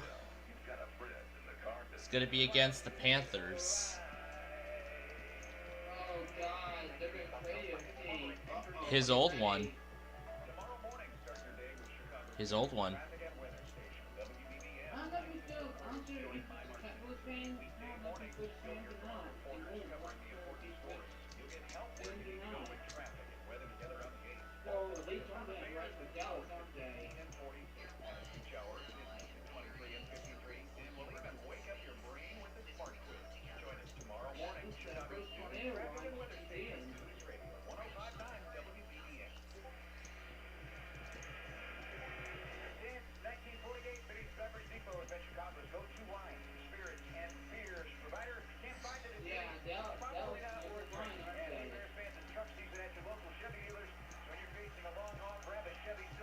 And also, I think Air 1 might test overnight too, just like K-Love.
It's almost like you gotta watch David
may not have already gotten that spot.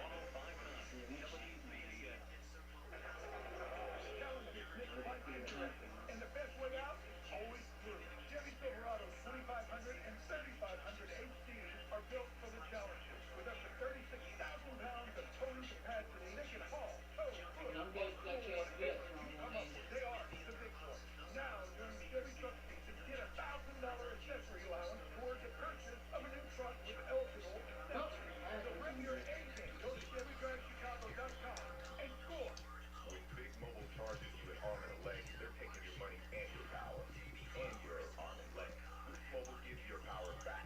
With an unlimited plan for $25 a month on one of America's largest 5G networks. We can't give you back your arm and your leg because you're not qualified for service. Unless you're a Guana. So this back. Get an unlimited plan for $25 a month. Unleash your power. Go to the website, $25 per month with all of this. This is what you need to find. BoostMobile.com.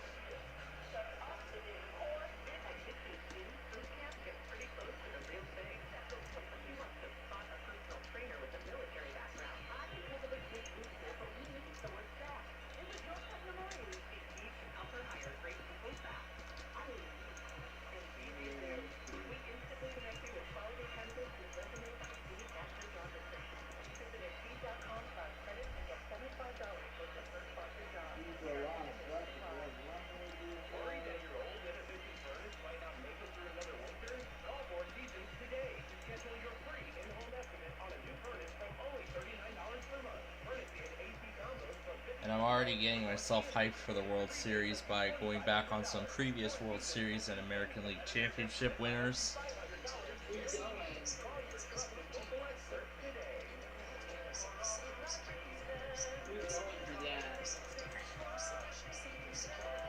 Now, this is the next hour of waiting for WTOP. No, they've not.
No, nothing new has come in yet.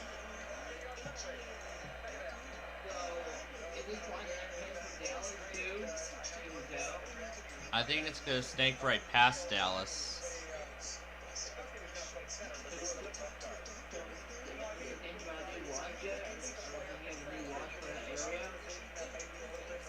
There was a tornado watch.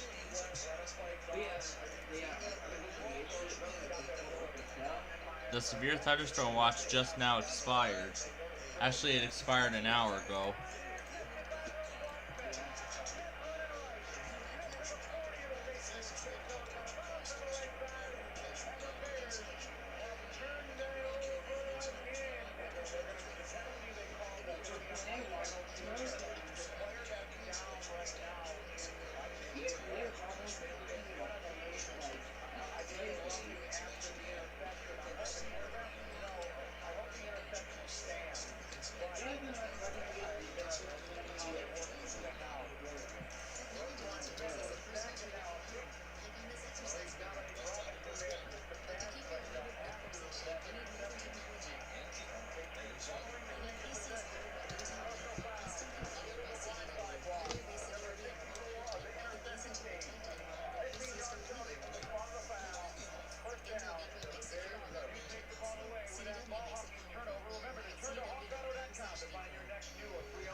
Oh my god.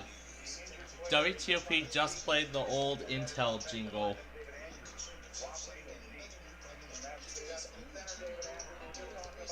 The old one.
Alright, now to finish off the project by putting on the roof.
Alright, WTOP has the last hour to run their weekly. If they do not, then they will have tomorrow to do it.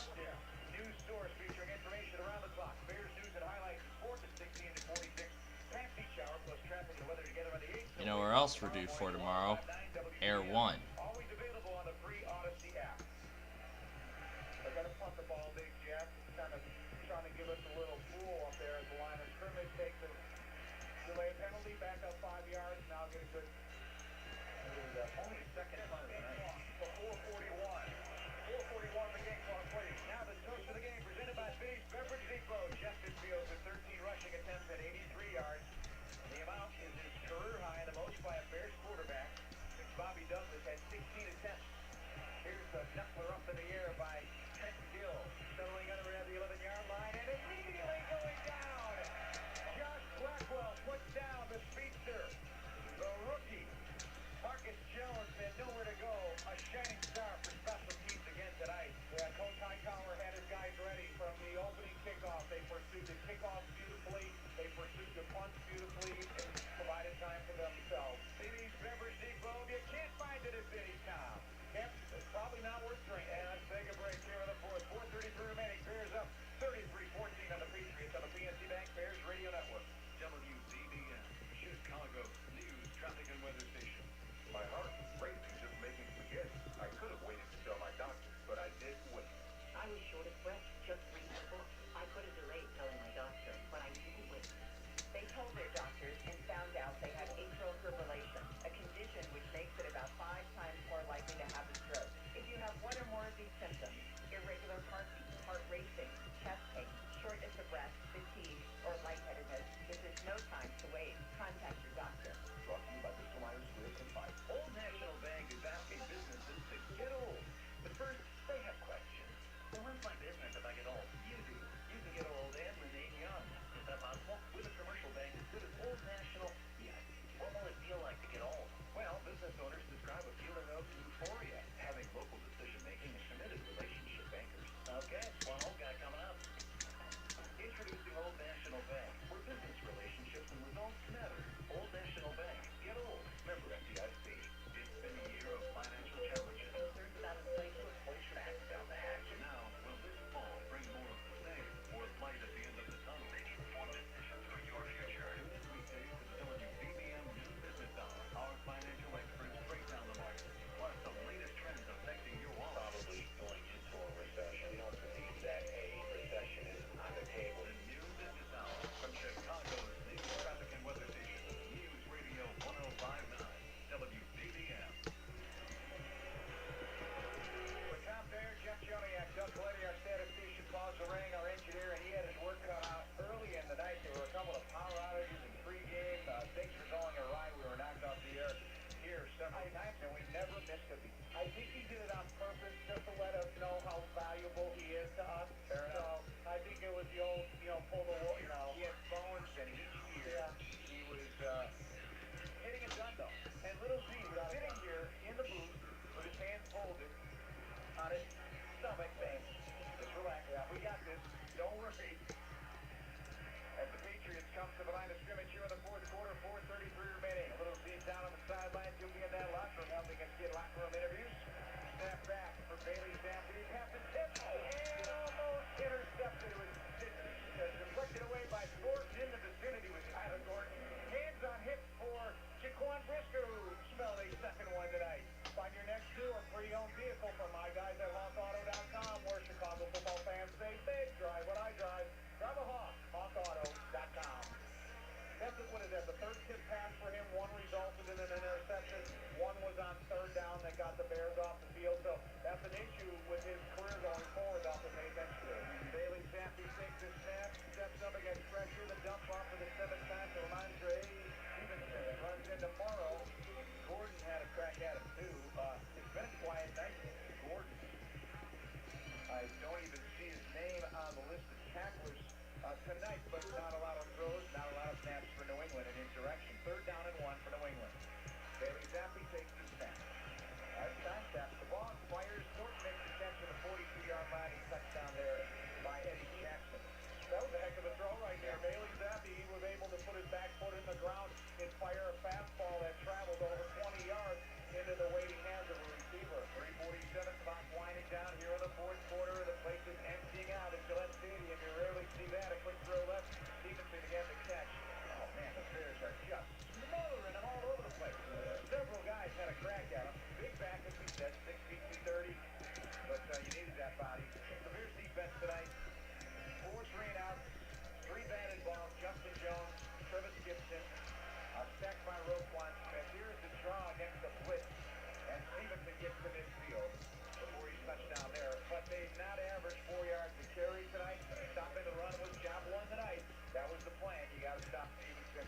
Got to stop Damian Harris. Yeah, you know, whenever you make a quarterback change so early in the game, there's nothing guaranteed that the backup quarterback is going to be prepared.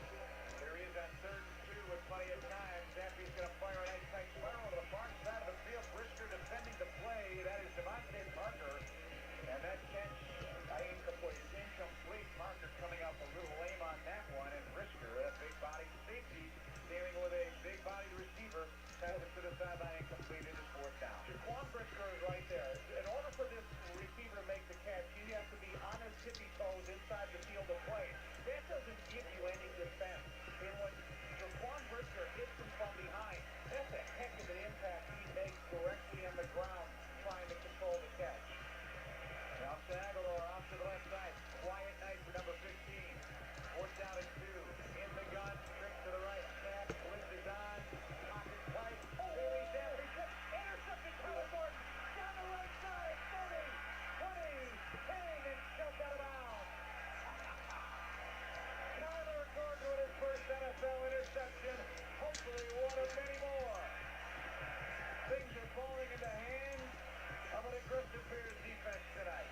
You know, that was a great interception too, because it wasn't Tyler Gordon had to run to the football and then run through the catch, kept his momentum going in a positive direction. That was a heck of a play by the young defensive back. Tyquan Thornton got up from behind and shoved him out of bounds. The Bears are at the 10-yard line after a 42-yard return by the rookie out of the University of Washington. That's right. You hear these guys, they are jacked up and ready to rock. Coming down the road after a 11-day break, they come into New England, and they're going to pop the Patriots in the mouth. 33-14 lead. Fields under center, he takes the turns and giving there is Justin Ebner a little delay and then moves the pile down near the 5. How about hanging 40 on the road on New England with a touchdown here? Wouldn't that be? You know, it'd be a great reward to a lot of people for the coaching staff to get the players ready. All the conversation they had to listen to all week about Bill Belichick breaking the record of George Allen.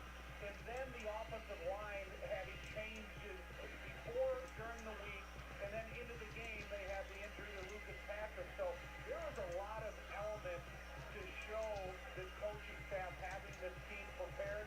And I don't call it a mini bye. I just thought that they had the Thursday game that brought it to a Monday game.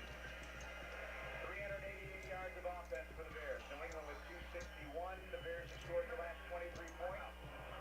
And our second and goal is a 5. We're already on the 3rd house. The 2-minute warning is sponsored by Miller Lite. Tastes like Miller time, Chicago. Cheers to the Bears. I know this is all a matter of definition, but coaches call it a mini bye. But I say it is a bye because they did not practice for 6 days. I don't call it a bye because one thing about a bye, you have a chance to get away from the football formula for a weekend, and maybe sometimes you could just shut your mind off for a minute. When you're in the midst of a season and it's a Thursday to Monday game, you can't shut it off. You still have to stay in the process of improvement. The coaches were going there evaluating every player. The players were talking about going in there and getting their evaluation. Don't you want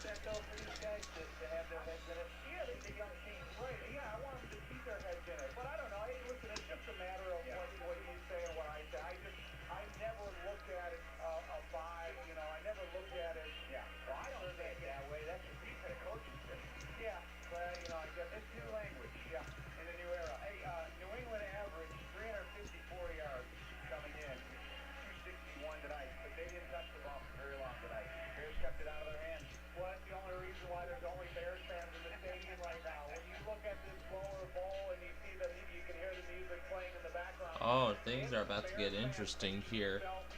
Bears fans celebrating, pumping up their colors. They all moved down to the lower bowl here, but as it was pointed out, you're only here once every 8 years unless there's a twerk in the schedule.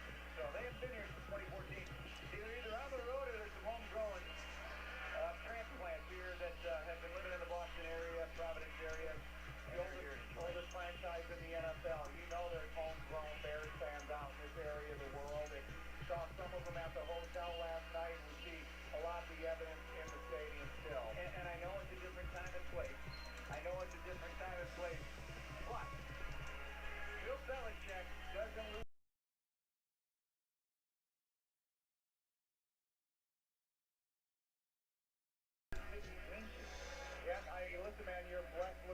And Austin just put a big one out. Oh man.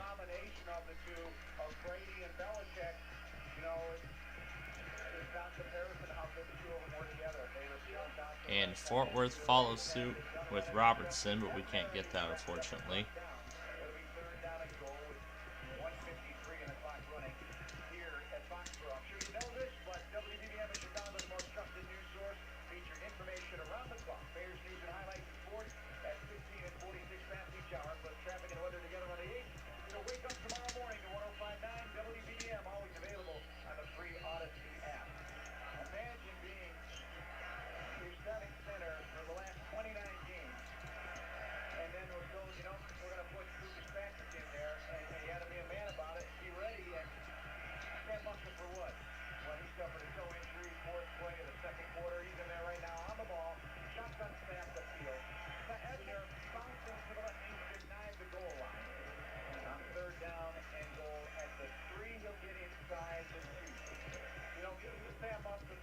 That's why he has the respect of the locker room, because no matter what adversity he was facing, he stayed mentally and physically prepared. He came out to the game, he went through all of his warm-ups with the seriousness of being the starter.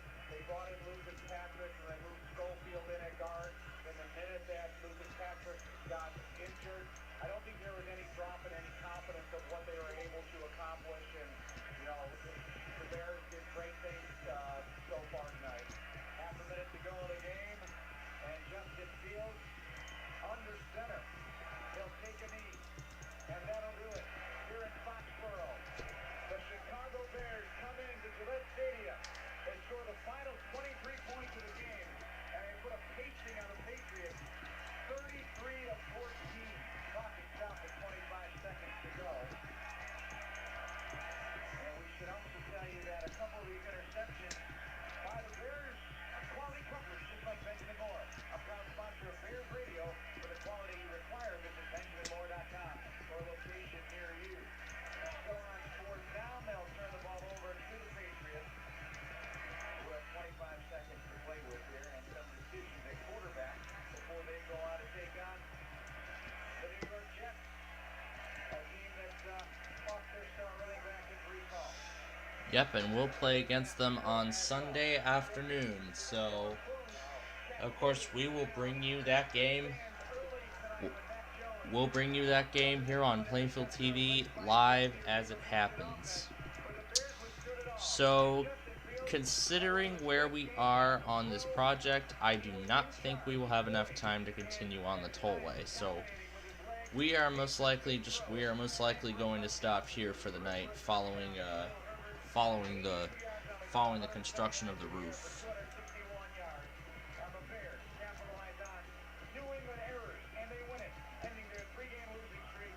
Yep, the Bears have finally ended their 3-game losing streak.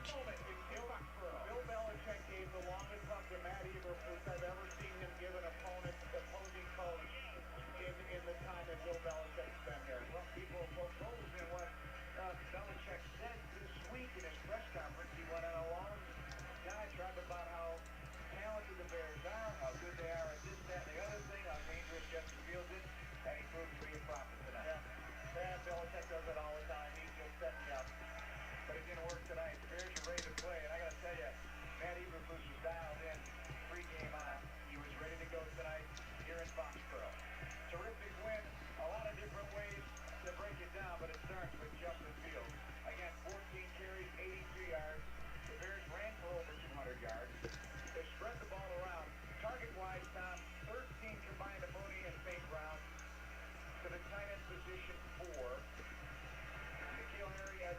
started, caught over 14 yards, Pettis had one, but also a punt return for Pettis, 27 yards. Santos, perfect, field goals and extra points. The coverage unit, outstanding. Weatherford has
once again. Mostly cloudy on Wednesday with a chance for a passing shower. Right now the timing looks to favor the midday and early afternoon hours with highs in the low 70s. Partly sunny on Thursday and a bit breezy with highs in the upper 60s. I'm Storm Team 4 meteorologist Emily Draper. 59 outside the WTOP studios. Lows in the low to mid 50s tonight.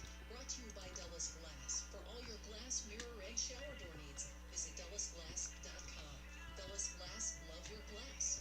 Coming up on WTOP, the sudden death of a beloved actor who you may know from Will and Grace. It's 11:51. WTOP is a proud sponsor of the Marine Corps Marathon. Limited entries are still available for the MCM 10K. Take the 6.2-mile scenic route from the National Mall to the U.S. Marine Corps War Memorial on October 30th.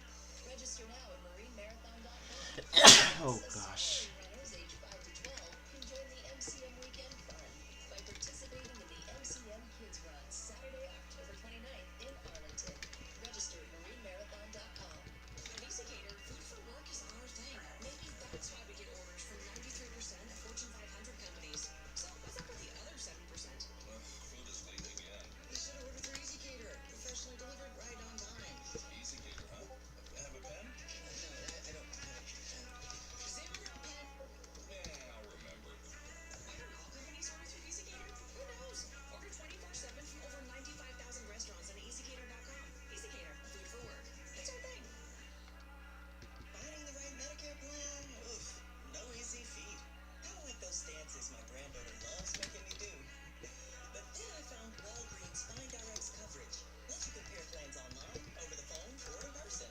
Made Medicare shopping so easy. Plus, I found plans with low-cost copays. I can get down with that. When you need to talk Medicare, Walgreens is here. Start shopping today at walgreens.com/Medicare. You're listening to WTOP News. 11:52. Now to the political upheaval in the UK. A weekend filled with intrigue ends with the ruling Conservatives deciding on a new Prime Minister. Conservative Party lawmakers, hearts and fists pounded, about to hear that their favorite's only challenger had dropped out at the last minute. Sunak is therefore elected as the new Conservative Party. Once King Charles has his seal of approval, former Finance Minister Sunak will become Britain's first ethnics and Asian Prime Minister, the UK's third Prime Minister since early September. Now all he has to do is restore economic confidence and restore voter confidence in his deeply divided party. Vicky Barker, CBS News, London. It was supposed to put $25 million into DC's budget over the last year. Instead, the city lost $4 million with sports betting. All right. Calling for changes to the sports betting system. All right. Ladies and gentlemen, that is where we are going to stop for this week. SSPCPlainfield has introduced a bill to number new in 2024 the contract with the company Intralot that runs the DC Lottery's poor-performing Gambit DC app, and instead offered licenses for other sports betting apps to operate in the district. My position is if we're going to have a lottery and a sports gambling program, the point is to generate revenue so we can pay for good things like education. The deal to make Intralot the only app in town was a controversial one when it happened, and the app has had big problems during some big games, including the Super Bowl. Mike Murillo, WTOP News. Will and Grace actor Leslie Jordan has died at the age of 67. He crashed the car into the side of a building in Hollywood this morning. Born in Tennessee in 1955, Leslie Jordan moved to LA in the 80s before winning an Emmy in 2006 for Will and Grace. Look at that. This is beautiful. Jordan also starred in multiple seasons of American Horror Story. This is absolutely beautiful. Pandemic, Jordan went viral posting silly videos to his 5.8 This is an absolutely beautiful interstate. This is an absolutely beautiful extension that we've constructed. So, that is where we're going to stop. That's where we're stopping for this week.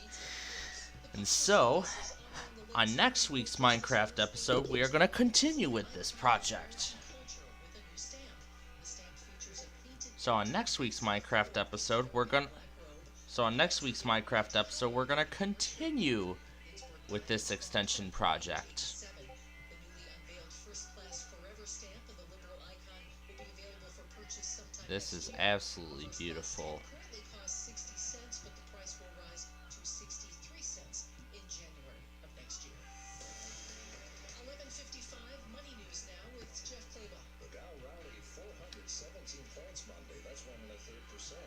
Apple is raising prices for its TV and music streaming services by $1 to $2 a month.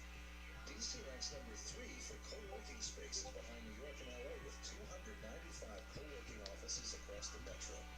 The Washington Business Journal says a developer is scouting DC for a pickleball bar and restaurant with indoor and outdoor pickle courts.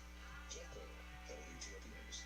Asian markets are up. The Nikkei is up more than 1.25%. And coming up here on WTOP at the top of the hour, midnight, 2 people have died in a shooting at a St. Louis, Missouri high school. The teenage gunman was also killed. 6 members of the same family were shot before firefighters responded to an apartment fire in Wisconsin. And President Biden is making a pitch to voters ahead of the midterm elections. Stay with WTOP. It's 11:56. Finding the right Medicare plan? Oof, no easy feat. Kind of like those dances my granddaughter loves making me do. But then I found Walgreens FindRx coverage. Lets you compare plans online. Your annual enrollment ends December 7th. Find a plan that's right for you at walgreens.com/. So now I've got myself enough. Traffic in the DC region is constantly changing. If you spot a major incident. Alright, so now I've gotten myself fully prepped for the upcoming World Series by looking back at some of those past times. Storm Tracker posted another adventure episode. This time you went to Northwest Indiana.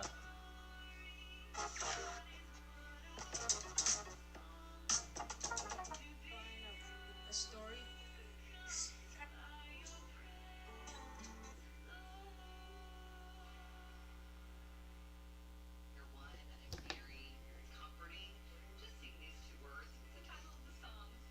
Yeah.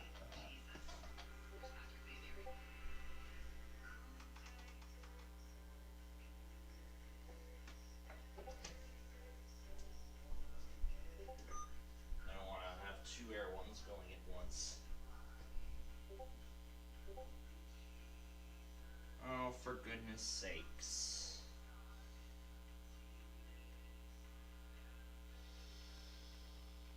Ugh. Watch 555 now.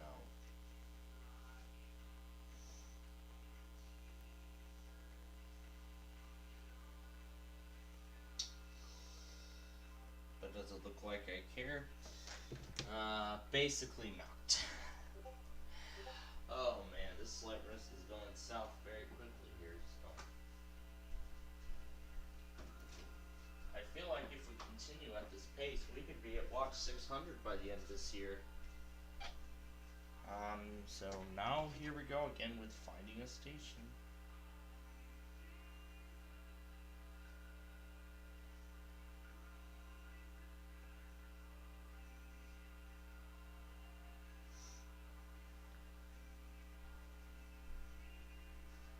I highly doubt that KGD68 will go off for this, but if they don't, then I don't care.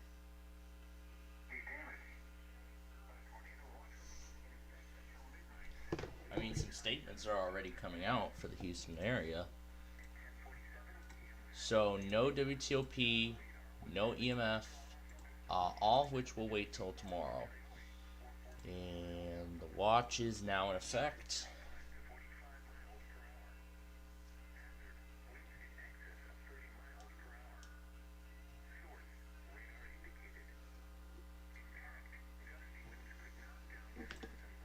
By the way, I am going to save this goat when everyone there goes, I'm going to save this goat before I lose it. They're basically going to get nothing, I think. That's all I'm going to say.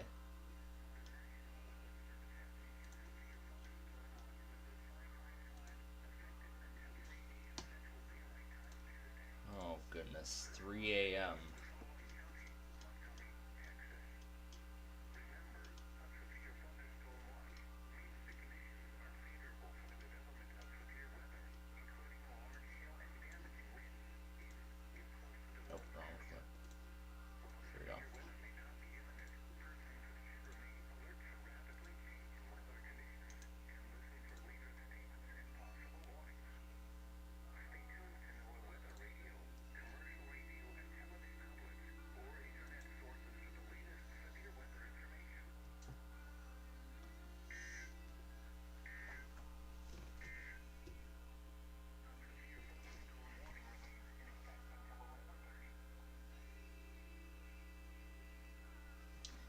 don't think it looks like anything I care about.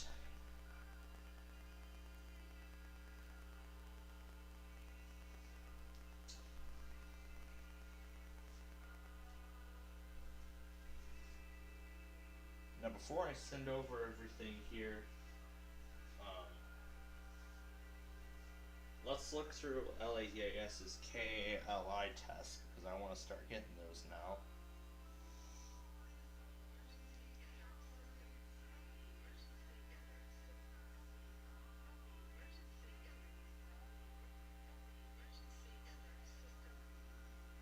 So last time was at 9 a.m. Pacific time.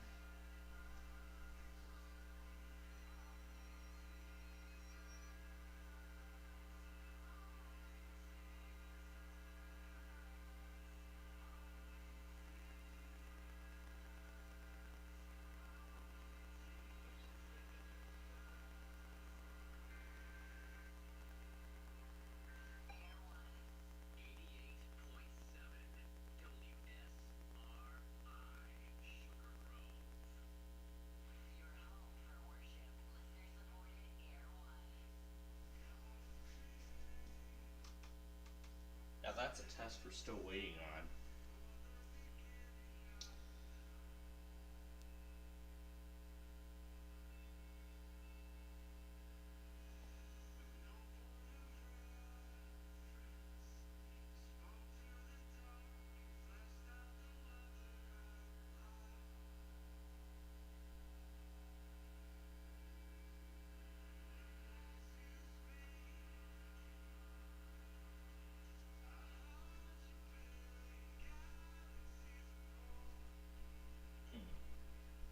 I'll actually update state colleges' comments.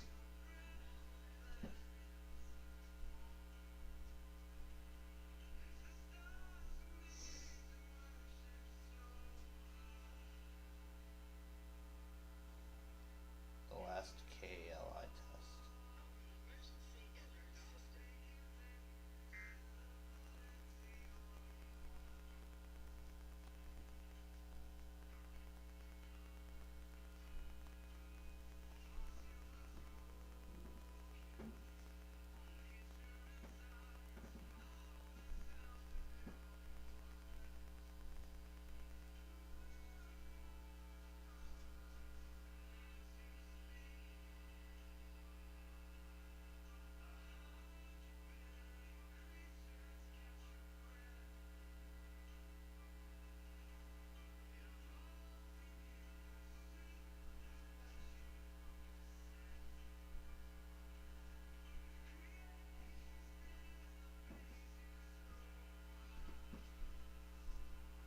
So that's what I can confirm, is that KALI can test any time between 6 a.m. and 12 p.m.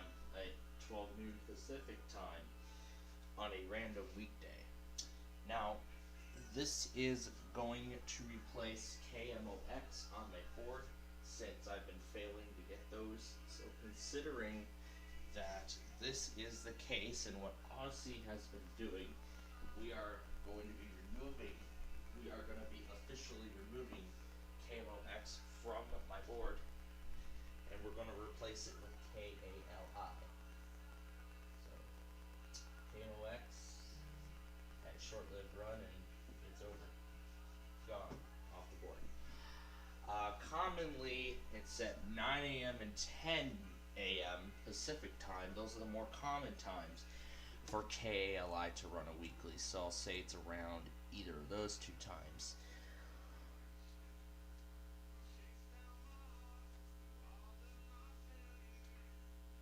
So, I'm going to add that in and we'll be done. Now, they did test today, so I don't need to... And the lights are turning off on their own, so...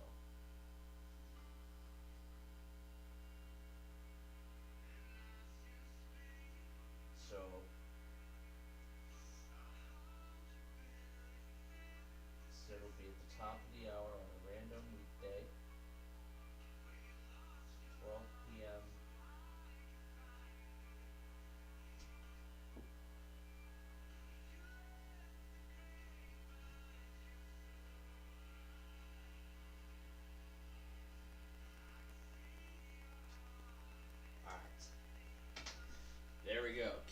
WeatherProEAS is now off my board. I probably might stop going after them because they're not a streamer. Probably. Well, they are a streamer, but it's just Odyssey being Odyssey. I'm trying their weeklies off.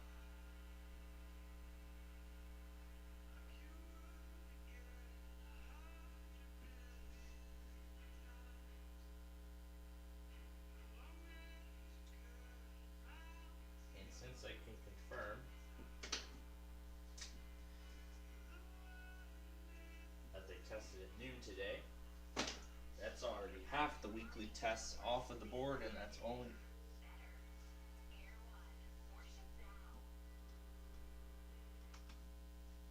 so that's already half of the weekly tests off the board, and we're already in the middle. We're already at the start of the weekend already. Some tests are already off of the board. Alright, so let's go over tonight and into tomorrow morning before we say goodbye for this evening. So, tonight I'm going to try and DX the WTMA automated test, assuming the EAS plug was successful in doing so. Considering that was the case, I'm actually going to see if I can get it myself. It's on 1250 and there's no interfering stations in the Chicagoland area on that frequency. So considering that this is the case, I may get a station that covers the South Carolina coastal beach house all the way from my hometown. That is going to be, so just on a single day, the two will be united. And I'm going to be very impressed by this change. So we can only DX it because they're not a streamer. So that's why I'm saying DX. The other stations that went out of Miami, that's not a streamer. WAXX, yep, that one will get, yeah, WAXX.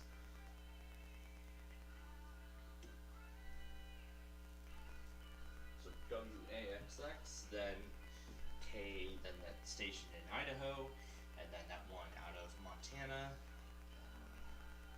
And that's the end of it. So, not that many tests to deal with on Tuesday. But not really, because we actually have a few more later on in the morning. Because also tonight we have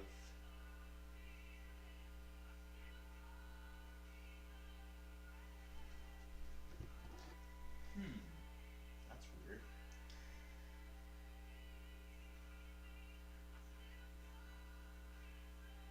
Because tonight we have Kern, California, originating by the Kern Office of Emergency Management. So I'm going to look for a station out of Bakersfield that we can try. Let's see, originated by the Kern County. So let's see if I can find one. CA, Bakersfield, and nope, that's the National Air one. Let's see what station that LAEAS commonly uses for Kern. And I should have it. Central Cali, I'm assuming that's Kern.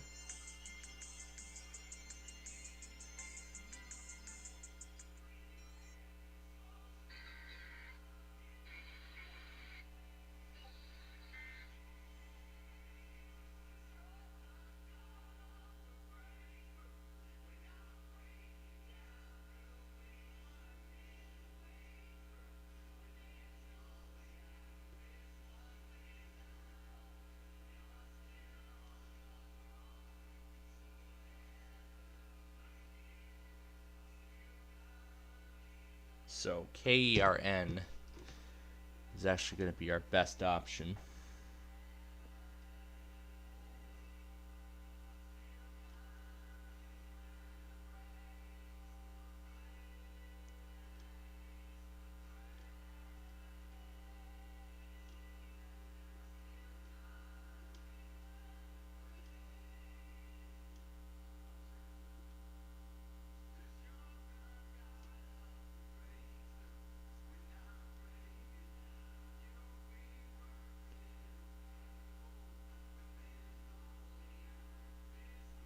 Oh, here we go.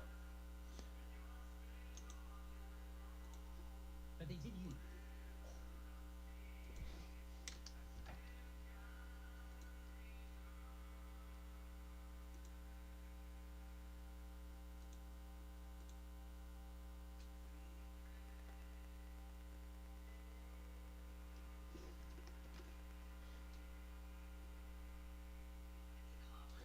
Alright, so we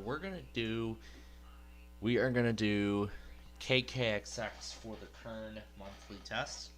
I will give it up to half an hour, because I don't know how much of a delay that is. Then we'll get the Los Angeles monthly, later in the morning. And later in the morning we'll get the LA monthly, and then we should not have too much after that. In fact, for LA, I'm actually going to try for a lot of stations this time, so that's what I'm going to do. Go ahead and refresh it first. There's the entitled document. Here's the link we need, and I am going to set up this one-time automation. This automation to be used one time only, and only once. No other times will be used. Okay, so let's go ahead and set it up. So we're going to set it for 2:05 a.m. So we're going to set it for 2:05 a.m. and it will be just for tonight. So I'm going to delete it at the end. So first Wi-Fi will come on. Then it will wait for about 5 seconds. And then the URL is going to open.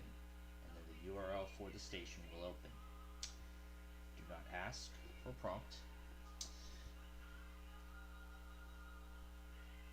We will, and then we're going to give it half an hour. We'll give it half an hour, and if it doesn't go, then Wi-Fi will be turned off.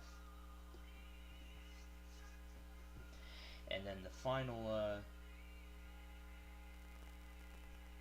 final step is to test the integrity of the automation. We should be good. So I'll just go ahead and throw this document away. Make sure it launches. Yes, it launches. Test it one more time.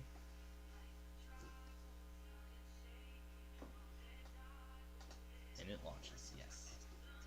Alright, so I may get my first ever Kern monthly because I've never gotten that before. Anyway, as for the severe weather compilation, I'm actually going to go ahead and get that started.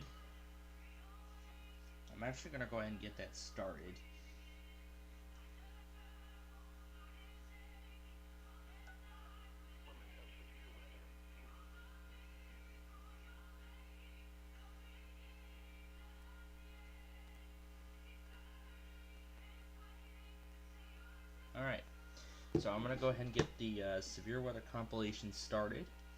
I'm going to get that worked on. And then that should be it. So, we got Blackhawks tomorrow, we got Roblox, we got a lot of stuff going on. So yeah, that is going to do it for us tonight. And so, we now conclude our broadcast day. Plainfield TV is owned and operated by the SPC Plainfield Media Corporation and is a proud participant of the Cody Cable Network. Some videos presented during the broadcast today are not owned by the SPC Plainfield Media Corporation officially, but credits for said videos go to their respective uploaders/creators. Any and all alerts that were heard during the broadcast today can be used for archival purposes. However, all other live programs shall not be reproduced or retransmitted in any form, or re-uploading of any SPC Plainfield video, main channel or TV channel. Those shall not be reproduced or retransmitted without consent from the SPC Plainfield Media Corporation. And so, until we join you again tomorrow, and so until we get ready for another exciting day of fun, We hope you enjoyed the broadcast today. We thank you for joining us, and we hope that you will join us again tomorrow for another exciting day of broadcasting.